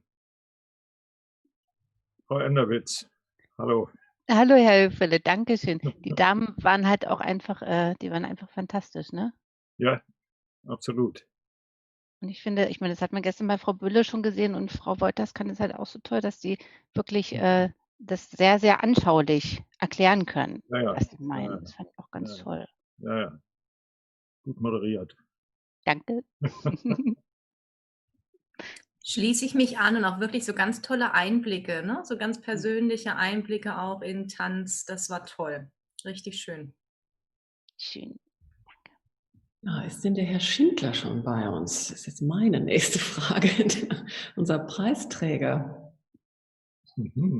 Ich suche gerade, ich gucke auch gerade, ob Frau Stasch. Ich sehe ihn, glaube ich. Den Herrn Schindler. Ich bin hier, ja. Herr Schindler, ja, wie schön. Ah, ja. Ja, toll, dass Sie auf diesem Weg dabei sind. Wir werden gleich anfangen mit der Preisverleihung, wenn alle wieder zurück sind aus der Kaffeepause. Ich werde kurz einleiten, dann wird der Vorsitzende der Jury die Laudatio verlesen, dann wird die Preisverleihung stattfinden mit Verlesung der Urkunde und dann werden Sie Gelegenheit erhalten, sich kurz an das Publikum, vielleicht auch an Ihre Betreuer, wen auch immer zu wenden. Ja, so läuft es normalerweise ab. Das wollte ich noch sicherstellen, dass Sie dann bei uns sind und Ihnen das kommuniziert wird. Ja. Wir haben noch ein paar Minuten, wir fangen so ein bisschen 2-3 Minuten später an, damit alle dabei sind. Aber gerade sind erst 56 Teilnehmer, ja, die kommen jetzt so nach und nach. Geht's Ihnen gut in Fribourg? Ja, es geht eigentlich ganz gut, wenn man zu Hause bleibt, ja. Haben Sie schon Pläne, die Arbeit zu veröffentlichen? Ja, das ist momentan allerdings noch Festes in dem Sinne. Aber die Idee ist schon, dass das hoffentlich dann in nächster Zeit mal klappt. Also ist momentan im externen Review. Okay. Ja, schauen wir mal. Manchmal, ja. Bei einem englischen Verlag?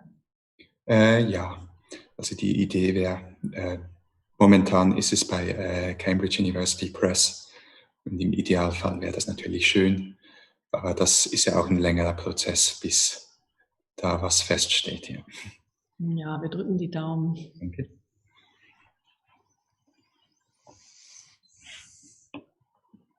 Ich habe nur geschnauft, Entschuldigung. Ja, schön, Sie zu sehen, Herr Schindler.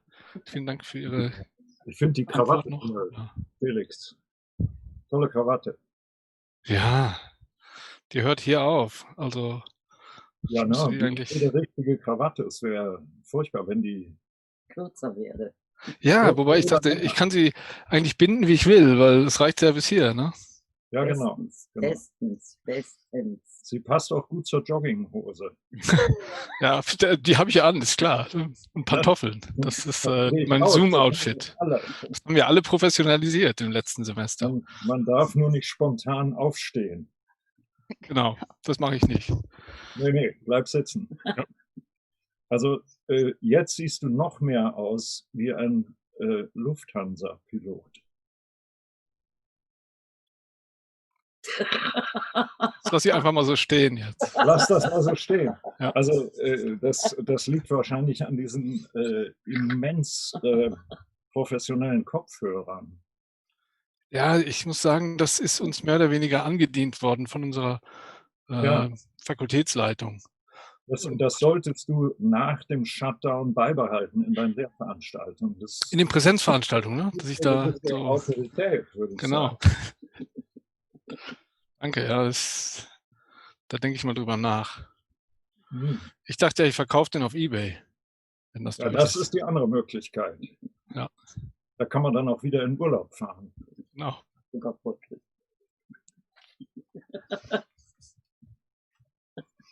Beim Reden noch die Nase zuhalten, dann kommt es noch authentischer mit dem Piloteffekt. Genau. Ja, das versuche ich dann. Das übe ich aber erstmal im Privaten, bevor ich das hier vor dieser erweiterten Runde vorführe. Frage an Anna Enderwitz. Also ich sehe noch nicht die Frau Staschkova. Ich sehe die Frau Staschkova. Hallo. Ah, Schön, ja, Sie alles zu klar. sehen. Gut. Da ist sie. Wunderbar.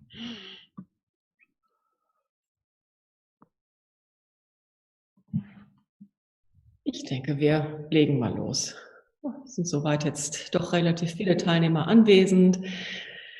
Meine sehr verehrten Damen und Herren, ich hoffe, Sie sind alle gut zurück aus der Kaffeepause gekommen. Ich begrüße Sie zum letzten Teil des heutigen Tages und wir haben gleich natürlich einen sehr erfreulichen ersten Programmpunkt nach dieser Pause. Wir haben nämlich einen Preisträger des diesjährigen Martin-Lehnert-Preises. Sie wissen, wir vergeben den Martin-Lehnert-Preis für ausgezeichnete Masterarbeiten und Dissertationen jährlich und diese Information verbindet sich für Sie zugleich mit dem Appell, die Lehrenden unter Ihnen, wenn Sie herausragende Abschlussarbeiten betreut haben oder von Kolleginnen und Kollegen wissen, die im Bereich der Shakespeare-Forschung im weiteren Sinne der frühen Neuzeit sozusagen Abschlussarbeiten geschrieben haben, die Sie für preiswürdig erachten, dann bitten wir Sie sehr, diese einzureichen. Denn unsere Jury freut sich immer, wenn es sehr viele sozusagen Einreichungen gibt und wir eine große Auswahl haben.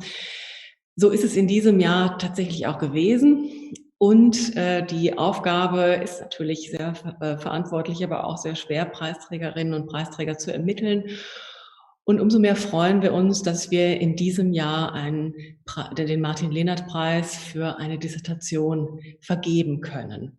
Unser Vorsitzender der Jury, Professor Felix Sprang, wird Ihnen den Preisträger in einer Laudatio zunächst einmal vorstellen. Ich darf daher an Felix Sprang übergeben.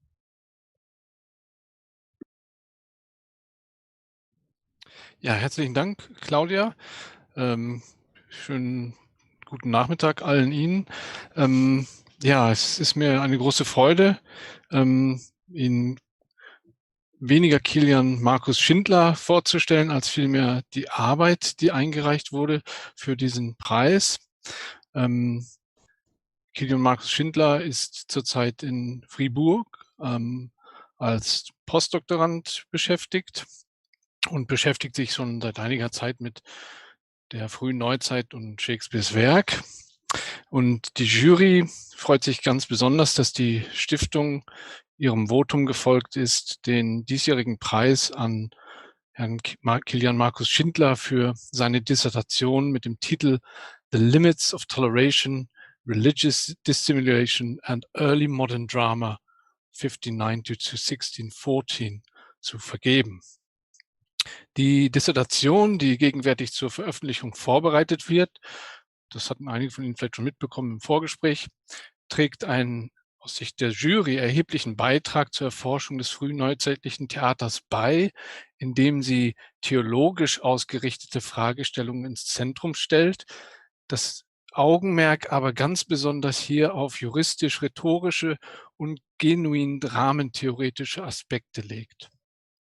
So kann Herr Schindler überzeugend aufzeigen, dass die elisabethanische und auch jakobäische Bühne entgegen der landläufigen Meinung, dass sie sich zensurhalber aus religiösen Debatten heraushielt, sehr wohl religiöse Konflikte zuspitzte.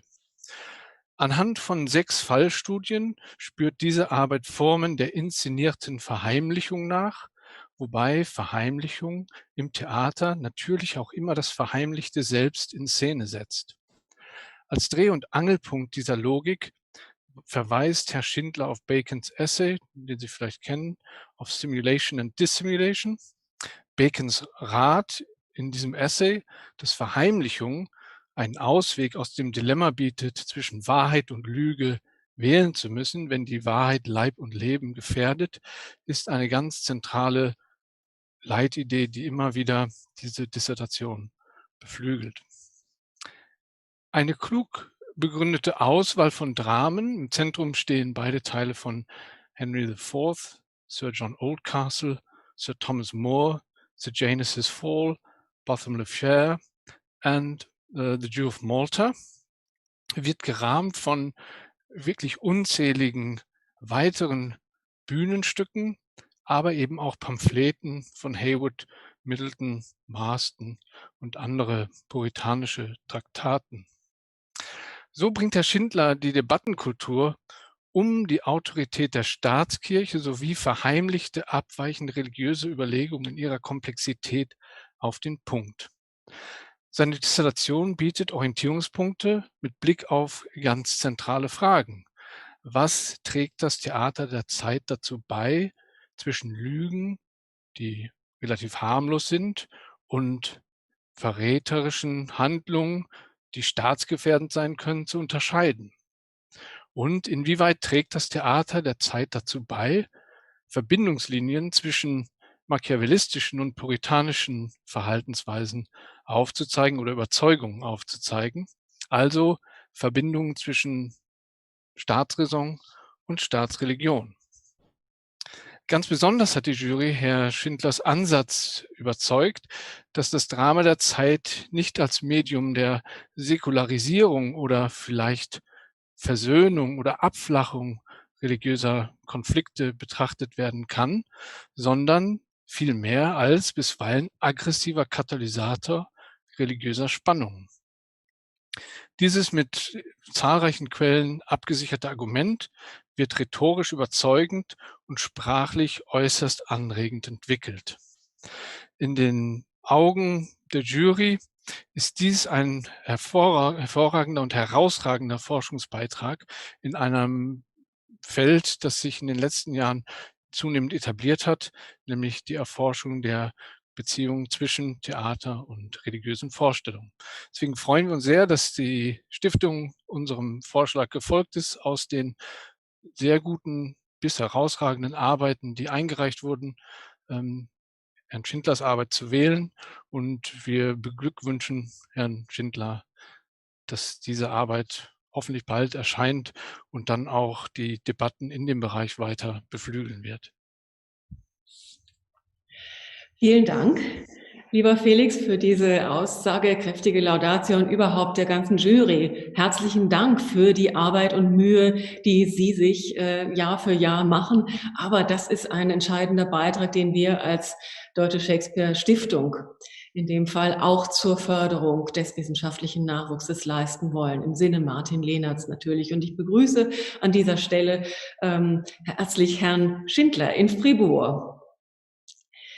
Wir haben natürlich jetzt eine virtuelle Urkunde zunächst. Die können wir einblenden. Herr Nauber, wenn ich Sie darum bitten dürfte.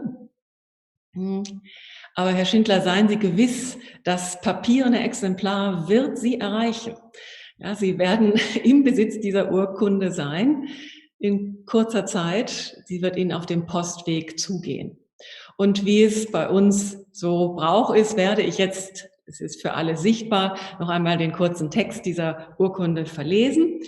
Die Deutsche Shakespeare-Stiftung verleiht den Martin-Lehnert-Preis 2020 an Herrn Kilian Markus Schindler aus Fribourg für seine Dissertation The Limits of Toleration, Religious Dissimulation and Early Modern Drama, 1590 to 1614. Der Preis ist mit 2.000 € dotiert. Ich verleihe diesen Preis mit Freude im Namen des gesamten Stiftungsrats, gratuliere Ihnen sehr herzlich zu dieser Auszeichnung und wünsche Ihnen natürlich im privaten wie im beruflichen alles Gute.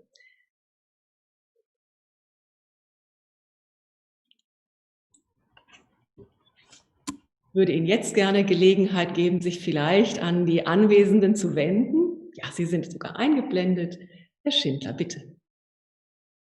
Ja, also zunächst mal möchte ich mich bei Herrn Professor Spramm für diese ausführliche und freundliche Laudatio bedanken und auch insbesondere einen großen Dank an die Deutsche Shakespeare-Stiftung richten für die Verleihung des Martin-Lehnert-Preises.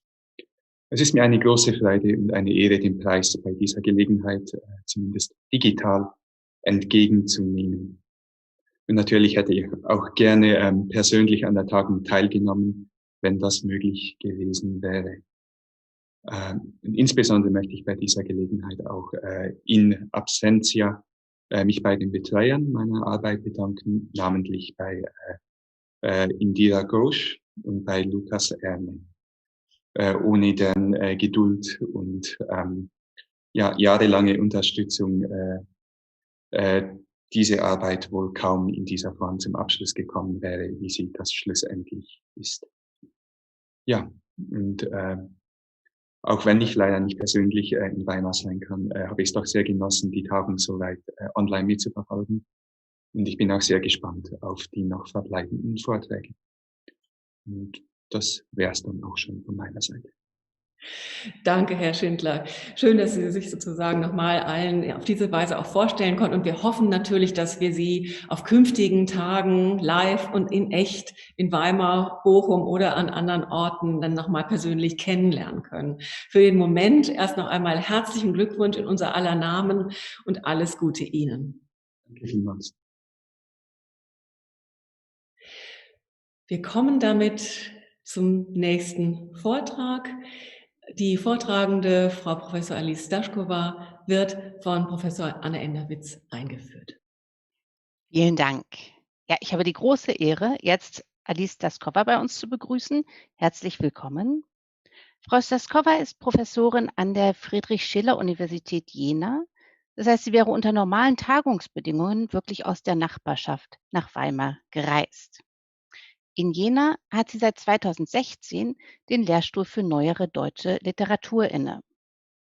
Ihr wissenschaftlicher Werdegang hat sie nach ihrer Promotion an der altehrwürdigen Karls-Universität in Prag über ein Alexander Humboldt Fellowship an die FU geführt. Nach einer Assistenz in Prag und einem Aufenthalt als Max-Kade-Professor an der Vanderbilt University in Nashville hat sie an der Freien Universität Berlin ihre Habilitationsschrift vorgelegt zum Thema Friedrich Schillers philosophischer Stil, Logik, Rhetorik, Ästhetik. Ihre Doktorarbeit, die 2008 unter dem wirklich sehr poetischen Titel, wie ich finde, Nächte der Aufklärung erschienen ist gleichfalls an der Grenze von Literatur und Philosophie angesiedelt. Die Forschungsschwerpunkte von Frau Professor Stašková sind die Literatur des 18. Jahrhunderts und die Literatur um 1800, die Klassik sowie die deutsche und französische Moderne. Sie forscht außerdem zur experimentellen Literatur in Mitteleuropa, zur Literaturtheorie, Stiltheorie und Rhetorik sowie zu Literatur und Musik. Wollte ich den vielfältigen Publikationen von Frau Stašková gerecht werden, würden wir kaum mehr zum eigentlichen Teil dieses Programmpunktes kommen. Daher will ich wirklich nur noch darauf verweisen, dass wir es hier mit einer echten Schiller-Expertin zu tun haben, von deren reichhaltigen Wissen wir im folgenden Vortrag profitieren werden. Frau Stašková spricht heute zu uns über die wundervolle Umwandlung. Romeo und Julia nach Schiller, A.W. Schlegel und Goethe. Wir freuen uns sehr auf Ihren Vortrag, liebe Frau Stašková, und der Bildschirm gehört nun ganz Ihnen. Ja, vielen Dank, Frau Enderwitz, für die schöne Einleitung. Mache ich es jetzt richtig mit dem Bildschirm? Ist alles in Ordnung und so? Ja. Und wenn ich und ich kann dann auch meinen freigeben, wenn ich möchte. Sehe ich das richtig? Ja. Jetzt habe ich sie alle irgendwie verloren. So. Entschuldigung. Ja. Also vielen Dank. Danke auch dafür, dass ich bei dieser so interessanten Tagung reden darf. Das ist für mich eine wirklich sehr, sehr große Ehre, hier als sozusagen Gast auf diesem Felde dann auch sprechen zu können. Als wundervolle Umwandlung bezeichnete enthusiastisch August Wilhelm Schlegel im Jahre 1796 die Art und Weise, wie Shakespeare die Romeo und Julia Vorlagen seiner Vorgänger zu einem Shakespeare-Drama umgestaltet hatte. Kraft seiner, so der schöne Ausdruck Schlegels, Erfindsamkeit sei es Shakespeare gelungen, seinen Vorlagen und dem überlieferten Stoff eine, so wörtlich, innere Einheit zu verschaffen. Schlegel schrieb damit gegen jene Auffassung der Autorschaft an, die das Genie eines aus dem Nichts schaffenden Kreator als alter Deus über eine genuin schöpferische künstlerische Leistung setzte. Dieser Übergang vom Genius, der aus der Natur Natur erschafft, zu einem Künstler, der bei aller Genialität als Meister seines Faches erscheint, markiert auch die Wandlungen des Shakespeare-Bildes zwischen den Bearbeitungen und Übersetzungen von Shakespeares Dramen in den 1760er Jahren einerseits und der ästhetischen Reflexion im Kontext der Jena-Weimar-Konstellation um 1800 andererseits. Gerade an Romeo und Julia lassen sich diese Wandlungen gut nachvollziehen, unter anderem, weil dieses Liebesdrama auch als relativ transparent galt, ganz ohne Rätsel, so wörtlich Schlegel, allerdings nicht ohne ebenfalls Schlegel tiefe Bedeutung. Im Folgenden möchte ich einen solchen Überblick anhand von einigen Schlaglichtern präsentieren, beanspruche dabei allerdings keine Originalität. Ich möchte auf 3 meines Erachtens zentrale Aspekte der Aufnahme von Shakespeares Tragödie im deutschen Kontext dieser Zeit aufmerksam machen. Diese dürften gewiss mehr über die deutschsprachige Literatur und Reflexion der Zeit aussagen als über Shakespeares Stück. Die 3 Aspekte sind mit den 3 im Titel meines Vortrags markierten Namen gegeben: Friedrich Schiller, der bereits zitierte August Wilhelm Schlegel und Goethe. Bei Schiller soll kurz der Aspekt der Inspiration durch Shakespeare anhand von Romeo und Julia in exemplarischer Absicht angesprochen werden. Mit August Wilhelm Schlegels Analyse von Shakespeares Trauerspiel sei dann derjenige Moment markiert, in dem sich Komplexität der Analyse und Interpretation mit einem programmatischen Appell an einen künftigen Umgang mit Shakespeares Dramen paart. Anhand von Goethes Weimarer Bearbeitung von Romeo und Julia im Jahre 1812 schließlich können die beiden vorangehenden Aspekte eng geführt werden, wobei dann ein zusätzlicher Fokus auf Goethes Ästhetik liegen wird. Erster Punkt: Schillers Bezug auf Romeo und Julia. Friedrich Schiller, geboren 1759, begegnete Shakespeare bereits an der Karlsschule im Jahre 1776, also im Alter von 17 Jahren. Othello dürfte das erste Drama Shakespeares gewesen sein, das ihm im Unterricht des charismatischen Lehrers Jakob Friedrich Abel vermittelt wurde. Schiller kannte die Prosa-Übersetzung von Christoph Martin Wieland, 22 Dramen in 8 Bänden, 1762 bis 66 in Zürich erschienen. Der Einfluss Shakespeares auf sein Debüt Die Räuber von 1781 ist öfters dargelegt worden. In seiner anonymen Selbstrezension rief Schiller auch das gängige Shakespeare-Bild der Zeit auf. Zitat Schiller über Schiller: Wenn man es dem Verfasser nicht an den Schönheiten anmerkt, dass er sich in seinen Shakespeare vergafft hat, so merkt man es desto gewisser an den Ausschweifungen. Zitat Ende. Auch prognostizierte sogleich der erste Rezensent der Räuber in der Erfurtischen Gelehrten Zeitung, es war Christian Friedrich Timme, ich zitiere: Haben wir je einen deutschen Shakespeare zu erwarten, so ist es dieser. Zu Schillers Rezeption von Romeo und Julie liegen wenig Belege vor. Ausschlaggebend ist allerdings, wie wohl kaum verwunderlich, dass er sich im Vorfeld seiner Arbeit an seinem zweiten Drama Kabale und Liebe, damals noch unter dem Arbeitstitel Luise Millerin, gerade dieses Stück zukommen ließ.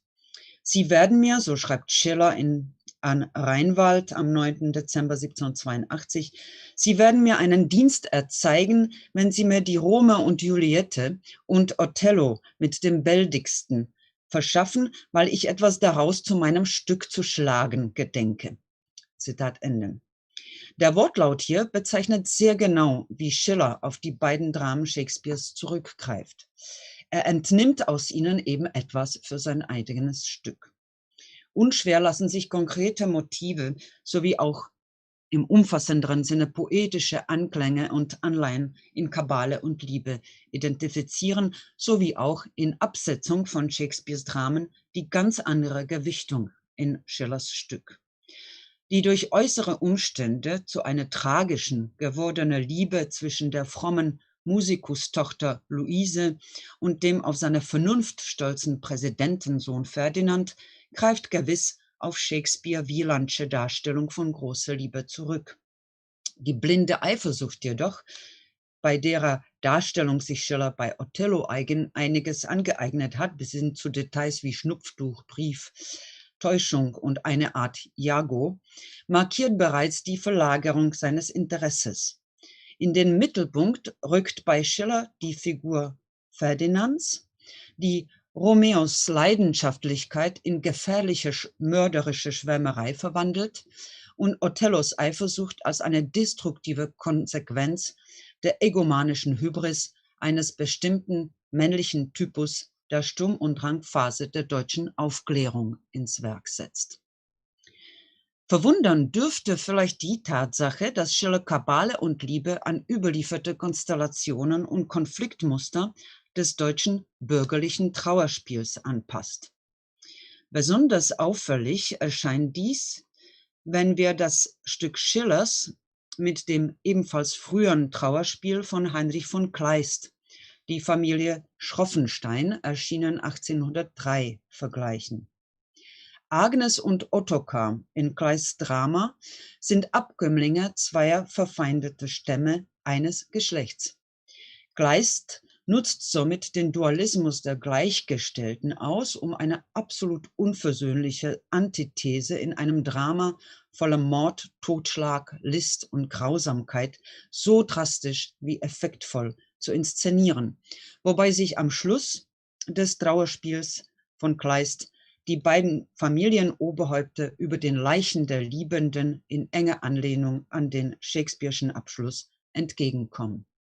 Bei Schiller ist es dagegen der Abgrund zwischen den Ständen, der die Tragödie äußerlich bedingt und begründet. Dieser Rückgriff auf Konventionen des erfolgreichen Genres des bürgerlichen Trauerspiels ist allerdings nicht nur auf Schillers Sorgen um die Theaterkasse zurückzuführen, sondern markiert hier bereits sein dann fortwährendes Interesse an der Darstellung exzeptioneller, individueller Charaktere mit Führungsambitionen. Darüber hinaus dürfte seine Wahl auch die Tatsache mit beeinflusst haben, dass eine frühere Bearbeitung von Shakespeares Drama vorlag, aus der Feder des Erfolgsautors Felix Christian Weisse, aus dem Jahre 1769, mit dem Untertitel Bürgerliches Trauerspiel. Ich werde das jetzt kurz einblenden. Es endet übrigens, wo haben wir den? Ich denke mir, Sie können es sehen. Ja, gut. Es endet übrigens, kurios genug, mit einem Happy End. Das können Sie vielleicht sehen. Das letzte Wort hat Benvolio. Wir haben ja heute schon gehört, der gute Wille spricht hier als letzter. Mit einem Happy End, mit einem philologischen Nachweis dieser meiner Vermutung, eine Inspiration Schillers durch Weisse, kann ich nicht aufwarten. Auf Weisses Romeo und Julie, ich mache das noch ein bisschen größer, komme ich mit Blick auf Goethe noch zurück. Zweiter Punkt, August Wilhelm Schlegel. August Wilhelm Schlegel arbeitet bereits wohl 1793 an einer Übersetzung von Romeo und Julia. Seine epochemachende Übersetzung von Shakespeares dramatischem Gesamtwerk, nun in gebundener Sprache im Gegensatz zu Wieland, eröffnet er dann 1796 gerade mit diesem Stück. Die ersten 3 Szenen des zweiten Aktes,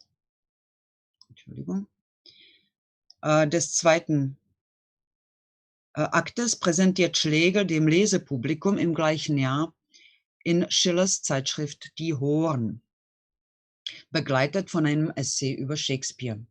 Im Jahre 1797 veröffentlicht er dort auch seinen bahnbrechenden Aufsatz über Shakespeares Romeo und Julia, aus dem ich eingangs zitiert habe.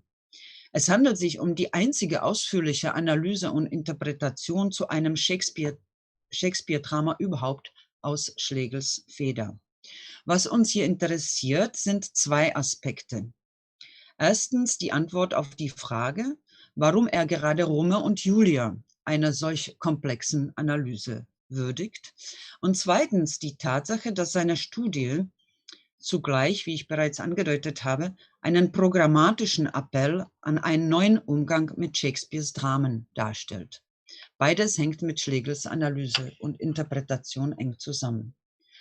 Schlegel betont, dass Romeo und Julia im Vergleich zu den späteren Dramen Shakespeares eine besondere Klarheit, Transparenz und Einfachheit auszeichnet, bei gleichzeitig, so wörtlich wie bereits zitiert, tiefen Bedeutung. In seiner souveränen Analyse von Handlung, Personal und Komposition von Shakespeares Tragödie zeigt nun Schlegel eindrucksvoll die strukturelle Kompaktheit dieses Dramas und führt vor, dass die künstlerischen Verfahren und Entscheidungen des Dramatikers jeweils absolut motiviert sind.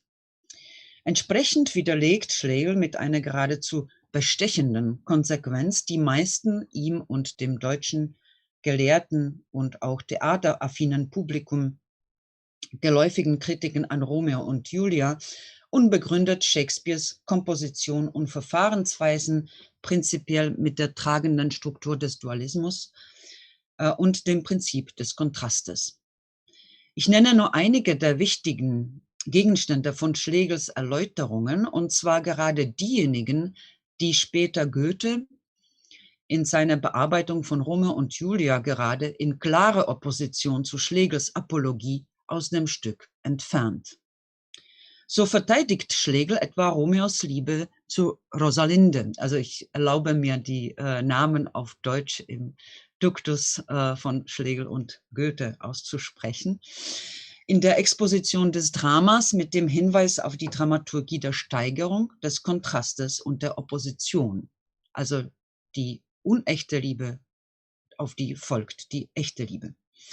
Die kritische Frage, ob es notwendig sei, den doch so guten Paris zum Schluss des Stückes durch Romeo töten zu lassen, beantwortet Schlegel ebenfalls mit der dualistischen Dramaturgie Shakespeares. Also Tybalt, Paris und dann auch die zwei Rivalen.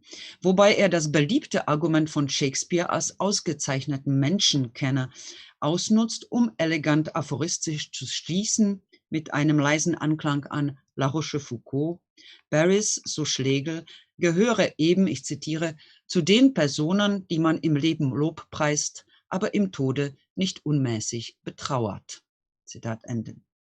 Auf der Ebene der Personenkonstellation sticht vor dem Hintergrund der normativen Tendenzen des Weimarer Klassizismus Schlegels Verteidigung der Figuren von Mercutio und der Amme hervor. Also wir hatten heute bereits einen großen Vortrag über gerade die Bedeutung auch von Mercutio in der Rezeption. Gerade an diesen beiden Dramatis Personae, die den harmonisierenden sowie anstandsgeleiteten Tendenzen des deutschen Theaters zu Opfer fielen, demonstriert Schlegel das auch thematische Strukturprinzip des Stückes, nämlich so wörtlich die große Antithese, die sich nach Schlegel auf allen Ebenen des Dramas, eben Handlung, Figurenkonstellation, Komposition, Sprache bis hin zur Bildlichkeit realisiert. Über das Argument der symmetrischen Dramaturgie hinaus führt dann Schlegel in besonders interessanter und meines Wissens in der damaligen Theaterdiskussion durchaus überraschender Weise die Effektdramaturgie des Textes an. Dies geschieht dort, wo er die Klageszene über der scheintoten Julia seitens der Familie am Ende des 4. Aktes und die anschließende Musikantenszene verteidigt, aber auch in der interessanten Begründung, warum die Erzählungen von Bruder Lorenzo und von Balthasar nach dem eigentlichen Ende der Liebestragödie notwendig sind, die meistens jeweils gekappt wurden. Wir haben ja heute in dem ersten Vortrag auch schon über die Cuts gehört, auch mit Blick auf das Ende. Schlegel konzediert, dass diese Erzählungen als epische völlig undramatisch sind und eine Wiederholung des dem Publikum bereits Bekannten darstellen. Sie seien allerdings, ähnlich wie die Klageszene, mitnichten überflüssig. Deren Zweck beruhe, so Schlegel wörtlich, auf dem Maß der Erschütterung. Und ihre Berechtigung leite sich aus der Tatsache her, dass die dramatische Rede per se prinzipiell nicht auf Wahrscheinlichkeit, sondern gerade auf Unwahrscheinlichkeit beruht. Dementsprechend bewirkt die dramatische Rede dort eine Sprache, wo sie üblicherweise eben nie vorkommen würde. Also etwa in dem Moment einer völligen Erschütterung über den Leichen. Bezüglich der Sprache Shakespeares wartet nun Schlegel sogleich mit einem anderen Argument auf, um die besondere Art der paradoxen und kontrastiven Bildlichkeit sowie der berühmt-berüchtigten damals Wortspiele zu verteidigen. Er beruft sich hier auf die Thematik von Romeo und Julia, denn die Bildlichkeiten dort, die Wortspiele, setzen gerade in ihrer Unverständlichkeit, so Schlegel, jene unbegriffenen Widersprüche in Szene, die das Wesen der Liebe überhaupt ausmachen. Provokativ und effektvoll schließt nun Schlegel seine Studie zu Romeo und Julia mit einem Zitat von Lessing: Romeo und Julia sei das einzige Trauerspiel, wozu die Liebe selbst arbeiten helfen. So Lessing. Schlegels letzter Satz fasst nun seine vorangehende Analyse und Interpretation effektvoll zusammen. Ich zitiere: Ja, man darf dies Gedicht ein harmonisches Wunder nennen, dessen Bestandteile nur jene himmlische Gewalt der Liebe so verschmelzen konnte. Es ist zugleich bezaubernd süß und schmerzlich, rein und glühend, zart und ungestüm, voll elegische Weichheit und tragisch erschütternd. Nun könnte man mit Blick auf Schlegels Argumente behaupten, sie stammen allesamt aus der Schatzkammer der romantischen Ästhetik und Poetik, so wie sie durch die nahe Frühromantiker programmatisch ausformuliert wurden. Shakespeare würde deren Konzept einer progressiven Universalpoesie entsprechen, die auf Vielfalt, Mannigfaltigkeit, maximale Wirksamkeit durch maximale Kontraste setzt. Und der Sinn für Liebe als Thema wäre bei einem Romantiker zu erwarten. Doch eine solche deduktive Interpretation von Schlegels Studie scheint mir völlig ungebührlich reduktiv zu sein. Zielte Schlegel mit seiner Analyse auf einen klaren Zweck, der zugleich Programm ist, dies mein zweiter Aspekt, der uns hier gerade mit Blick auf Romeo und Julia interessiert und auch eine Überleitung zu meinem dritten Punkt, Goethe, bildet. Indem Schlegel die kompositorische Geschlossenheit und künstlerische Notwendigkeit des Ganzen von Shakespeares Romeo und Julia aufwendig und konsequent darlegt, liefert er eine Begründung dafür, dass dieser Text und mithin auch alle weiteren Dramen Shakespeares immer nur in Gänze und ohne jegliche Eingriffe aufgeführt werden sollten. Das Gebot der, verkürzt gesagt, absoluten Texttreue ist, so die implizite Schlussfolgerung Schlegels, gerade auch dramaturgisch begründet und mithin grundsätzlich auch theateraffin. Dritter Punkt, Goethe. Genau dies bezweifelt Goethes Bearbeitung von Shakespeares Romeo und Julia für das Weimarer Hoftheater aus dem Jahre 1812, also etwa 15 Jahre nach Schlegels Aufsatz. Vor dem Hintergrund der Studie von Schlegel erscheint diese Bearbeitung gar als eine provokative Verneinung und Widerlegung der Argumente des großen Shakespeare-Übersetzers. Dass Goethe eine solche Replik gegenüber Schlegel beabsichtigte, ist allerdings nicht bezeugt. Auch wäre es nicht angebracht, Goethes Umarbeitung von Shakespeares Stück von Schlegels Position aus oder aus unserer heutigen Perspektive zu kritisieren, denn man sollte ihren Stellenwert in Goethes Œuvre nicht überschätzen. Es handelt sich um eine praktische Gelegenheitsarbeit des ohnehin geplagten Theaterdirektors, die er nie zum Druck bestimmt hat. Es wurde posthum veröffentlicht in der Weimarer Ausgabe. Die Bedeutung Shakespeares für Goethe sowie für seine Reflexion über Dichtung, Kunst und Theater Zeit seines Lebens ist ja bekannt. Ich werde hiervon absehen, denn seine Bearbeitung von Romeo und Julia zeigt durchaus auch andere Facetten Bereits 1767 hat der junge Goethe, nachdem er das schon erwähnte Drama Romeo und Julia von Weisse, ich habe hier immer noch das Ende von Weisse auf dem Bildschirm stehen lassen, während seines Leipziger Studiums kennengelernt hat. Schon damals denkt er an einen neuen Plan über Romeo und Julia. Allerdings davon ist nichts überliefert. Im Jahre 1812 nun betont er dann Caroline von Wolzogen gegenüber den pragmatischen Anlass zur Bearbeitung des Shakespeare'schen Trauerspiels und skizziert auch deren Leitlinien. Er habe sich, Zitat Goethe, durch die Theaterbedürfnisse, welche freilich täglich dringender und täglich weniger befriedigt werden, verleiten lassen, das shakespearische Stück Romeo und Julie zu bearbeiten. Auf der Herzogin Geburtstag wird es erscheinen und ich hoffe guten Effekt davon. Die Maxime, der ich folgte, war das Interessante zu konzentrieren und in Harmonie zu bringen. Da Shakespeare nach seinem Genie, seiner Zeit und seinem Publikum viele disharmonische Allotria zusammenstellen durfte, ja musste, und den damals herrschenden Theatergenius zu versöhnen.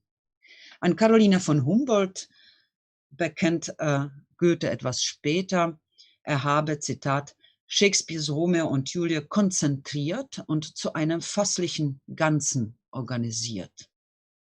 Als Grundlage nutzte dabei Goethe die Übersetzung von August Wilhelm Schlegel und konsultierte auch die in Prosa von Christoph Martin Wieland, ferner deren Bearbeitung sowie die Erweiterung der Anmerkungen von Wieland durch den philologisch geschulten Johann Joachim Eschenburg und auch das englische Original. In seiner Bearbeitung von Schlegels Übersetzung ist am ehesten das Bestreben zu beobachten, eine maximale Sprechbarkeit der Verse zu erzielen.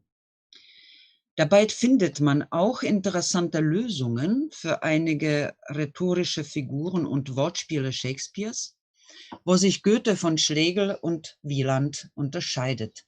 Ich nenne hier nur ein einziges schönes Beispiel dafür, nämlich die Übersetzung der Verse Julias im zweiten Akt, zweiter Szene. My bounty is as boundless as the sea, my love as deep. Wieland übersetzt in Prosa, meine Zärtlichkeit ist so grenzenlos als die See, meine Liebe so tief. Schlegel dann im Vers, so grenzenlos ist meine Huld, die Liebe so tief, ja, wie das Meer. Schlegel behält den Parallelismus und ich werde das kurz einblenden, dann wird es einfacher für uns, denke ich mir, und auch weniger anstrengend, wenn man ein bisschen mitliest, nicht wahr?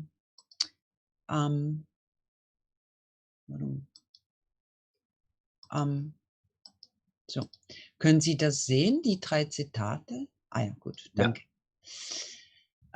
Schlegel also behält den Parallelismus und verstärkt ihn durch die Anapher, verzichtet jedoch auf die Kompensation der anorganischen Paronomasie Bounty Boundless. Goethe dagegen wartet hier mit einer interessanten Lösung auf, die verschiedene Bedeutungen in Schwingung bringt und zugleich sprechbarer ist als der Vers von Schlegel. So grenzlos wie das Meer ist meine Neigung, so grundlos meine Liebe. In der Doppeldeutigkeit von grundlos hört man die abgründigen Wortspiele etwa des Faust. Dies eines der Beispiele für Goethes Umgang mit der Schlegelschen, Wielandschen und nun dann auch Shakespeare'schen Vorlage. Welche Mittel Goethe nutzte, um jene harmonische Konzentration des Interessanten und jenes mit seinen Worten gesprochen fassliche Ganze hervorzubringen, kann man sich leicht vorstellen. Das Hauptprinzip seiner Bearbeitung ist die Reduktion. Zunächst jene der Orte, Zeiten der Handlung, ferner im Bereich des Personals, der Charaktere, der Komposition und schließlich jene der sprachlichen Register. Die kompositorischen Änderungen folgen einer nachvollziehbaren Bühnenökonomie, in der die Stationen des tragischen Verlaufs gebündelt werden, und in überschaubarer und motivierter Weise aufeinanderfolgen. Entsprechend wird auch Romeos Liebe zu Rosalinde, der mit Goethes Worten gesprochen Konzentration des Interessanten geopfert. Die Harmonie wiederum stellt Goethe her, indem er, so das zweite Prinzip, die Sprache des gesamten Textes, verkürzt gesagt etwas anhöht oder erhöht und dabei die Gelegenheiten zum pathetischen oder erhebenden Ausdruck nutzt.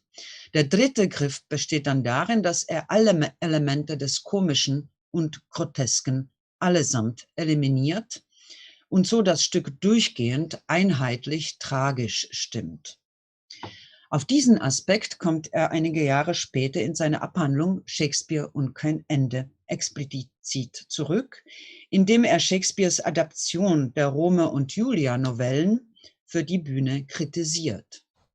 Doch zerstört, so Goethe über Shakespeare, doch zerstört Shakespeare den tragischen Gehalt dieser Novellen ganz durch die zwei komischen Figuren Mercutio und die Amme.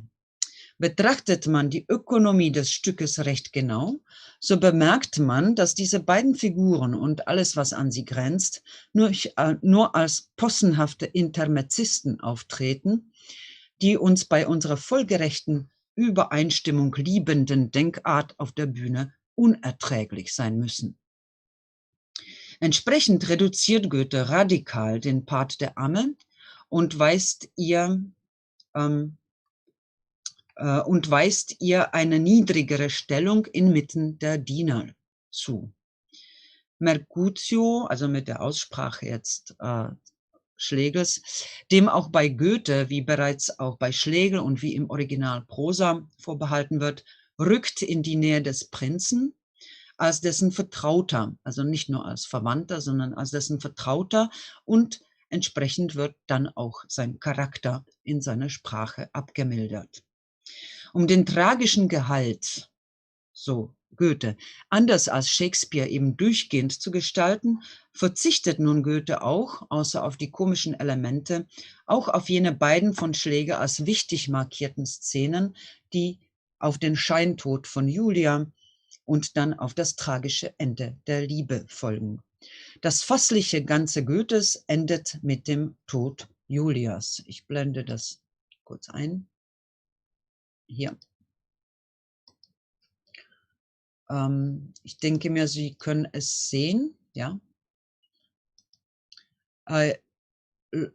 Mit Julia und dem Bruder Lorenzo. Julia, ich will nicht zaudern, o willkommener Dolch, die Scheide sei mein Herz, du roste hier. Schlegel hier leicht abgewandelt, sie ersticht sich. Und nun folgt als Kommentar die Sentenzenrede von Lorenzo nach einer Pause, so die Regieanweisung. Auch sie ist hin, damit bekräftigt werde, dass menschliches Beginnen eitel sei und so weiter und so fort, um mit dem Distichon zu schließen, glückselig der, wer Liebe rein genießt, weil doch zuletzt das Grab so lieb als Hass verschließt. Hier sehen wir in den ersten beiden Versen, wie Goethe auf den Alexandriner zusteuert, mit dem er abschließt, weil doch zuletzt das Grab so lieb als Hass verschließt, also ein sehr, sehr traditioneller, sehr barockisierender Alexandriner. Am Anfang benutzt hier Goethe einen von ihm durchaus beliebten Vers, den Vers commun.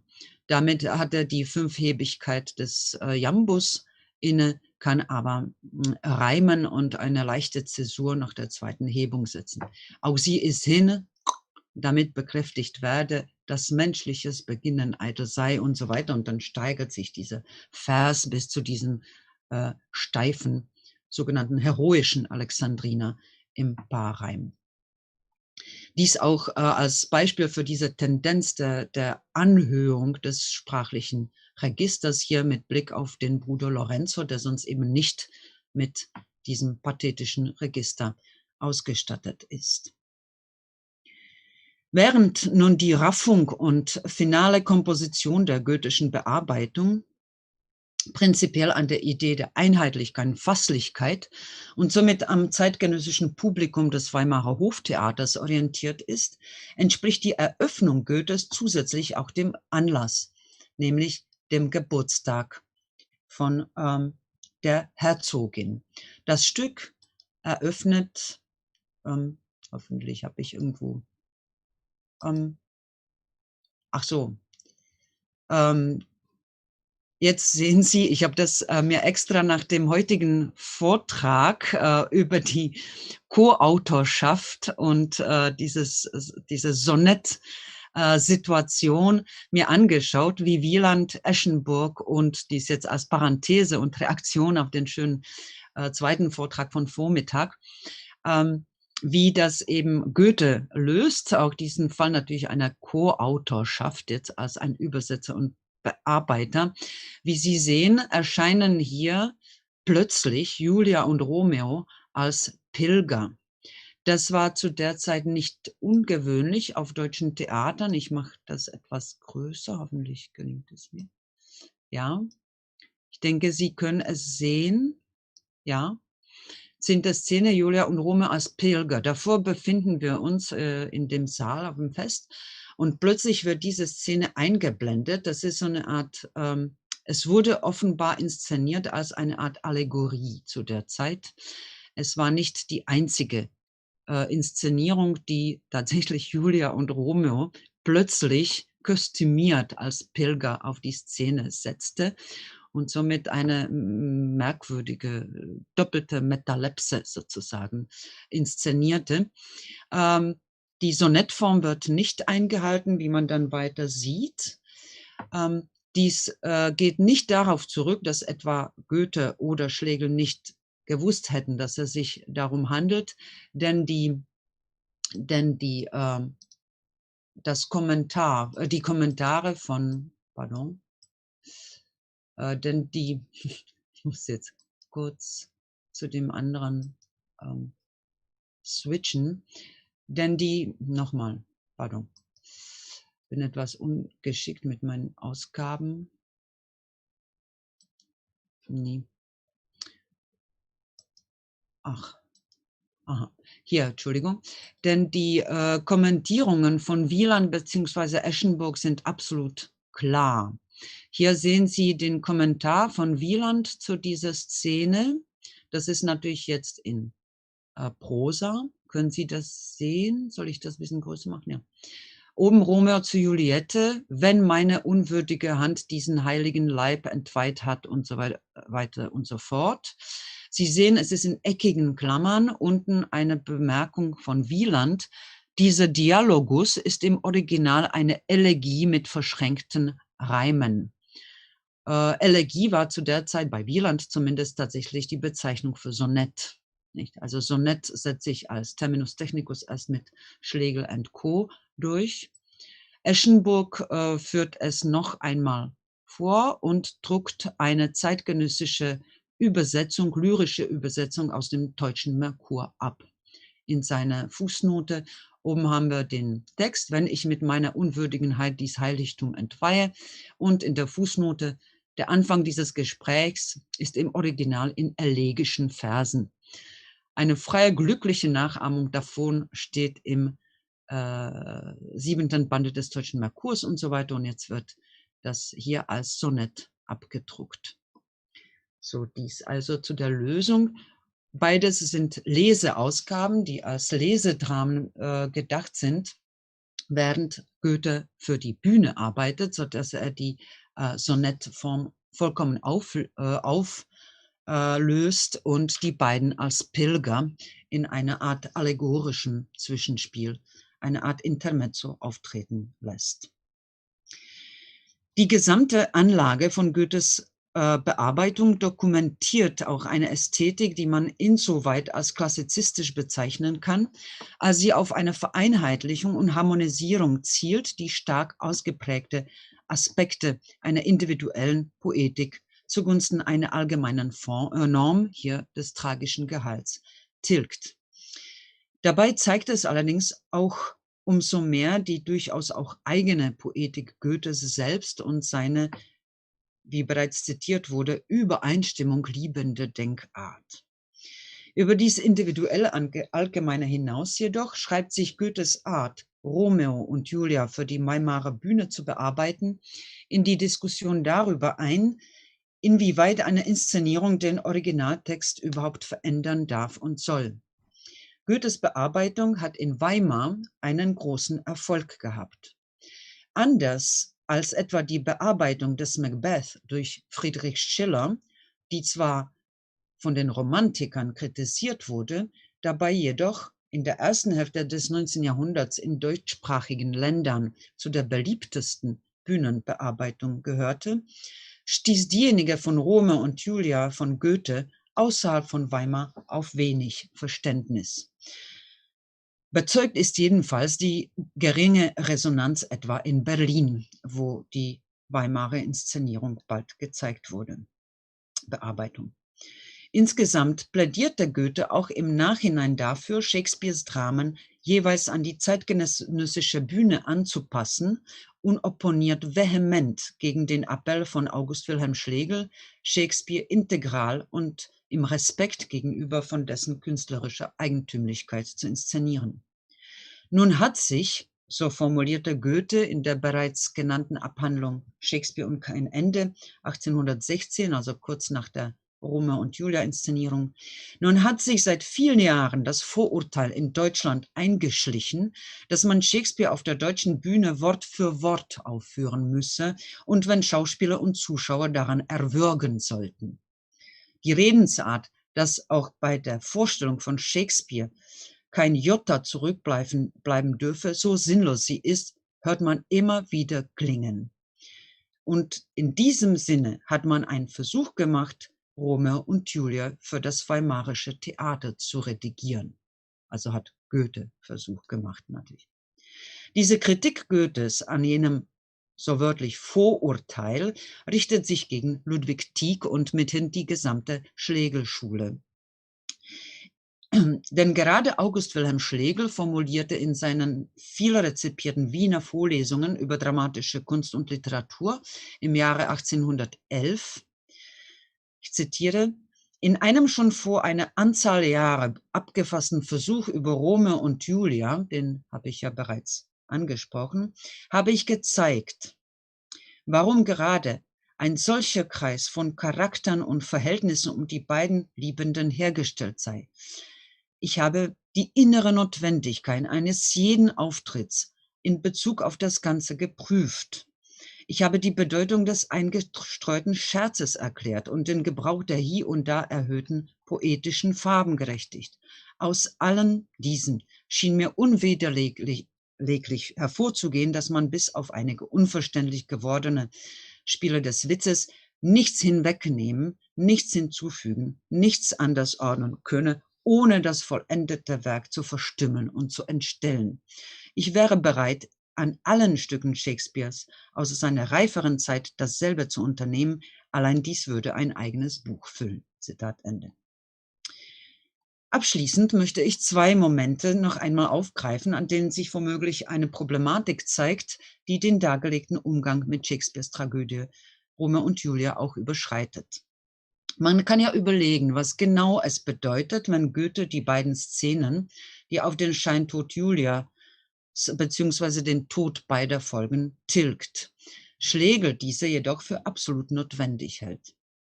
Die Klagen um Julia sowie die lange retrospektive Auflösung der Geschehnisse nach dem Tod beider Liebenden und die anschließende Versöhnung beider Häuser bilden, wie Schlegel darlegt, reflexive Momente im dramatischen Geschehen und sie kehren das innere Erleben nach außen, indem sie es in einer durchaus unnatürlichen Weise, die eben nur der dramatischen Kunst gelingen kann, verbalisieren und zugleich zeigen. Diese Plastizität und Reflexivität, die einen Bruch in der Wahrnehmung durch das Publikum darstellt, zählt für Schlegel zu den modernen und aber auch bühnenaffinen Eigenschaften von Shakespeares dramatischem Schaffen. Goethe nimmt gerade diese Brechung heraus und setzt auf die unmittelbare Wirksamkeit des vorgeführten Bühnengeschehens. Wenn man den Klassiker als einen solchen Autor bezeichnet, der, wie es Paul Valéry formulierte, sich selbst als Kritiker permanent beim Schreiben zuschaut und sich somit im Werk zugleich kritisch reflektiert, dann scheint Goethe mit seiner Bearbeitung von Romeo und Julia kein Klassiker sein zu wollen. Vielmehr kehrt er hier zu seinen eigenen präromantischen Anfängen zurück, als es noch galt, eine unmittelbare Rührung und Erschütterung durch maximale Authentizität zu erzielen und die Leidenschaft als Natur dem Zuschauer ungebrochen zuzumuten.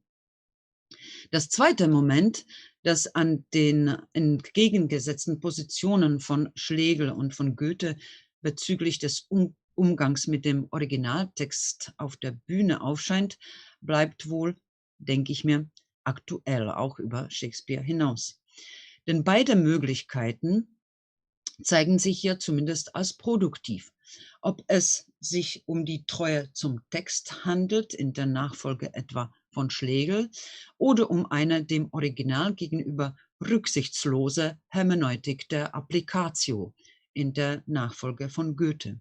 Und womöglich ist es gut so. Jedenfalls konzediert der Goethe im Rückblick auf seine Bearbeitung von Romeo und Julia, die, wie ich versucht habe, zugleich den Versuch einer Aneignung darstellt. Ich zitiere Goethe in einem Rückblick: Diese Arbeit an Romeo und Julia war ein großes Studium für mich und ich habe wohl niemals dem Shakespeare tiefer in sein Talent hineingeblickt. Aber er, wie alles Letzte, bleibt denn doch unergründlich. Zitat Ende. Vielen Dank für die Aufmerksamkeit. Ganz herzlichen Dank, Frau Staskowa, für diesen sehr, sehr reichhaltigen und sehr interessanten Vortrag. Ich bin immer noch ganz bezaubert von dem Wort der Erfindsamkeit. Ich glaube, das werde ich mir auf ewig merken. Sie sind jetzt herzlich eingeladen, Fragen zu stellen, entweder durch die blaue Hand oder über den Chat. Ich werde Sie so oder so, denke ich, sehen. Also blaue Hand oder Fragen über den Chat, bitte. Und was wäre sowieso... die Claudia, bitte. Ja, also wie gesagt, ich habe keine blaue Hand. Ganz herzlichen Dank, liebe Frau Staskowa. Also wir hoffen ja, dass wir Sie auch dann, wenn wir wieder in Weimar mal tagen, Sie sind ja nicht weit in Jena, dort auch begrüßen dürfen. Ja, und das Stichwort haben Sie uns bereits in Ihrem Titel gegeben, ja, die Umwandlung, ja. Was die sozusagen die deutschsprachige Adaptation, Interpretation Shakespeares im 18. Jahrhundert generell kennzeichnet. Nicht? Das, also die sozusagen Theatermänner wie Weiße mit Romeo und Julia war ja eher sozusagen nur das Handlungsgerüst und was er daraus gemacht hat, war natürlich ein ganz anderes Stück im Grunde. Ja. Und Goethe wird im Sinne Paul Valéry's, im Wilhelm Meister vielleicht selbst zum eigenen Kritiker, nicht, wenn so gesagt eine Figur des Wilhelm in den Lehrjahren darüber resoniert, wie man denn den Hamlet am besten auf die Bühne bringen kann. Ich würde Sie gern fragen wollen, Goethe war ja auch ein Mann des Theaters. Er hat ja nur King John eigentlich relativ ungekürzt in Weimar aufgeführt. Welche Rolle spielten sozusagen Konzessionen an den zeitgenössischen Publikumsgeschmack in den Erwägungen, seine Stücke umzuschreiben, rezuadaptieren? Sicherlich ist einiges ist sprechbarer, ja, aber wenn wir sagen Fassungen von Othello betrachten, die Hamburger Tradition mit Schröder und so weiter, ja, das ging eindeutig zu weit. Er musste ein Happy End haben. Es ging nicht anders. Das ging ins bürgerliche Schlafzimmer. Da war die Grenze erreicht, sogar überschritten. Ja. War Goethe sich dieser, ich meine, er kannte Schröder natürlich auch, aber dieser Zwänge, Zusammenhänge bewusst, hat er sie beachtet, eingebaut? Ja, also auf jeden Fall. Danke für die schöne Frage. Ich glaube, Romeo und Julia ist gerade ein Paradebeispiel dafür, also seine Bearbeitung Paradebeispiel dafür, wie er wirklich den Text absolut an die Bühne und hier sogar die Gelegenheit anpasst. Ich habe den Beginn von seinem Text ausgelassen. Er lässt natürlich die Raufszene aus. Also Schröder und so, es gab immer so eine Spannung. Also Sie haben ja Wilhelm Meisters Lehrjahre angesprochen, wo tatsächlich die Frage danach gestellt wird, also Schröder versus Wilhelm sozusagen, nicht wahr? Also die Figur eines Theaterdirektors, der eben als Schröder agiert einerseits und dann der auf Authentizität setzende sozusagen junge Schauspieler Wilhelm in diesem Fall andererseits. Es sind zwei verschiedene Auffassungen, sozusagen auf der einen Seite Diderot-artiges, nicht wahr? Und also das kann man ganz unterschiedlich verstehen auch. Aber bei Romeo und Julia 1812 eben sieht man, wie extrem pragmatisch der Theaterdirektor ist. Das Stück beginnt hier nicht mit dieser Raufszene, die wir ja auch heute nicht schon eine Analyse haben wir schon gehört von diesen Initialstreitsszenen, sondern mit einem Lied der Diener des Capulets, die zu dem Fest einladen. Ja, das beginnt, ich will jetzt meinen Bildschirm nicht wieder aufmachen, das beginnt mit windet die Kränze und so weiter und so fort. Es ist eine sehr schöne Einladung, das war natürlich gesungen, nicht, also mit einer kleinen Orchesterbegleitung, Kammerbegleitung, und es nutzt diese doppelte Ausrichtung der Replik. Einerseits lädt es uns in die sozusagen auf die Szene von Capulet, andererseits zeigt es, ja, wir haben etwas zu feiern, nämlich den Geburtstag der Herzogin. Ja, also und Romeo und Julia jetzt als ein Geburtstagsgeschenk zu inszenieren, war gewiss nicht so leicht, nicht? Also auf Happy End verzichtet hier immerhin Goethe, das schon, immerhin, nicht wahr? Hätte auch ein Happy End machen können, wie Weiße oder so, nicht nur Weiße und so weiter. Das macht er nicht, mildert das aber ab, nicht? Und deutet auch sehr stark an, dass dieses Ende der Liebe von Romeo und Julia das Ende einer keuschen Liebe war und dass die Vollendung dieser Liebe dann erst im zweiten Leben dann im Jenseitigen erfolgt und so weiter und so fort. Also so eine durchgehende Abmilderung. Und deswegen finde ich, dass Romeo und Julia gerade ein absolutes Paradebeispiel ist für diese extreme Anpassung der Texte von Goethe in Goethes Bearbeitung ans Theater. Ja, das betrifft auch die Herbsttagsinszenierungen der 90er Jahre. Die waren unterschiedlich und jedes Mal ein bisschen anders und jedes Mal wieder angepasst, also auch an die Entwicklungen der Bühne, Entwicklungen des Publikumsgeschmacks und so weiter. Ich glaube, gerade bei Romeo und Julia und in der Zeit 1812 geht es Goethe nicht mehr darum, das Publikum zu erziehen. Ja, in den 90ern sind die Aufführungen noch anspruchsvoller. Spätestens ab Schillers Wallenstein sieht Goethe, dass er einiges dem Publikum tatsächlich nicht zumuten kann. Ja, also wenn er einen Wallenstein-Teil zeigt, dann braucht er mindestens 3 bis 4 Abende, wo er wirklich nur Rührstücke macht. Ja, also da kommt der ganze Kotzebue und so weiter und so fort. Das Publikum muss sich erholen. Das geht einfach nicht anders. Ja. Das Publikum musste aber, weil man sich natürlich kannte, nicht wahr, im Weimar, musste einfach 2-mal pro Jahr einen Wallenstein ertragen oder eben Othello in Schillers Bearbeitung. Also das ist, glaube ich, ein großer Wurf. Und wie ich schon angedeutet habe, hat sich auch außerhalb von Weimar durchgesetzt.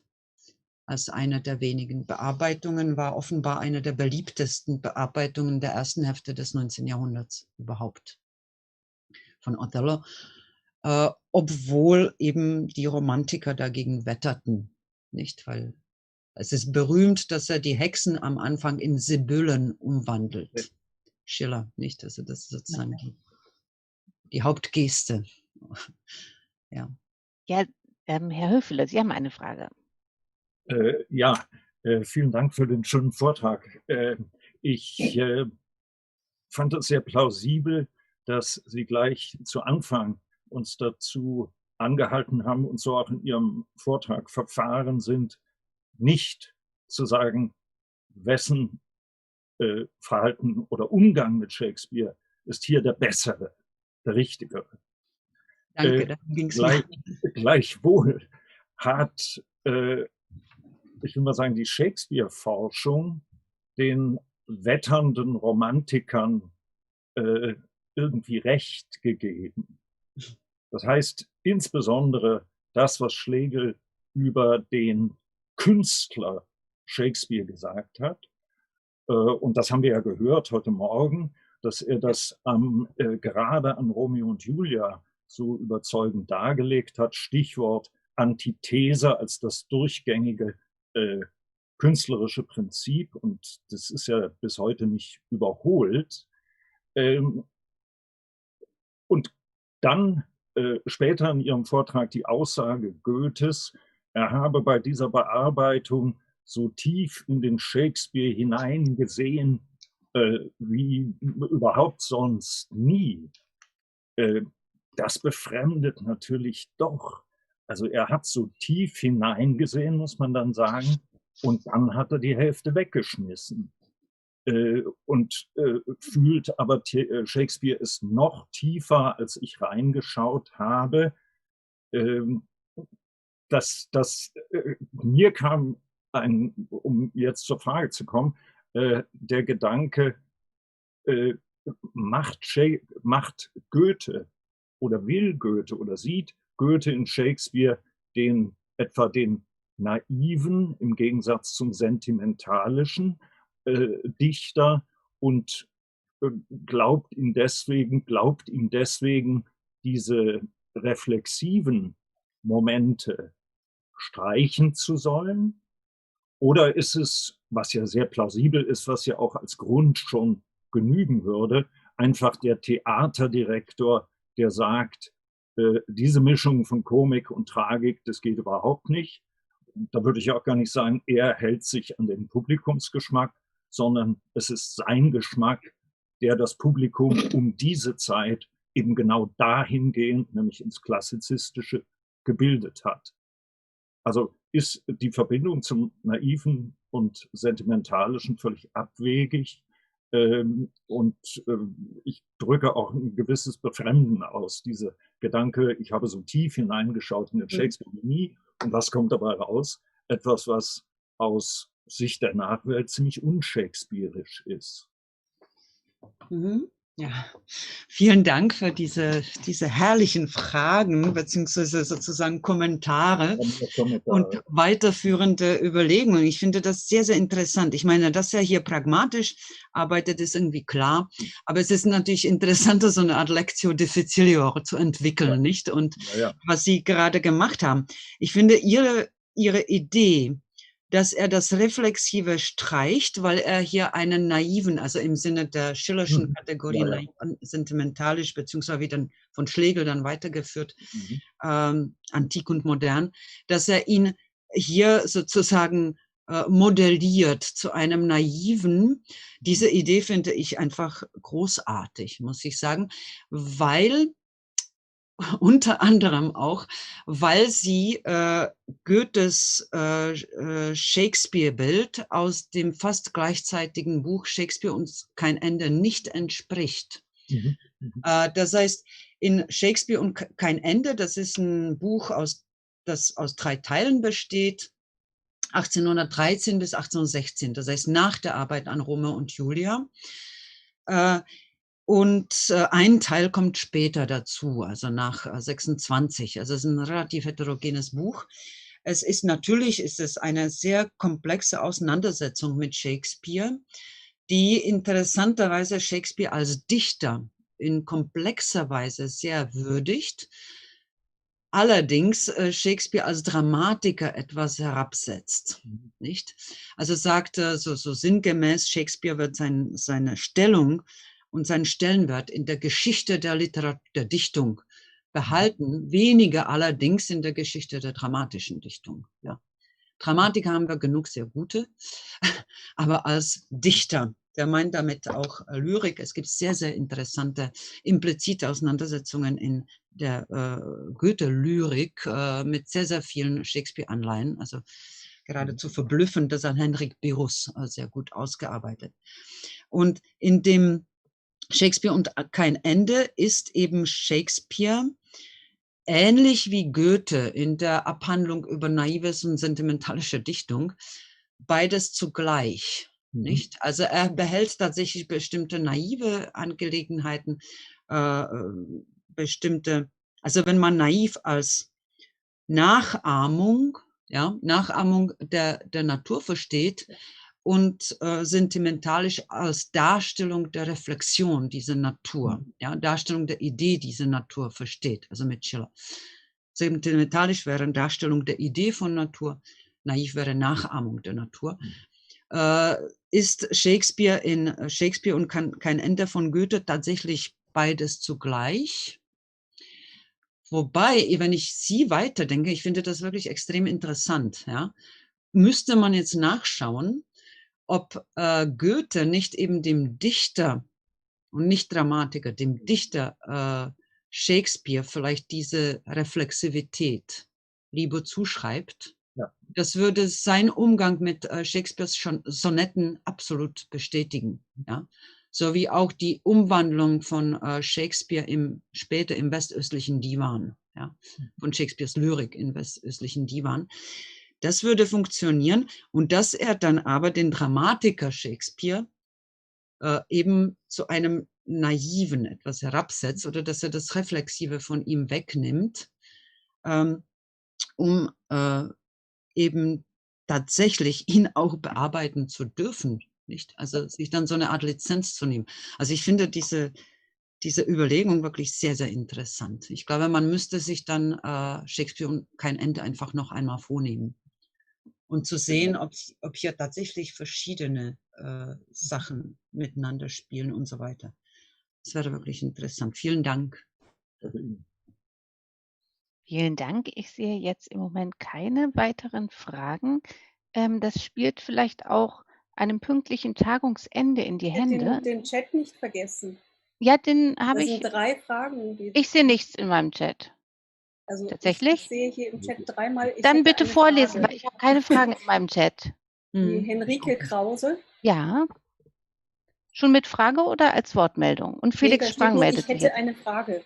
Okay, wer auch immer jetzt spricht, sind Sie so nett, weil ich tatsächlich, mein Chat ist einfach leer, dann auch die nächsten gleich mal ganz kurz vorzulesen, weil ich die nicht sehen kann. Das war noch von heute Nachmittag.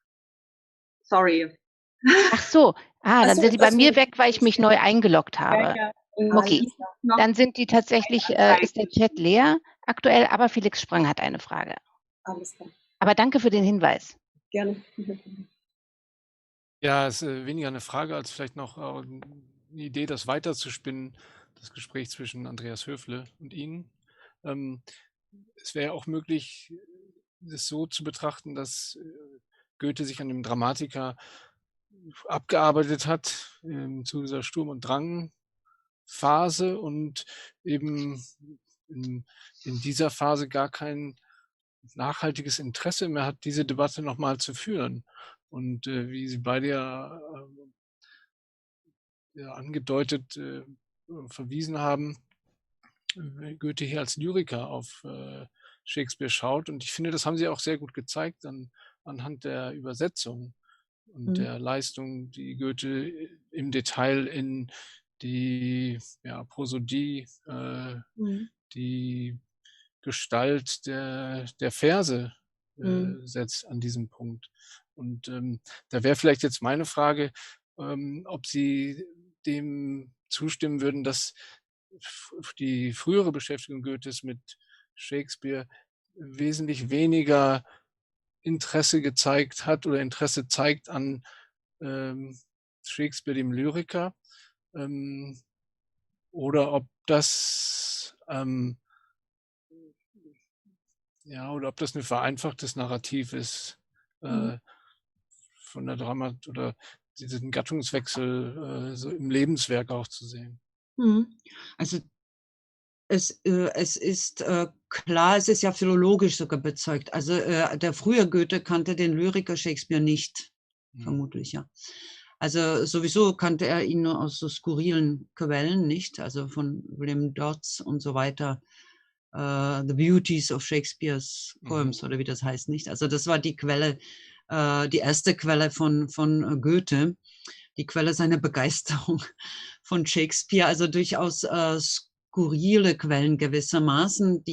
Diesbezüglich war er sozusagen noch wilder unterwegs auf der Suche nach Shakespeare als Schiller, der ja von Anfang an eigentlich mit Wieland gearbeitet hat, später dann mit Eschenburg, und wiewohl, wie er immer wieder betonte, sein Englisch dürftig war, hat er sich, wie man inzwischen sehr genau weiß, dann immer im englischen Original auch sehr gut orientiert bei der Macbeth-Bearbeitung zum Beispiel. Das heißt, das stimmt absolut. Und ich würde da fast noch argwöhnischer sein, gerade auch durchaus auf der Spur oder auf demselben Weg wie Sie, Herr Sprang, oder eben Herr Höfele, zu sagen, vielleicht hat er da wirklich genug von diesem bunten Shakespeare mit diesen Kuriositäten und wie er hier sagt, den disharmonischen Allotria. Wenn wir nämlich daran denken, dass Götz von Berlichingen mit der Raufszene von Romeo und Julia beginnt. Mhm. Ja. Also wenn man sich den Anfang von Götz von Berlichingen anschaut, da kommt es genau zu diesem, nicht? Also willst du streiten? Willst du Streit? Also ist dieser magische Satz, den er von der Samson Gregory Szene vom Beginn von Romeo und Julia übernimmt. Also eine typische Übernahme der Sturm- und Drang Epoche. Wir haben das bei Schiller exemplarisch gesehen, nicht? Der schnappt sich bei Shakespeare einfach Motive und setzt sie zu seinem Trauerspiel zusammen. Genau das hat Goethe bei Götz von Berlichingen getan, also bei seinem ersten großen Shakespeare-Drama, nicht? Wo Herde sagt, ja, Shakespeare wird sie umbringen. Das ist eine Katastrophe. Und obwohl das Herde war, der natürlich jetzt dieses Gift Goethe verabreichte, nicht? Also Shakespeare, Gift mit seinem ersten großen Shakespeare-Essay und dem Aufruf Natur, Natur. Ja? Mhm. Und man kann sich tatsächlich vielleicht tatsächlich vorstellen, dann macht er mit Romeo und Julia, ist das so eine Art Rückkehr oder Reminiszenz an diese sozusagen Authentizitätsschwärmerei von Sturm und Drang, deswegen eben rausnehmen dieses reflexiven Moments. Und obwohl er sehr wohl weiß, Goethe ist nicht der Naive, jetzt in diesem, wie auch immer, vereinfachten Schiller-Nachfolgesinne, obwohl er das sehr gut weiß und schreibt es auch fast zu der gleichen Zeit, modelliert er sich sozusagen gleichsam Pygmalion, sein Shakespeare. Ja. Vielen Dank. Jetzt gucke ich noch mal ganz streng auf die einzelnen Bildschirme, falls mir jemand winkt. Sehe auch keine blaue Hand und der Chat ist leer. Und ich wollte dann auch tatsächlich gerne mal an die Präsidentin zurückgeben, um die Tagung zu beenden. Deswegen würde ich sagen, Frau Staskova, wir bedanken uns ganz herzlich bei Ihnen. Es war ein toller Vortrag und wir hoffen, dass wir Sie mal wiedersehen in Weimar. Dann aber auch bitte live und in Präsenz. Dankeschön.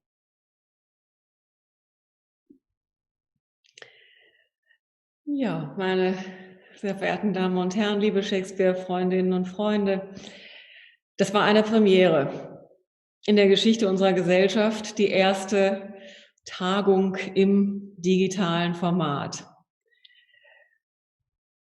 Die Tagung ist natürlich noch nicht ganz vorbei, denn es geht ja morgen noch weiter mit dem Forum Shakespeare und Schule und mit dem Shakespeare-Seminar, für das Sie sich ja teilweise separat angemeldet haben. Dennoch gilt es aber jetzt an dieser Stelle, uns in dieser großen Runde zu verabschieden. Ich tue dies natürlich nicht, ohne mich bei Ihnen einfach zu bedanken. Ja? Zunächst einmal bei allen Referentinnen und Referenten. Hier eine Referentin wie Frau Bürde, die gleich zweimal an 2 Formaten teilgenommen hat, die uns die ganze Zeit über diesen teilweise langwierigen auch Probenprozess und auch die Aussichten auf eine Präsenztagung waren teilweise in greifbarer Nähe, wurden dann doch wieder zerschlagen. Also dass sie bei uns geblieben sind, uns die Treue gehalten haben in diesem ganzen volatilen Geschehen, was im Vorfeld der Tagung nicht in unserer Hand lag, ja, dass wir es also gemeinsam geschafft haben. Danke den Referentinnen und Referenten, danke den Musikern vom gestrigen Abend. Ein Vorteil dieses neuen Wagnisses ist ja, dass wir sozusagen jetzt eine Konzertdatei erstellt haben, die wir also noch häufiger hören können. Genauso eben auch wie die botanische Führung von Herrn Dr. Schneckenburger. Vielen Dank, dass Sie uns mit diesem zusätzlichen Aufwand und der ganzen Mühe, die das bereitet hat, unsere Tagung in dieser Weise bereichert haben. Dies war natürlich auch deswegen möglich, weil wir so ein gutes Team im technischen Support hatten. Nicht? Also wir sind sehr froh und glücklich, dass Herr Nauber und Culture Care von Anfang an dabei waren mit seinem Team, aber auch natürlich dem Team aus Bochum, ja, Frau Tuckwell, Herrn Willing, Herrn Kruse, die auch morgen noch dabei sein werden und diese Host-Funktionen übernehmen. Wirklich unseren herzlichen Dank. Nicht zuletzt natürlich meinen Kolleginnen und Kollegen im Vorstand, allen voran dir, lieber Roland, Ihnen, liebe Frau Rudolph, wir haben ja in letzter Zeit sehr, sehr häufig miteinander zu tun gehabt und es wurde eigentlich immer besser. Es macht viel Freude, mit Ihnen zusammenzuarbeiten. Und Ihnen allen, den Teilnehmerinnen und Teilnehmern. Also wir hatten so eine rege Beteiligung an dieser Herbsttagung, dass wir also wirklich sehr stolz sind und dass Sie sozusagen unsere Bemühungen in dieser Weise honorieren, dass Sie sich auf dieses Wagnis, auf dieses Experiment eingelassen haben, dass wir etwas Neues jetzt ausprobiert haben und dass Sie sozusagen bei dieser Premiere dabei waren. Das ehrt uns natürlich sehr. Bleiben Sie uns weiterhin gewogen. Wir haben in unserer gestrigen Vorstandssitzung in einer nach wie vor schwierigen Situation entschieden, dass wir unsere kommende Frühjahrstagung, das Thema ist ja Shakespeare and Politics, ein Thema, wie es aktueller kaum sein könnte und auch im nächsten Jahr kaum sein kann, angesichts der bevorstehenden Bundestagswahl, Wahl im Land Thüringen und so weiter. Ja. Dieses wichtige und aktuelle Thema wollen wir nicht im Turnus der Frühjahrstagung, sondern im Herbst, Mitte November, 14. bis 17.11. behandeln. Dann in Weimar und in Präsenz. Das ist unser Beschluss gewesen. Das bedeutet aber nicht, dass wir im Frühjahr uns nicht vielleicht doch sehen können. Wir beobachten die Situation alle, jeden Tag und hoffen inständig, dass sie sich bessert, dass wir, egal wie, in Weimar vor Ort und wenn es nur in einem kleinen Kreis sind, ich überlege mir etwas, wir machen natürlich im Frühjahr etwas möglich für uns alle. Das ist mein fester Vorsatz und Wille. Nun kann ich an dieser Stelle, ja, Sie werden von mir und vom Vorstand vor Weihnachten noch einmal hören, sodass ich auch die Mitglieder erreiche, die vielleicht aus verschiedenen Gründen eben nicht an diesem digitalen Format teilnehmen konnten. Also ich werde Sie informieren, möchte Ihnen aber schon mal 2 Dinge vielleicht mit auf den Weg geben, denn wir haben ja die Möglichkeiten, auch ohne das Haus zu verlassen, Dinge zu verschenken, uns gegenseitig eine Freude zu machen. An allererster Stelle steht natürlich die Möglichkeit einer Mitgliedschaft in der Deutschen Shakespeare-Gesellschaft. Ja, das können Sie sozusagen auch an jemanden verschenken, wo Sie glauben, der oder diejenige sollte immer schon mal Mitglied dieser Gesellschaft sein. Ein zweiter Hinweis bezieht sich auf eine gerade kürzlich erschienene Publikation unseres Vorstandskollegen Werner Brönnimann. Nach doch einigen Jahren Arbeit, und Sie können, wenn Sie das Stück kennen, King Lear, vorstellen, was das bedeutet. Die Studienausgabe von King Lear ist jetzt vorhanden. Sie können sie bestellen, für sich, für andere, wie auch immer. Das ist sozusagen ein Hinweis, keine Schleichwerbung, es ist Werbung. Ja, kaufen Sie dieses Buch. Nun, was soll in dieser schwierigen Zeit, ist es uns sozusagen gelungen, zumindest eine kleine Weise der Begegnung für uns zu schaffen. Wir hoffen, dass wir uns in Zukunft natürlich wieder präsent, live und in echt wiedersehen können. Bis dahin, ja, darf ich Ihnen nur sagen, stay safe, keep well, until we meet again. Alles Gute für Sie und herzlichen Dank für Ihre Teilnahme. Auf Wiedersehen.